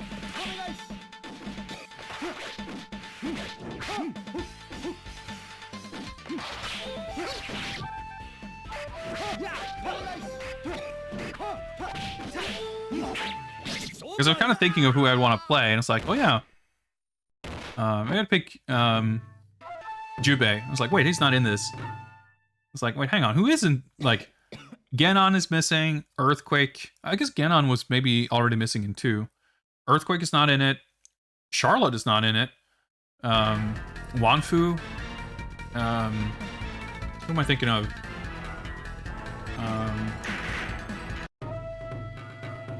Tam Tam, I guess, and Cham Cham is not in it either. Yeah, because like this guy's new, so is this character. Yeah, there's like, I don't know, 4, 5 new characters out of 10 or 12. Yeah, I mean, it makes sense that they did a lot. You know, the art's awesome and everything, and those other characters eventually came back, but, you know, I can see that rubbing fans the wrong way. And I mean, 2 was a very, you know, highly regarded game. At least, you know, eventually, but I would assume that it was well respected in its day. So I can see it not going over super well, like just replacing everyone. I mean, they're basically, I mean, they're kind of built off of the existing sprites in a way, sure, but they do look a lot better. There's a much more like refined style to them. I think that the animations are probably a bit different, even though like the basic poses and design and everything is like not drastically different.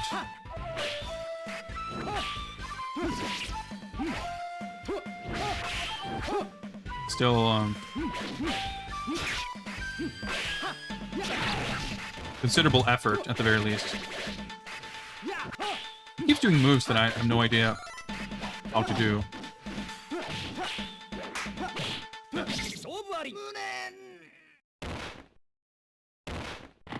Yeah, Seeger's missing. I guess I'm not like thinking too much. Like, Kafuin was in 2 as well, right? I guess I'm not thinking too much about the characters who were added in 2.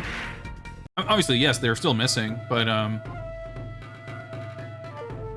the omissions are more notable, I feel like, for the characters who were in both 1 and 2.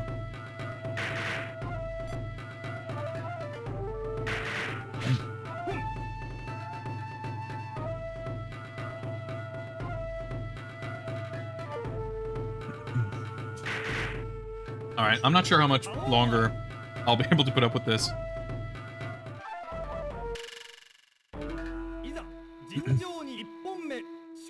Yeah, that makes sense, Jersey. I mean, I know that Fatal Fury Special was really big. I guess it's more that I wasn't around to witness any of it, and I don't have any like accounts. Basically, everything I've heard about the popularity and reverence towards Samurai Shodown 2 has been in a somewhat historical context, I guess. Not necessarily like decades later, but I mean certainly, in the late 90s, early 2000s, in the context of like, oh yeah, 2 is the one that people like,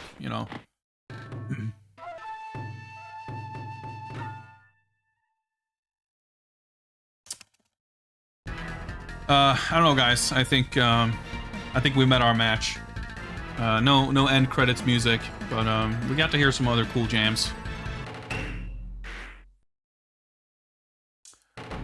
Cool game, but fucking impossible. I mean, kind of what I would expect, to be perfectly honest. Yeah, we got to enjoy some really sick artwork. This series always had such amazing art. I'd be curious to see, like, we still haven't found out who the last character is for the current game. Supposedly it's a Guilty Gear character, right? And that'll be interesting.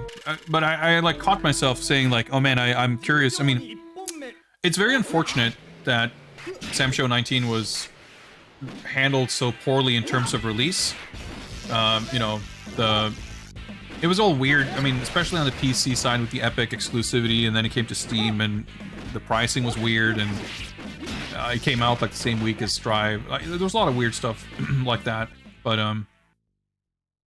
the online being bad, like it had a lot of issues that were not at all related to the quality of the game, because the game is excellent. I bought it when it came out, and what little I played of it, I really, really enjoyed. It has a great roster. Like, it's a really cool game, but circumstances were not kind to it, and it wasn't a complete, that was a failing of its own making to a degree, for sure.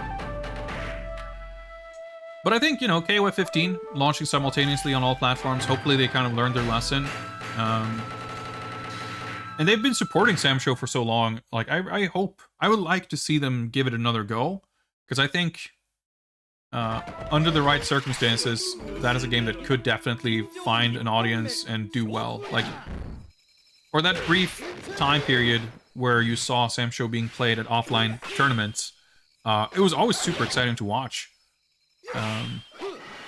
It was a really fucking cool game. So I hope there's a future for this series, and that it won't take another like decade-long, hibernation before we see it again. And this isn't a series that I'm that attached to. Like I said, I never really played these games. I always admired them kind of from a distance. I love some of the characters. The art's amazing. The game store I used to hang out in when I was in like middle school had a 4-slot MVS cab that had Samsho 1 on it, and I played it a couple of times. Like, I thought it was super cool, but my experiences with this series doesn't really have much of an overlap with my time like playing fighting games proper. So I never like learned them or anything, but I thought they were cool, and I was hoping, like, the most recent game was like, I was like very ready to like, fuck it, I'm getting on board, I'm gonna play this game. But because of, not that I was particularly excited to play online, but because the online was bad, and, because of some weirdness with, pricing and everything else, like, there was kind of the global kind of levels of excitement for that game weren't such that I got caught up in it wanting to play it. It was easier to kind of feel, I guess I don't really care. But yeah, I mean, I agree. Like, it has a very unique feel to it, and I was really glad that the new game maintained that so well. We talked before playing Punch Planet that I kind of liked drier fighting games, and in a way, this is the sort of extreme of that. But it's almost a little too extreme. Not that I dislike it, I'm not familiar with it. But it is cool, and I think it thematically fits super well Like the mechanics and the theme fit super well together, which makes it really, really cool. You couldn't really have these mechanics, or you could, but it would be weird if you had these mechanics in something that wasn't based on swords and weapons.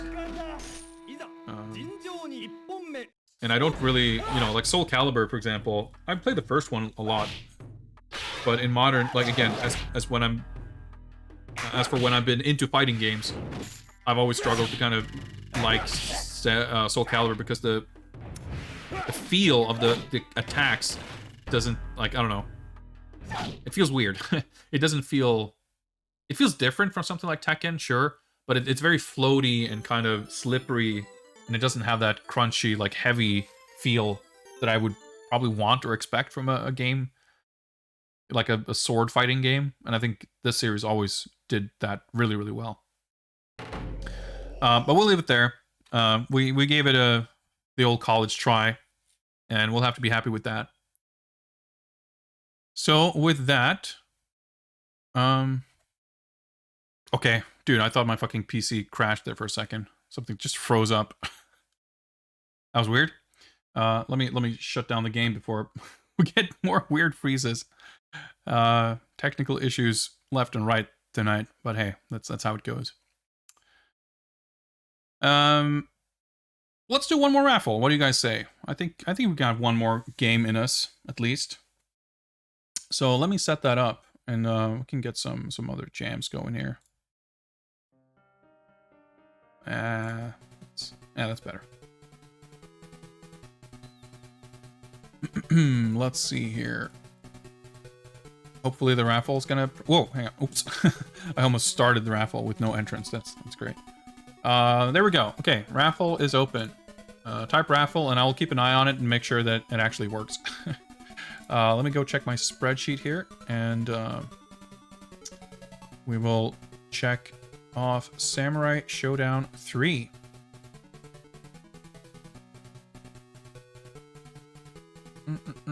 Has been played, yes, and today is still 2021-08-06.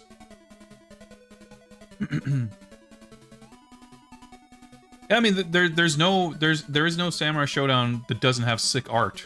I mean, like, Samurai Shodown Sen isn't a great game. It's kind of neat in some ways, but that has, like, amazing illustrations. I guess the Neo Geo, Hyper Neo Geo 64 games and the PS1 versions, those I don't really know super well. But as a general rule, like, the art and presentation, super consistent throughout the series, too. Really amazing.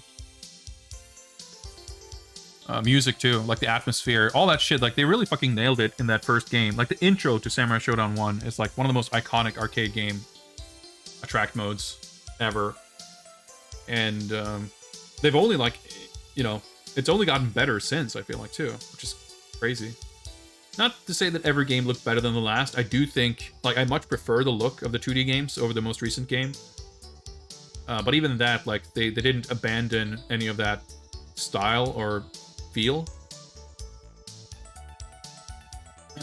I can remove you from the raffle, Atomic Runner, if you feel you're getting preferential treatment. Oh no, you mean you entered twice? All right, sure. I'll re-enter you.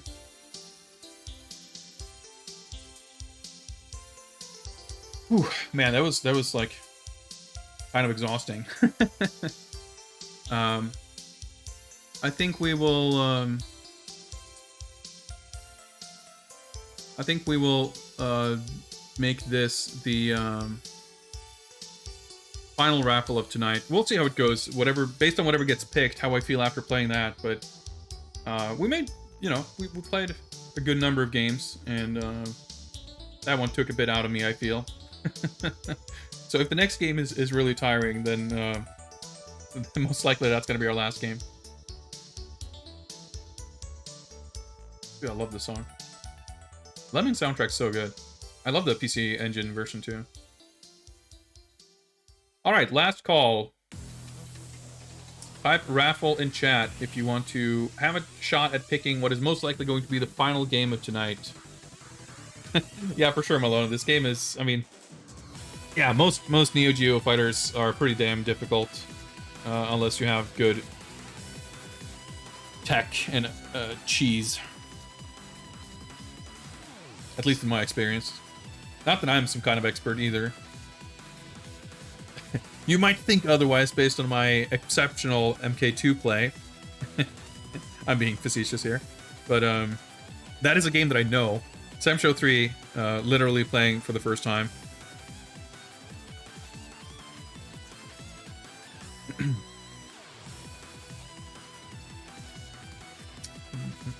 I see. Okay. Got some notifications here. Alright. Let's do this. Who will pick the next game? Roll it! Lamisar has won the giveaway. Wow, we're seeing some incredible high-level rigging tonight. I'm impressed. I'm impressed.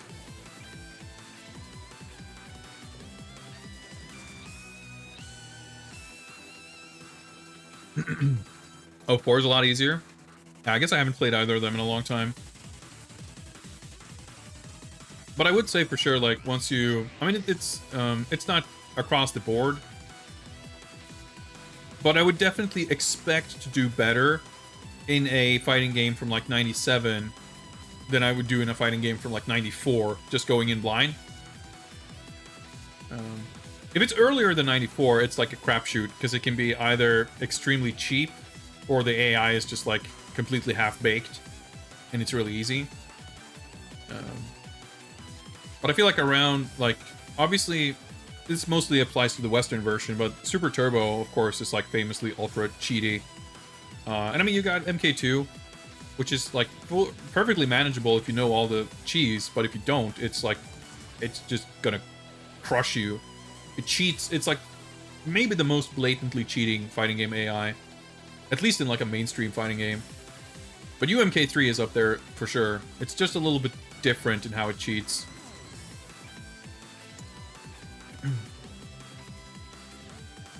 Historically accurate punchmans in Koihime Enbu. Alright. Back to Steam it is. Yeah, it's an interesting mix here of old favorites and games I have bought to play on these streams and have never done so before. Let's stop these jams, and I've literally never booted this up, so let's hope it okay, let's start key configuration tool for direct input game controller. Status okay, assign. Wow, okay. Dude, why are these fucking... Alright, this is fucking Isuka all over again. But I'm allowed to press... Okay, that's promising. Okay, I can actually use... I don't have to use the...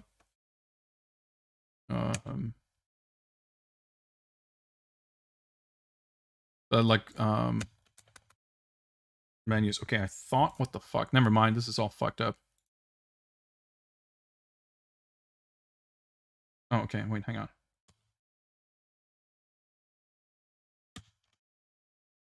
Why does this not recognize this? What the fuck is going on? Okay. Okay, let me try something. Yeah, it's like not recognizing some buttons, it looks like. I'm gonna unplug my joystick and try to use it in PS3. Like, this is a PS3 and 360 compatible stick. When I use it on my PC, I would typically use it in 360 mode, which, you know, 360 controllers work fine on PC for the most part. But on the stick itself, it has Xbox 360 mode and PS3/PC mode. But basically, I guess that's like X input or direct input. Normally, X input would be preferred on PC. But who the fuck knows?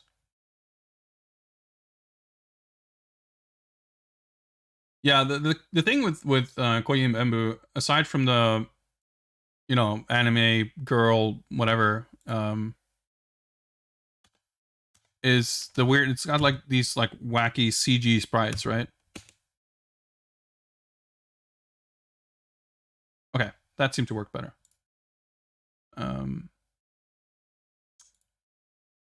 But the cool part is that it's sort of inspired by Suiko Enbu, right? With the weird counter hit juggle combos.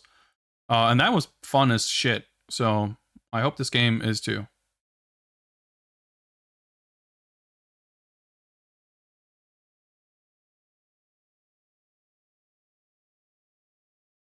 The version for the save data is mismatched. How do I have save data? That's loud. Okay, let me crank that down a bit. And we'll update. Can I get artwork for this? Should have. Probably didn't. Oh, I did actually. Koihime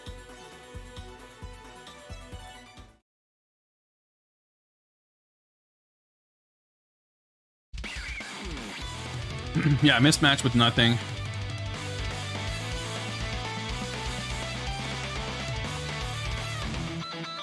Yeah, it's like, it's the kind of...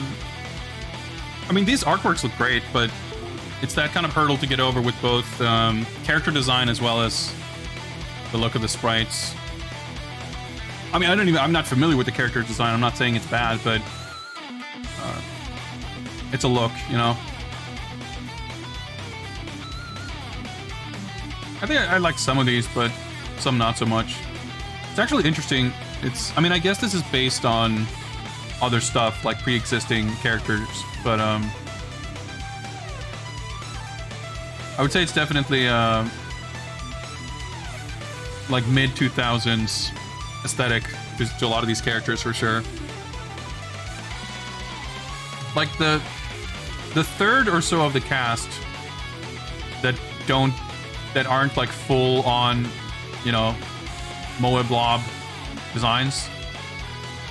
They look pretty alright, but the other 2/3, I'm not so hot on.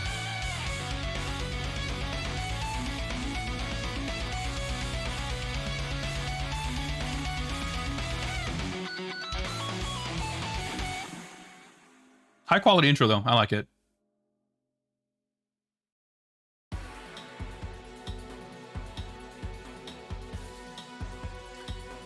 One of several Three Kingdoms adaptations. Yeah, but even so, like it's based on like a visual novel or something, right? I wouldn't be surprised if the character designs, like the costumes and everything, is still different in this compared to that. But even so, like the character designs, to my knowledge, weren't created whole cloth for this game, right? I don't know.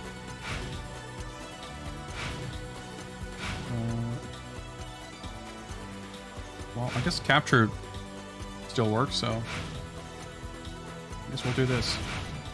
I'm assuming this is just display language. Surely there's no, like, English dub in this, right?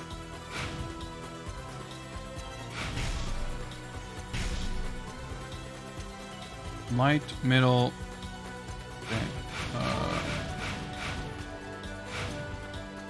It makes more sense. A, B, B, C. Okay, yeah, that's pretty much Sam Show controls here. Just do this, whatever.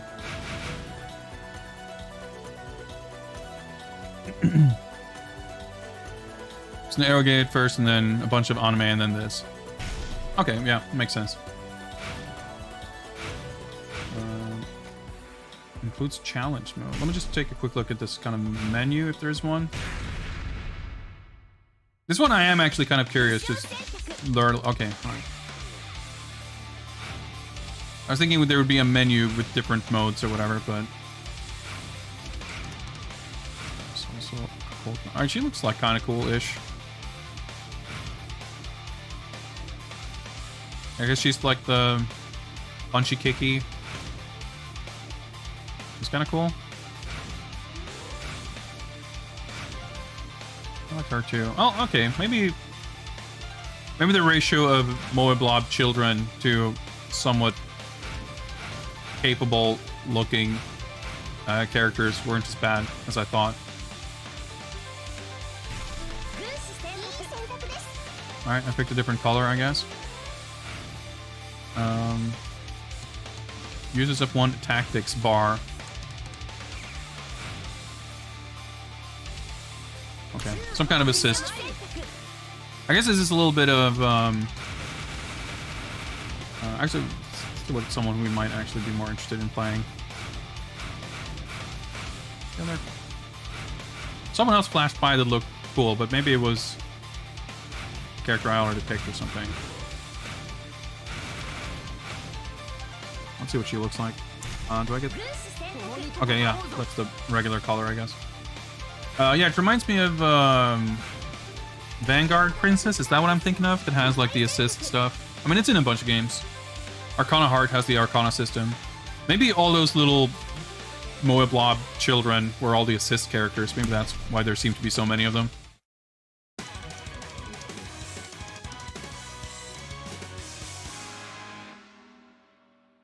There's like a lot to take in here.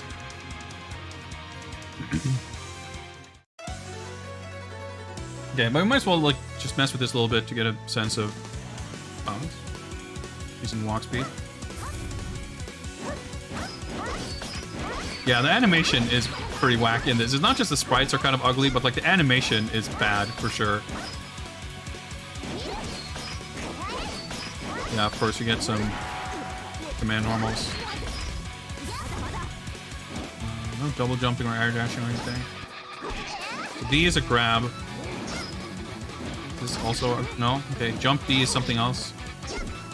2D is not something else. It's just the same grab. Okay. Okay, let's take a look. Challenge. Maybe we should do some trials just to see. We'll do that. We won't start there. We're going to be spending more than 30 minutes with this game, I'm pretty sure, because I'm actually very interested in this game. I'm curious about this game. So we'll be labbing a little bit before we jump into arcade mode, if you guys don't mind. Okay, I didn't quite mean to do that, but it's an anime game, so of course it's got pretty sick music. All right, let's take a look at the command list.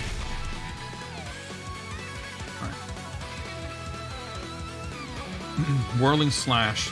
Command grab, maybe? Olgi. Okay, so tactics bar is just super meter, I guess. Nothing too fancy about that. Dark Knight run. Kyogi.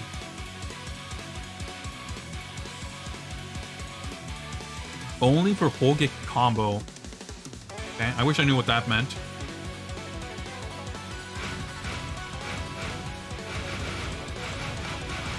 Looks like the super commands are literally the same for everyone. That's cool. Makes it easy to learn.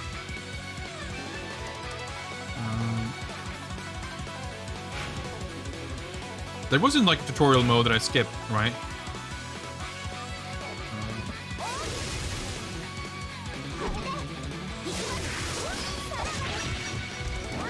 Simple enough.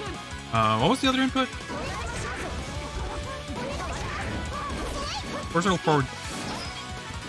I don't know. Am I having like frame drops or something? It doesn't look. Pretty sure VSync is supposed to be turned on. Something looks like not quite as smooth. Like when you have big like flashing and stuff like that, something about it looks stuttery, kind of. I don't know. Maybe it's because I have a weird refresh rate on my monitor. It's like 144 hertz, but you would think it should look fine.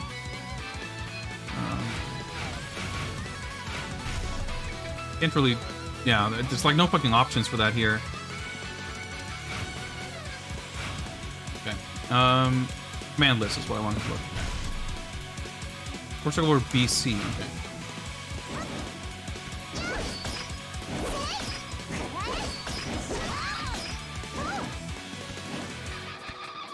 So that jump I'm doing. Okay, that's something else, I'm sure. Yeah, okay, that's the quarter circle forward.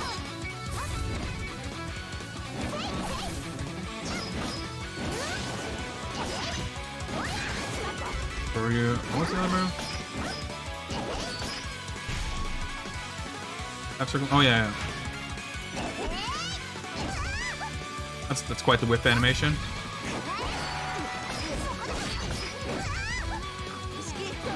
Dude, I'm trying to do the fucking command grab. It's pretty sick.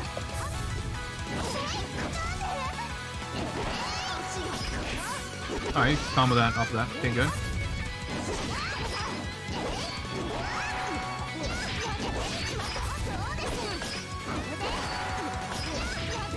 But that's the whole thing, and I guess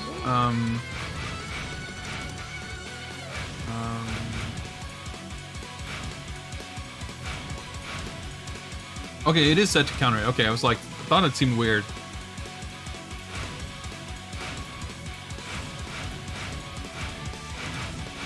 Yeah, I guess.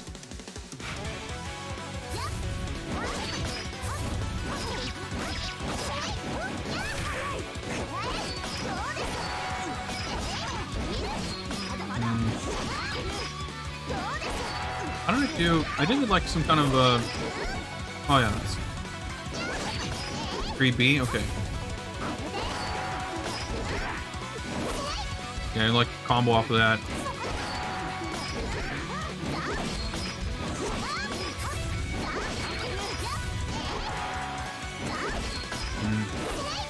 Okay.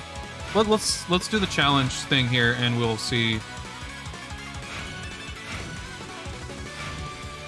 It's so weird that it resets every time you go out of it. Alright.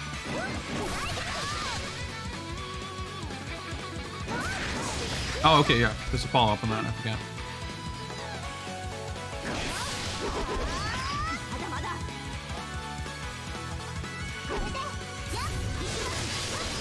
Can you jump cancel? I don't think so, because it's not like a dust or anything. Like, it's... okay, so Hogeki... Oh, I see, okay. Okay, so Hogeki is when you get the red counter. Huh, this is pretty sick. That's like a cooler style of a cinematic super than you see in any like 3D, like polygon fighting game. Okay, I just wanted to, okay, whatever. I just wanted to show like the, when you get into that particular counter hit state, whatever, well, we'll see.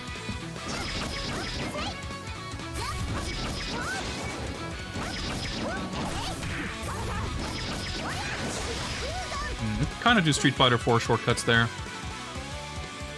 Okay, it's this corner only combo.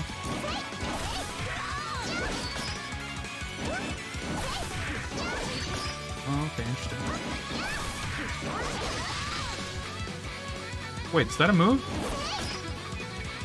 Forward circle back? It's not in my move list, right? Oh, okay, whatever.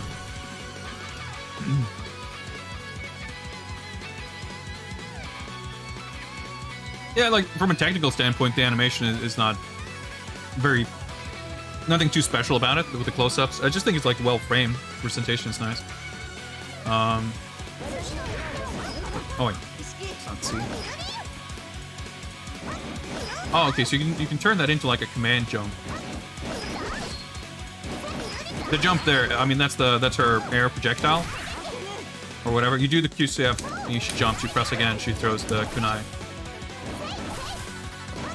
Oh, interesting. So A, B, and C determines the angle of the jump. And then when you're in midair, regardless of jump, button determines angle of the kunai. But if you press D in midair, you just cancel to a normal jump.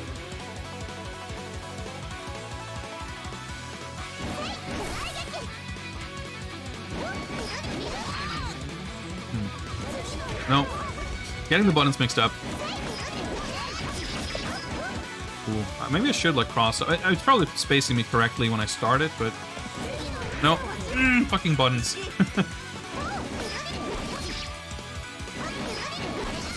I definitely crossed up with that. Yeah, how do I like landing all three? That seems simple, tricky.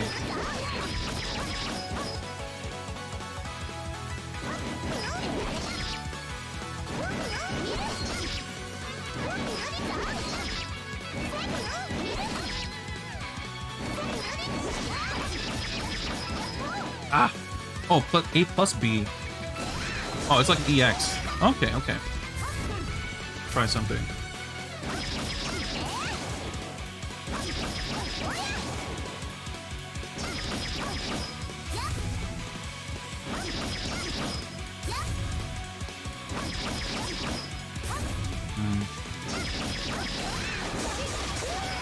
It's not super easy to do.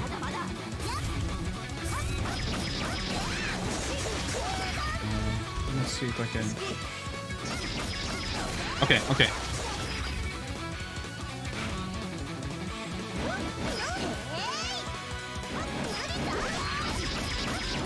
Ah!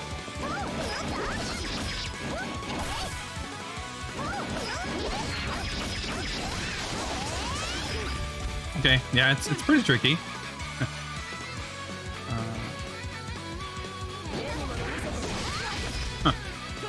Interesting, you get to do trial combos with the assist things too.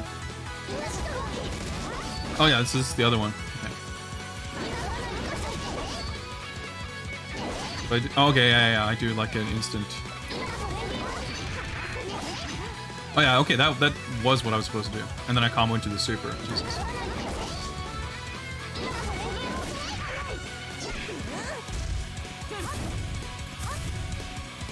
Oh, you don't push very quick.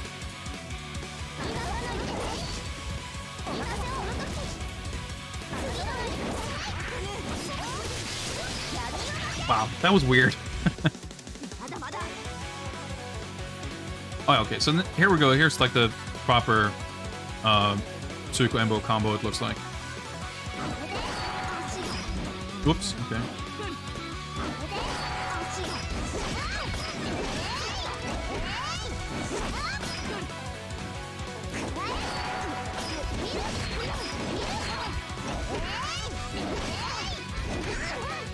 Oh, it jumps. It's kind of hard to read there.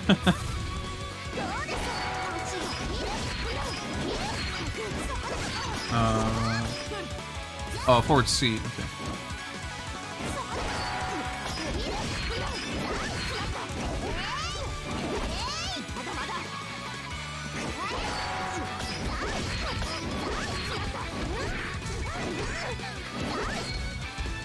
Wait, what?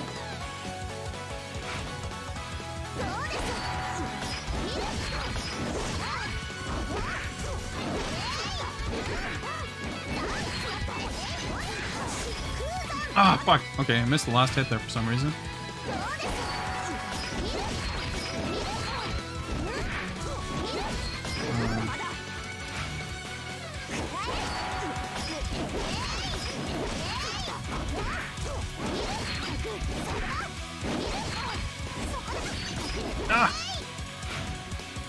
Did I get a...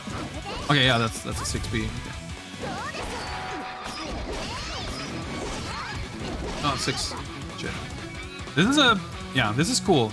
It's definitely pretty difficult. I mean, I have to get used to it, I guess. I wouldn't say it's any harder than any, like, anime fighting game combo. I definitely... Like, that shit's kind of beyond me as well.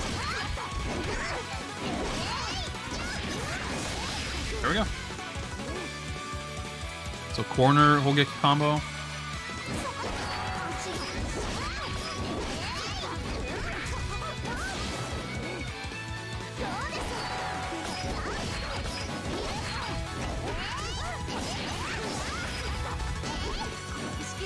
Huh. Like delayed. I really appreciate that there's no like the flow of going in from going from one attempt to the next is really nicely done, I think.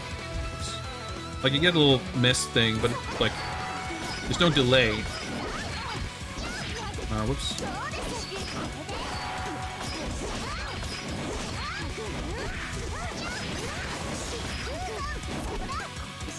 Okay, let's take a look. I don't know how to... I have to, like, hit the uppercut really early or something. No? Okay. Is it like a floor bounce? I'm not sure how that's supposed to hit.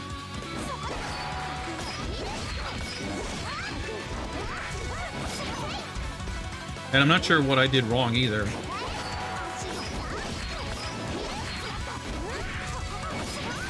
Oh, wrong button. Yeah, there's like some very slight floor bounce kind of situation there, looks like.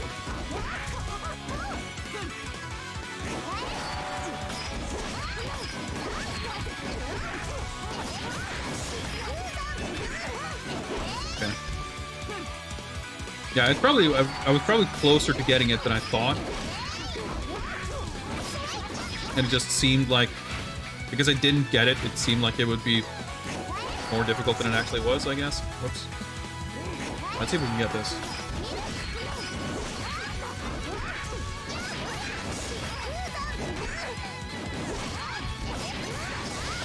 I had to start reading the list there mid-combo.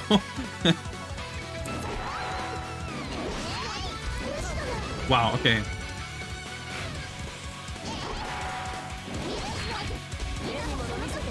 How does that connect?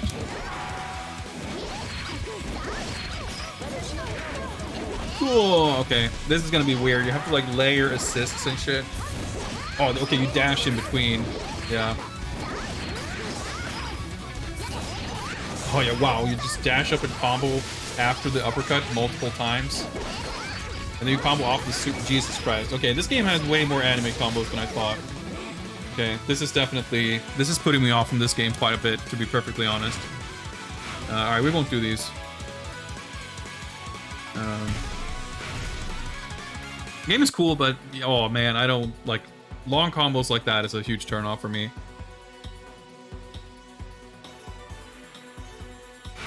There's a scenario mode, huh? Single player mode with character dialogue between battles. Same as arcade version. Well, I guess we're gonna have to check out the scenario mode.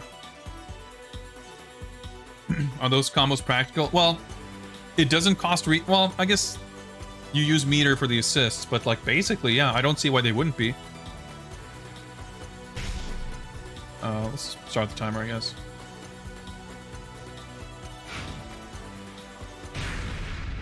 Like, based on what I've seen in every anime fighting game or Marvel or whatever, like, absolutely. There's definitely more characters I'd like to see what they're like, but let's actually play the game instead.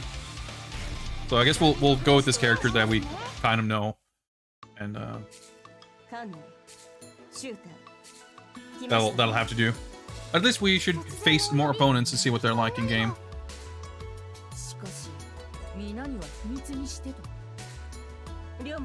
I can't say I'm like particularly invested in any of the story stuff, but I'm still interested in picking this mode just to see how they present it. So based on how it was praised, I assume this was all added for the home port.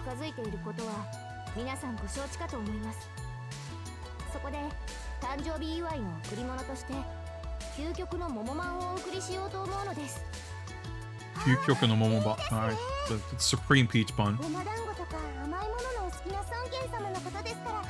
Man, don't start talking about food. I'm so fucking hungry too. I haven't eaten since lunch, and it's almost 11 p.m.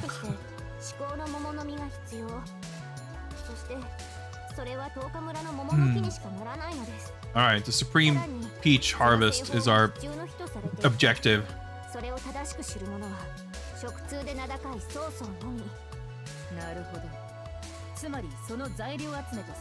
Alright, we gotta get the peach recipe and the peach.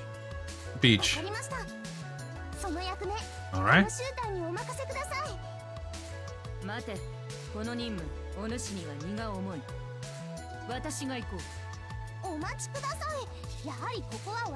Alright, okay, who's gonna take this burden? I mean, probably us. The character's big on defensive footsies and fishing for openings. Alright.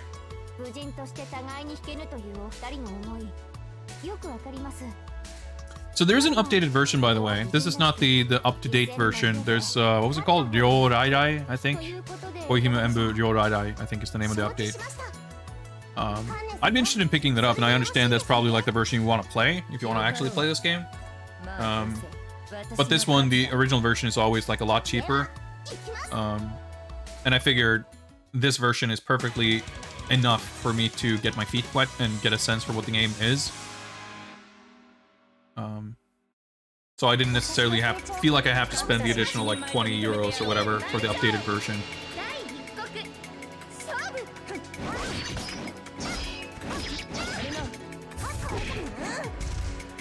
Okay, not getting anything off that. Ah! I pressed... Okay, I jumped too soon. I tried to hit the close C.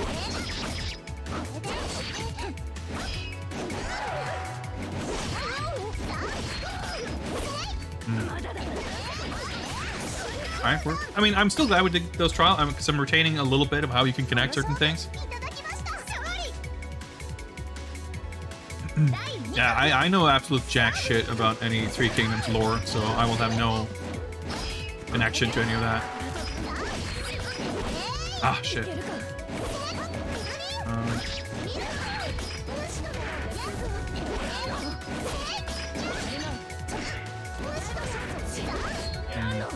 Trying to piece together like how I can connect that. Ah, I'm doing the jump C too soon.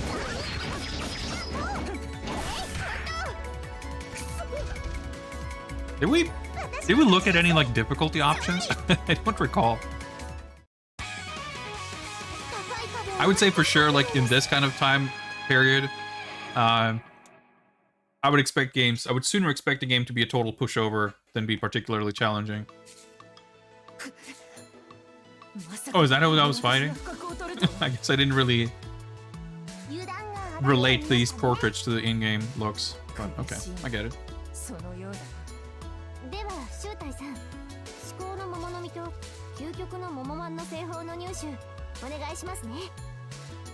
Yeah, I think the characters, I don't know. It's obviously the overall aesthetic is not really my thing. But within that realm, there's definitely some, like, thinking of it more, not necessarily the art style, but like the costume design and like the characters, what they do, their moves. Like, I think this character is pretty cool. And there's a few others that are definitely, like, I think, based on my perception of this game from what I'd seen previously, just from, you know, 2-second clips on the Steam store page, and just, you know, having seen this game in passing in the, you know, last however many years, I'm finding more of the characters appealing than I would have expected. So that's kind of cool. I guess that the gameplay too is like, I wasn't expecting it to play exactly like Suiko Enbu, but I think the way the counter hit combos work is, I like that they made it a little more flashy, a little easier, and a little more like open-ended. It's fairly strict in Suiko Enbu. But the way, like, some of those extended combos, the assist stuff, like, I could do without the assist stuff for sure, because it's just like a layer of complexity that I don't really enjoy.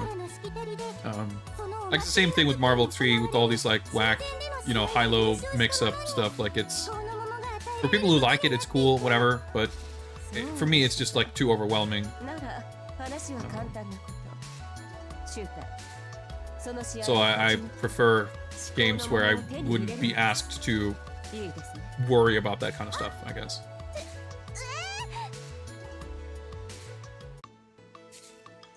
Wow, this fucking never ends. I'm not like paying any attention to this at all anyway.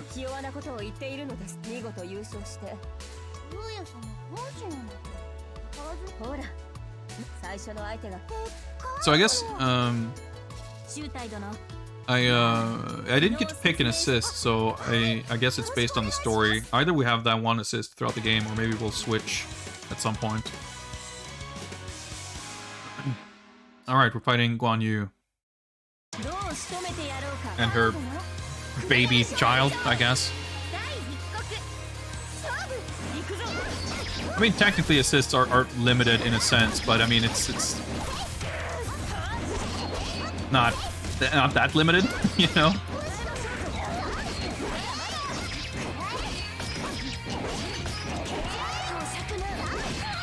Oh, no, shit, that's not the move I tried to do.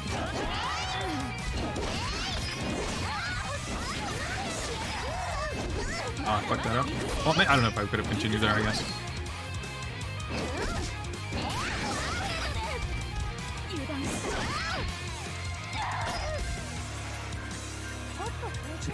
But yeah, there's definitely a level of jank to it, but it's not nearly as bad as I was kind of expecting.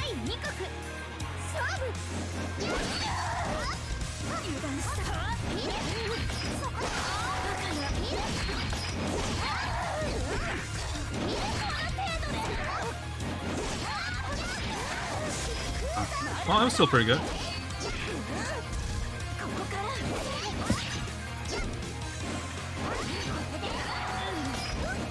Fuck, I tried to do the super. I'll do the super instead. Oh, I didn't even get the cinematic. Oh well.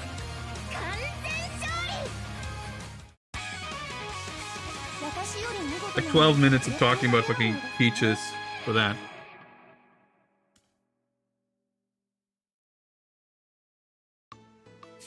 Yeah, I'm just like, you know, I don't know if you guys have played, shit, what's it called? The, like the, that crossover,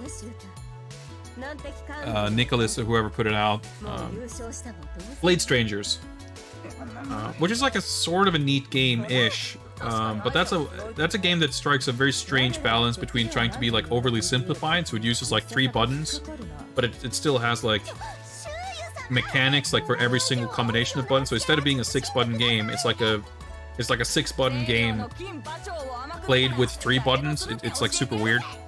But that game has like super crunchy looking pixely like CG, like very slightly retouched CG, like pre-rendered sprites with a weird cell shading. Like it looks pretty bad.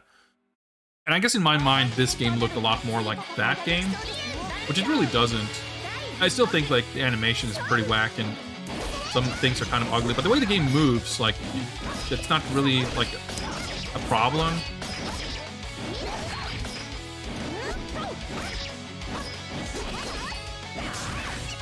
That's pretty cool. I mean, you know, as you'd expect, the backgrounds are pretty nice. I mean, they're actually very nice looking.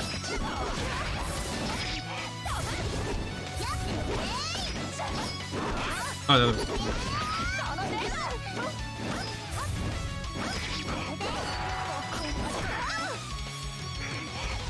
Trying to do the super, but I didn't have meter for it, so I don't know what that was. Yeah, like the feel of it is good. I mean, I still, even though I dislike maybe the length of some of those combos, overall, like it's still, you know, it's not Punch Planet either.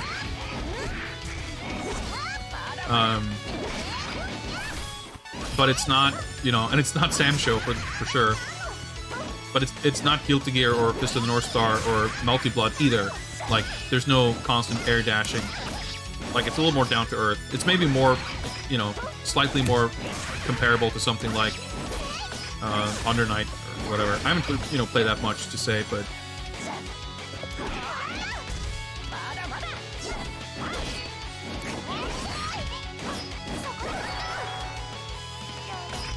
it has a groundedness to it.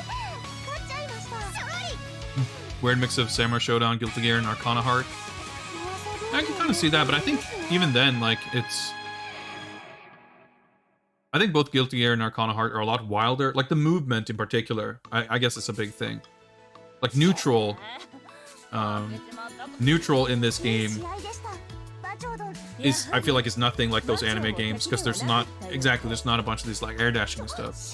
I guess I don't know really what Arcana Heart neutral is like either, but I know the game has a homing dash button.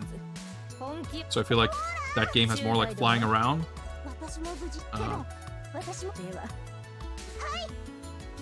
So we fought one character like multiple times. I don't know, I just want to see what the other characters look like, basically.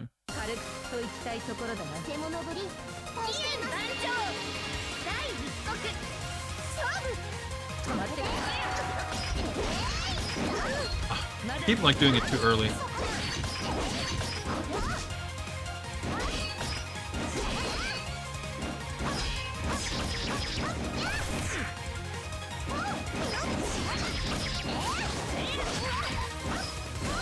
Okay, EX version of that too, I see. Oh, okay, fuck that up. Yeah, I like that the damage isn't like weirdly low to the point where it seems like you have to do these like super long combos either. But I don't know, like I guess it's only my best guess, like if they actually fought back, maybe it would come across as differently. Yeah, there's probably some gravity scaling going on there. Yeah, I mean, for sure, like, it's definitely this kind of modern take on Koihime Enbu. which is really fascinating because that game too is very mechanically unique. That original game, I mean, it's closer to Samurai Shodown than almost anything, because it also doesn't really have combos, and it has these heavy counter hits.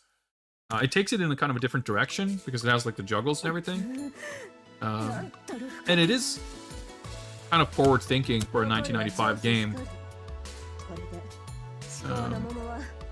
But it doesn't go in the same direction of this like really loose, fast movement, chain combo direction that you see in like the Marvel games and Guilty Gear, and I mean the general kind of doujin fighting scene with not just Melty Blood, but I feel like I haven't played a lot of them, but like Big Bang Beat and maybe even like, I don't know, fucking Cosplay Wars Ultra. Like, I don't know, I associate a lot of those Kakage Yoro or Kakage Tsukuru, Fighter Maker engine games.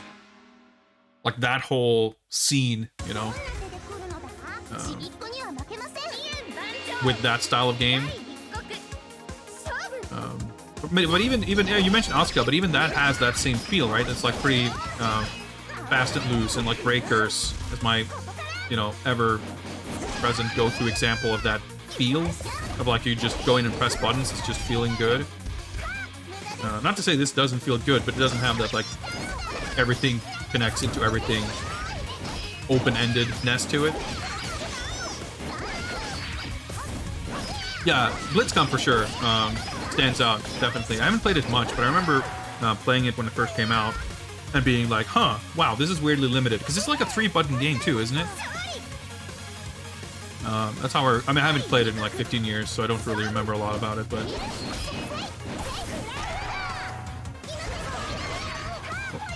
Oh, I guess maybe I should have... I think that was a real combo.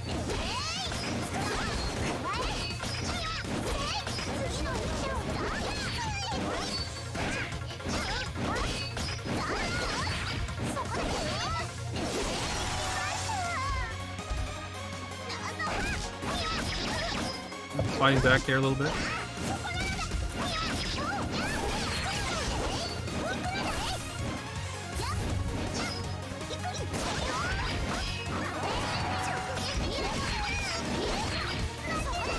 Ah, I forgot what I got too flustered. I was looking for that, and then I was like, wait, what do I do here? Alright. Oh, this music though. Yeah, see, so that character Cho here, that's like, oh, I can't stand this kind of design at all. But at least that, you know, that kind of design doesn't seem to be in the majority.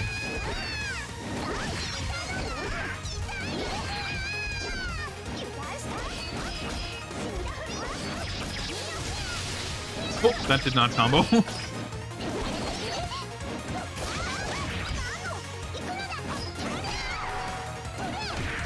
Yeah, that counter is like super chunky. I love it.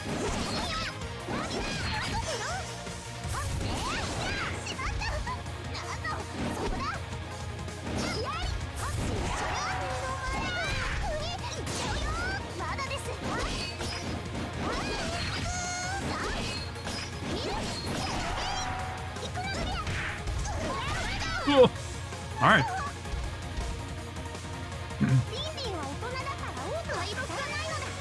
Never like actually playing the game.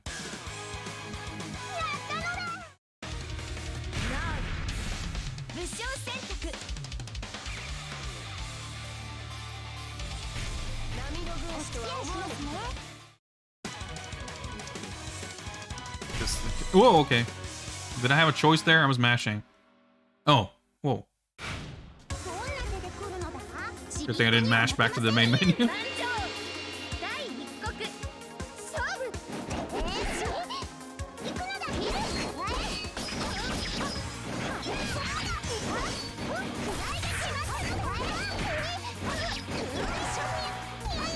Oh, what the? Okay, I did accidentally hit the quarter circle there.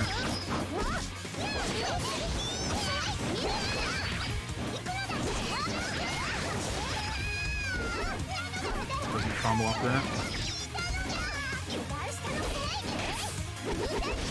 Okay, if she keeps blocking, I'll just I'll just do the command grab then.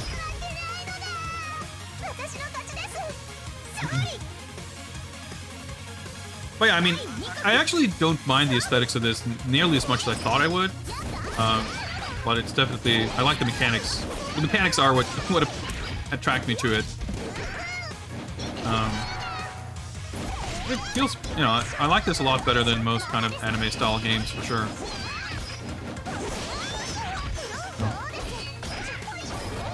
Whoa! Okay, let's grab, I guess.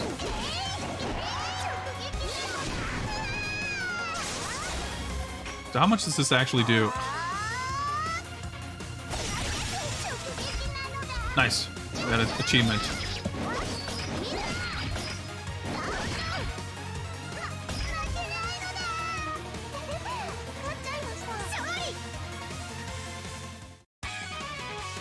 It's really nice to have that super, that it's just like you do it once you get that.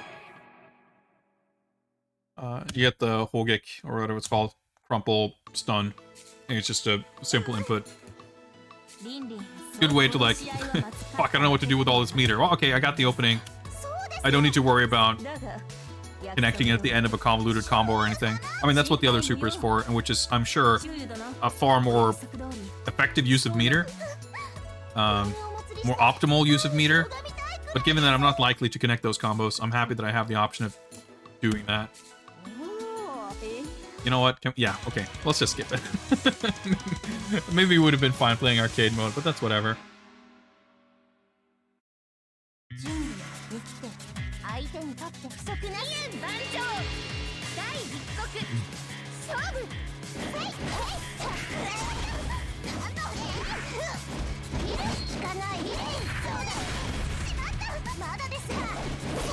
This seems kind of cool.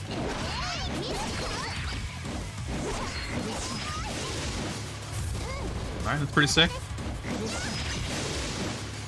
Like just an anti-air. I mean, it doesn't do a lot of damage, so it's okay, I guess.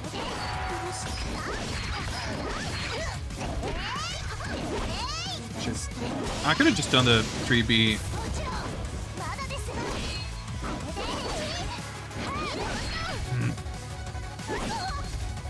Yeah, she's even more of like a defensive, big counter hit character than me, I guess. Definitely outranging me with that spear.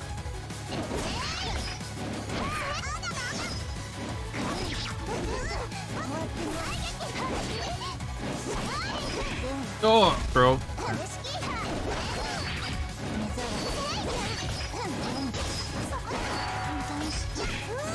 Yeah, I was trying to do this super, but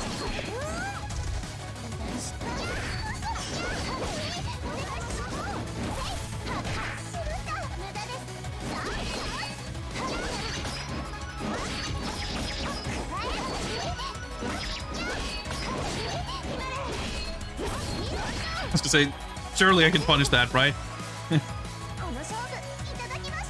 Game's character weight? You mean like as far as like weight classes for combos, you mean?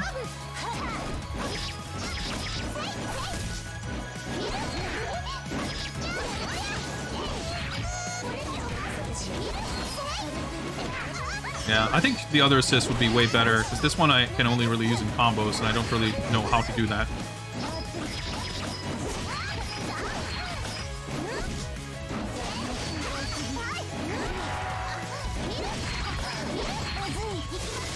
Nice. That actually worked. That's satisfying.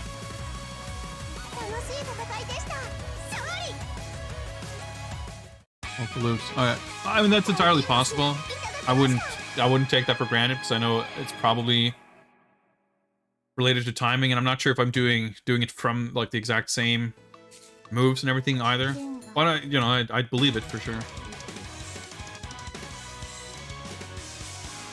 Bakshin Bunken, real name. Yeah, she was the other character I thought looked pretty cool, I guess.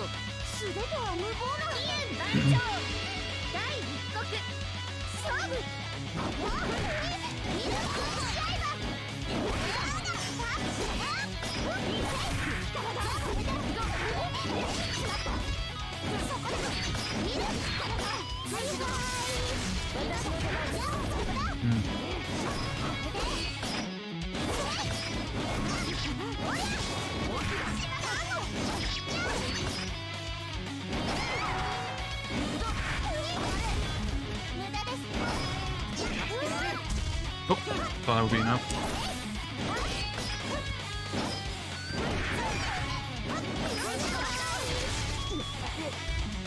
Oh, I just realized. So it looks like the jump, that was a jump A, and I think the jump D is just the same as the jump A. I just assumed it was a different thing. What's the jump? Yeah, okay, interesting.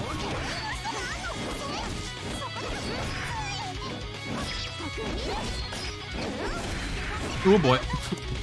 Okay, going for a ride.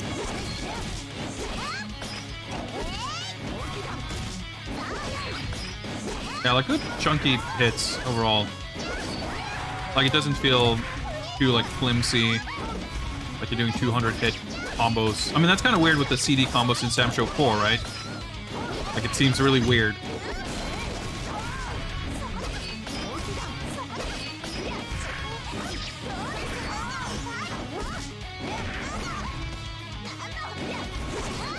Ah, shit, I was trying to go for the command grab. Like we have like these, just like doing 15 hits in 2 seconds, which doesn't really jive with the feel of the weapon. Marco STG, thank you very much for that follow. Welcome, welcome. I'm struggling so much with canceling into the Shoryu. Keep getting the QCF move instead.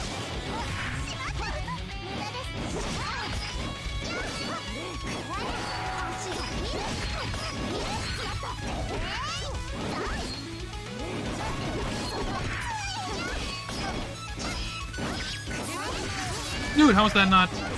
Oh, maybe because I got hit.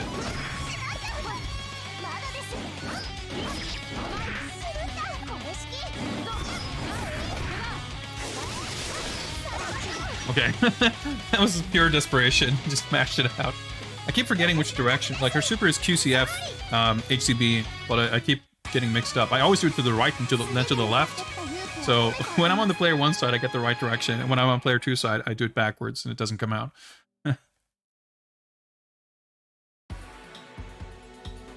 Yeah, I didn't get like a super good idea of her fighting style, I guess, but she seemed pretty cool. This character, like, maybe? I don't know, I have to see what she actually looks like in combat. You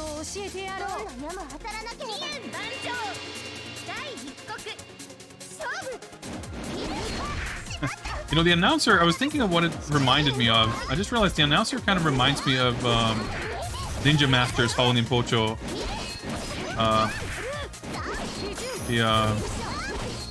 Ninja fighting game on Neo Geo. Yo, the range on that throw, though? She, like, extended her leg.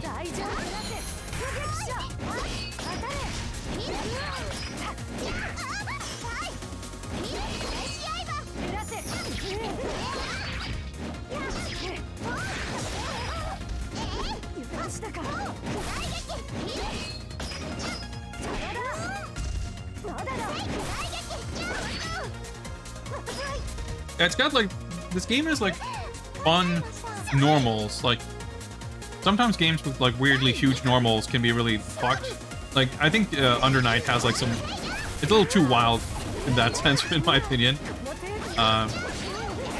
Fucking 80% screen range, side slashes and whatever else it has, you know? What's his name? The claw grappler dude with, like, full screen range. And all that shit. But here, it's like not fully out of control. Just feels, I don't know, it feels nicely balanced, like the range versus movement options. Waldstein? Yeah. I'm just, French Bread it's almost impressive to me in their ability to do like excellent artwork that doesn't really appeal to me at all. Like the character design. In both Melty Blood, well, I guess they didn't maybe design the characters, but Melty Blood and Under Night both are like just so. Yeah, it just doesn't do anything for me aesthetically.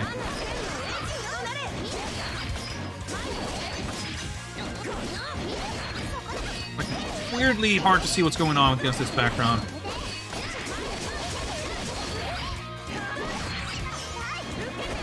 Wow, I didn't realize I was taking that much damage. Her idle stance is a little bit goofy. It's just like kind of cool almost, maybe? I don't know.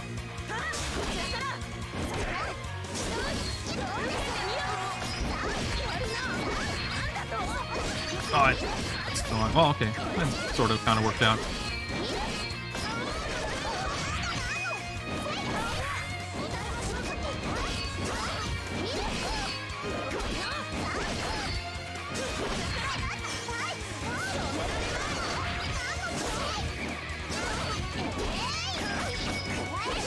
Oh, big punish there.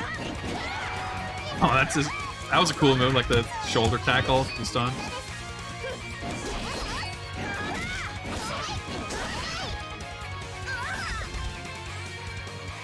Yeah, very, very satisfying feel. I'm enjoying this a lot.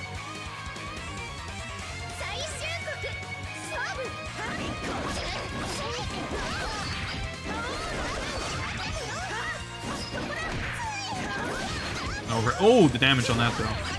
Yikes.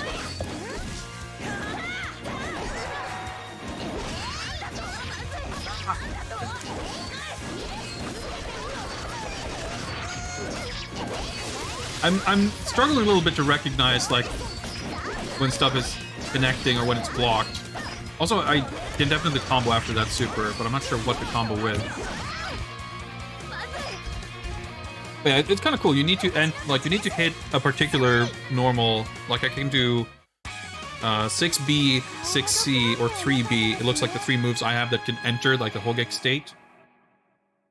And if they're in that state and I hit a neutral C, I get the floor bounce. But I never get, like, the neutral C doesn't floor bounce on counter hit, only when they're in that state. Like, I think that's a kind of interesting. It's pretty intuitive. It's not as convoluted as it might seem to have like different layers or multiple types of counter hits. Actually, it ends up being kind of making more sense than it might.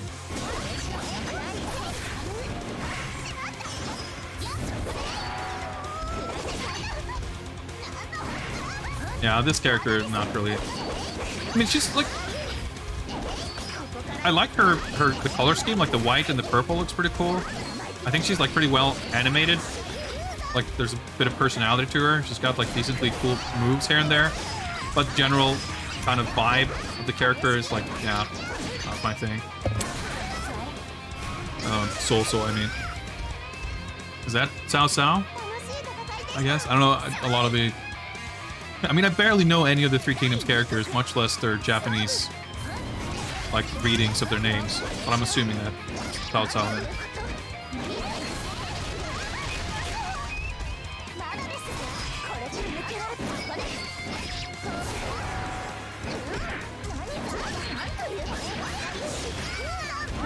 Oh, wow, okay. See, that's the thing, like, combos aren't over when you think they are, or at least when I think they are.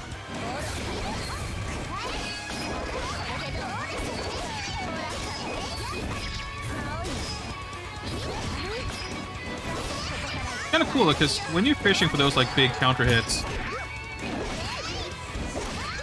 I was trying to go for the super. It has a bit of that Sam Show vibe, but it's not really like that otherwise.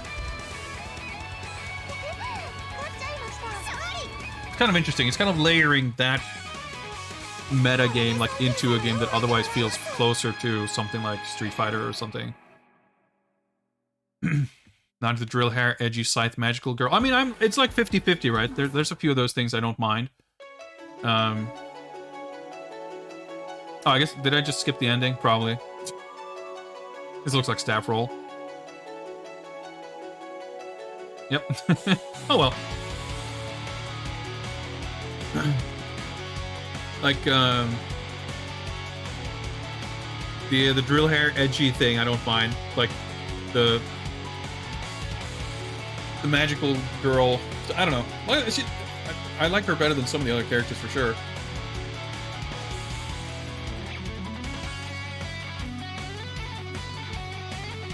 But I mean, everything is kind of relative, right? I wouldn't say that there's, I would guess,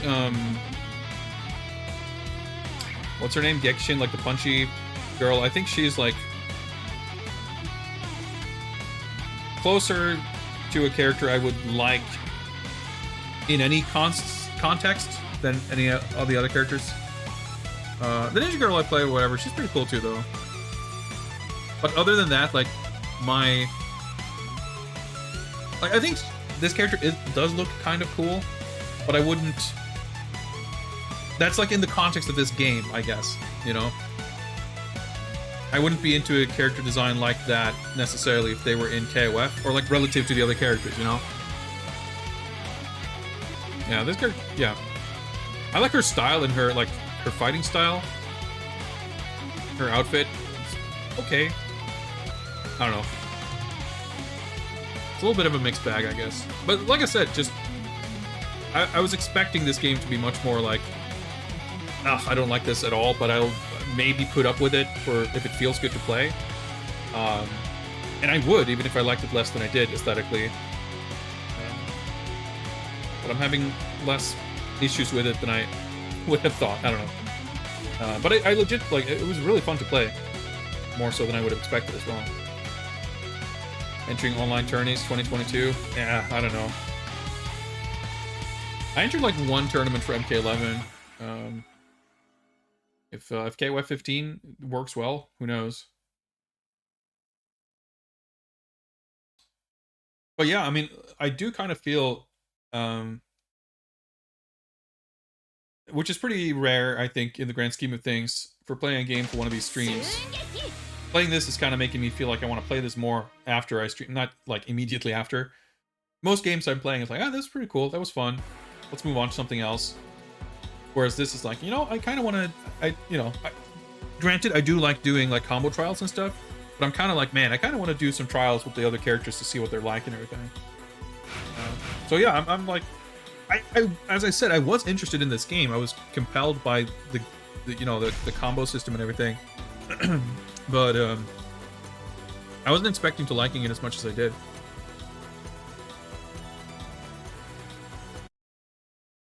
Oh, this was okay. I thought it was like a picture. Oh yeah, it says down there, opening movie. Okay, so I guess this shows like this character did a super once, so we get to see it as a staff role, I guess. Yeah, in the movie.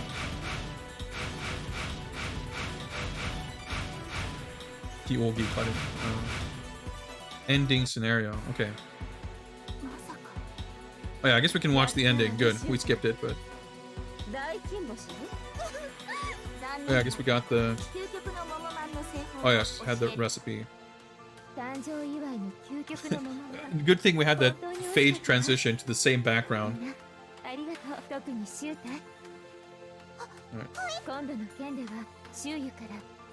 This contributed a lot. Okay.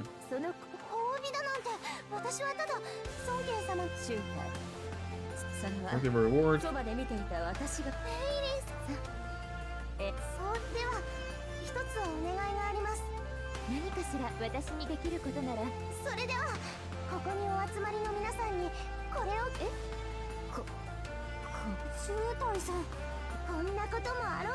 Secretly prepared these for an occasion like this.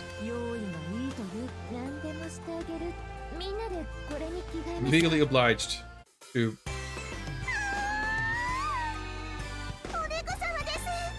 Okay. Yeah, see this shit, I don't know. I mean, I don't mind like goofy gag endings. I don't know. This is like, I don't know. This is too anime for me, I think. I feel like I would. Okay, well, I was gonna say I would rather have just like being able to look at the illustration without the dialogue. I guess these are the dialogue scene regions. Okay, yeah. So this gallery mode is not particularly impressive. It's kind of weird that there aren't even. I mean, looking at how this is unlocked, like it looks for sure like we have the super cut-ins and the level 2 super cut-ins, and then it's the endings, and that's got to be it, right? There's like no actual illustration gallery kind of thing. That's a little bit odd. One mecha art request is bad enough for one stream. Yeah, I appreciate it. I mean, I think I'll probably do something with the pilot or something, because I agree, those kind of cool designs. And already kind of piling up the requests anyway. So I was almost a little worried, frankly, because we usually quite fighting games tend to be, you know, obviously they have a lot of cool character designs and everything, so they tend to draw out the requests more frequently than other things I play. So I was kind of a little worried, perhaps, that we would get like 5 new requests tonight, but that was luckily not the case. Not that I would have really minded, but I do feel a little bad taking taking on a lot of them and having people wait. But not that anyone's ever complained, but you know, I hate for it to drag out forever. Anyway, guys, it's 23 even, and I really need to go make some dinner already. So I think that'll be it for this installment of the Viewer's Choice versus Fighting Game bonus stream. Hope you guys enjoyed. I sure did. Let me just take a quick look here and see. So we will reset the, or rather restart the challenge tomorrow and start collecting funds for the Viewer's Choice versus Fighting Game bonus stream number 8, whenever that will happen.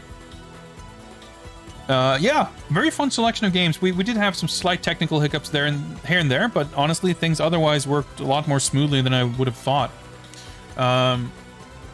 Tomorrow, then, will be the beginning of something new.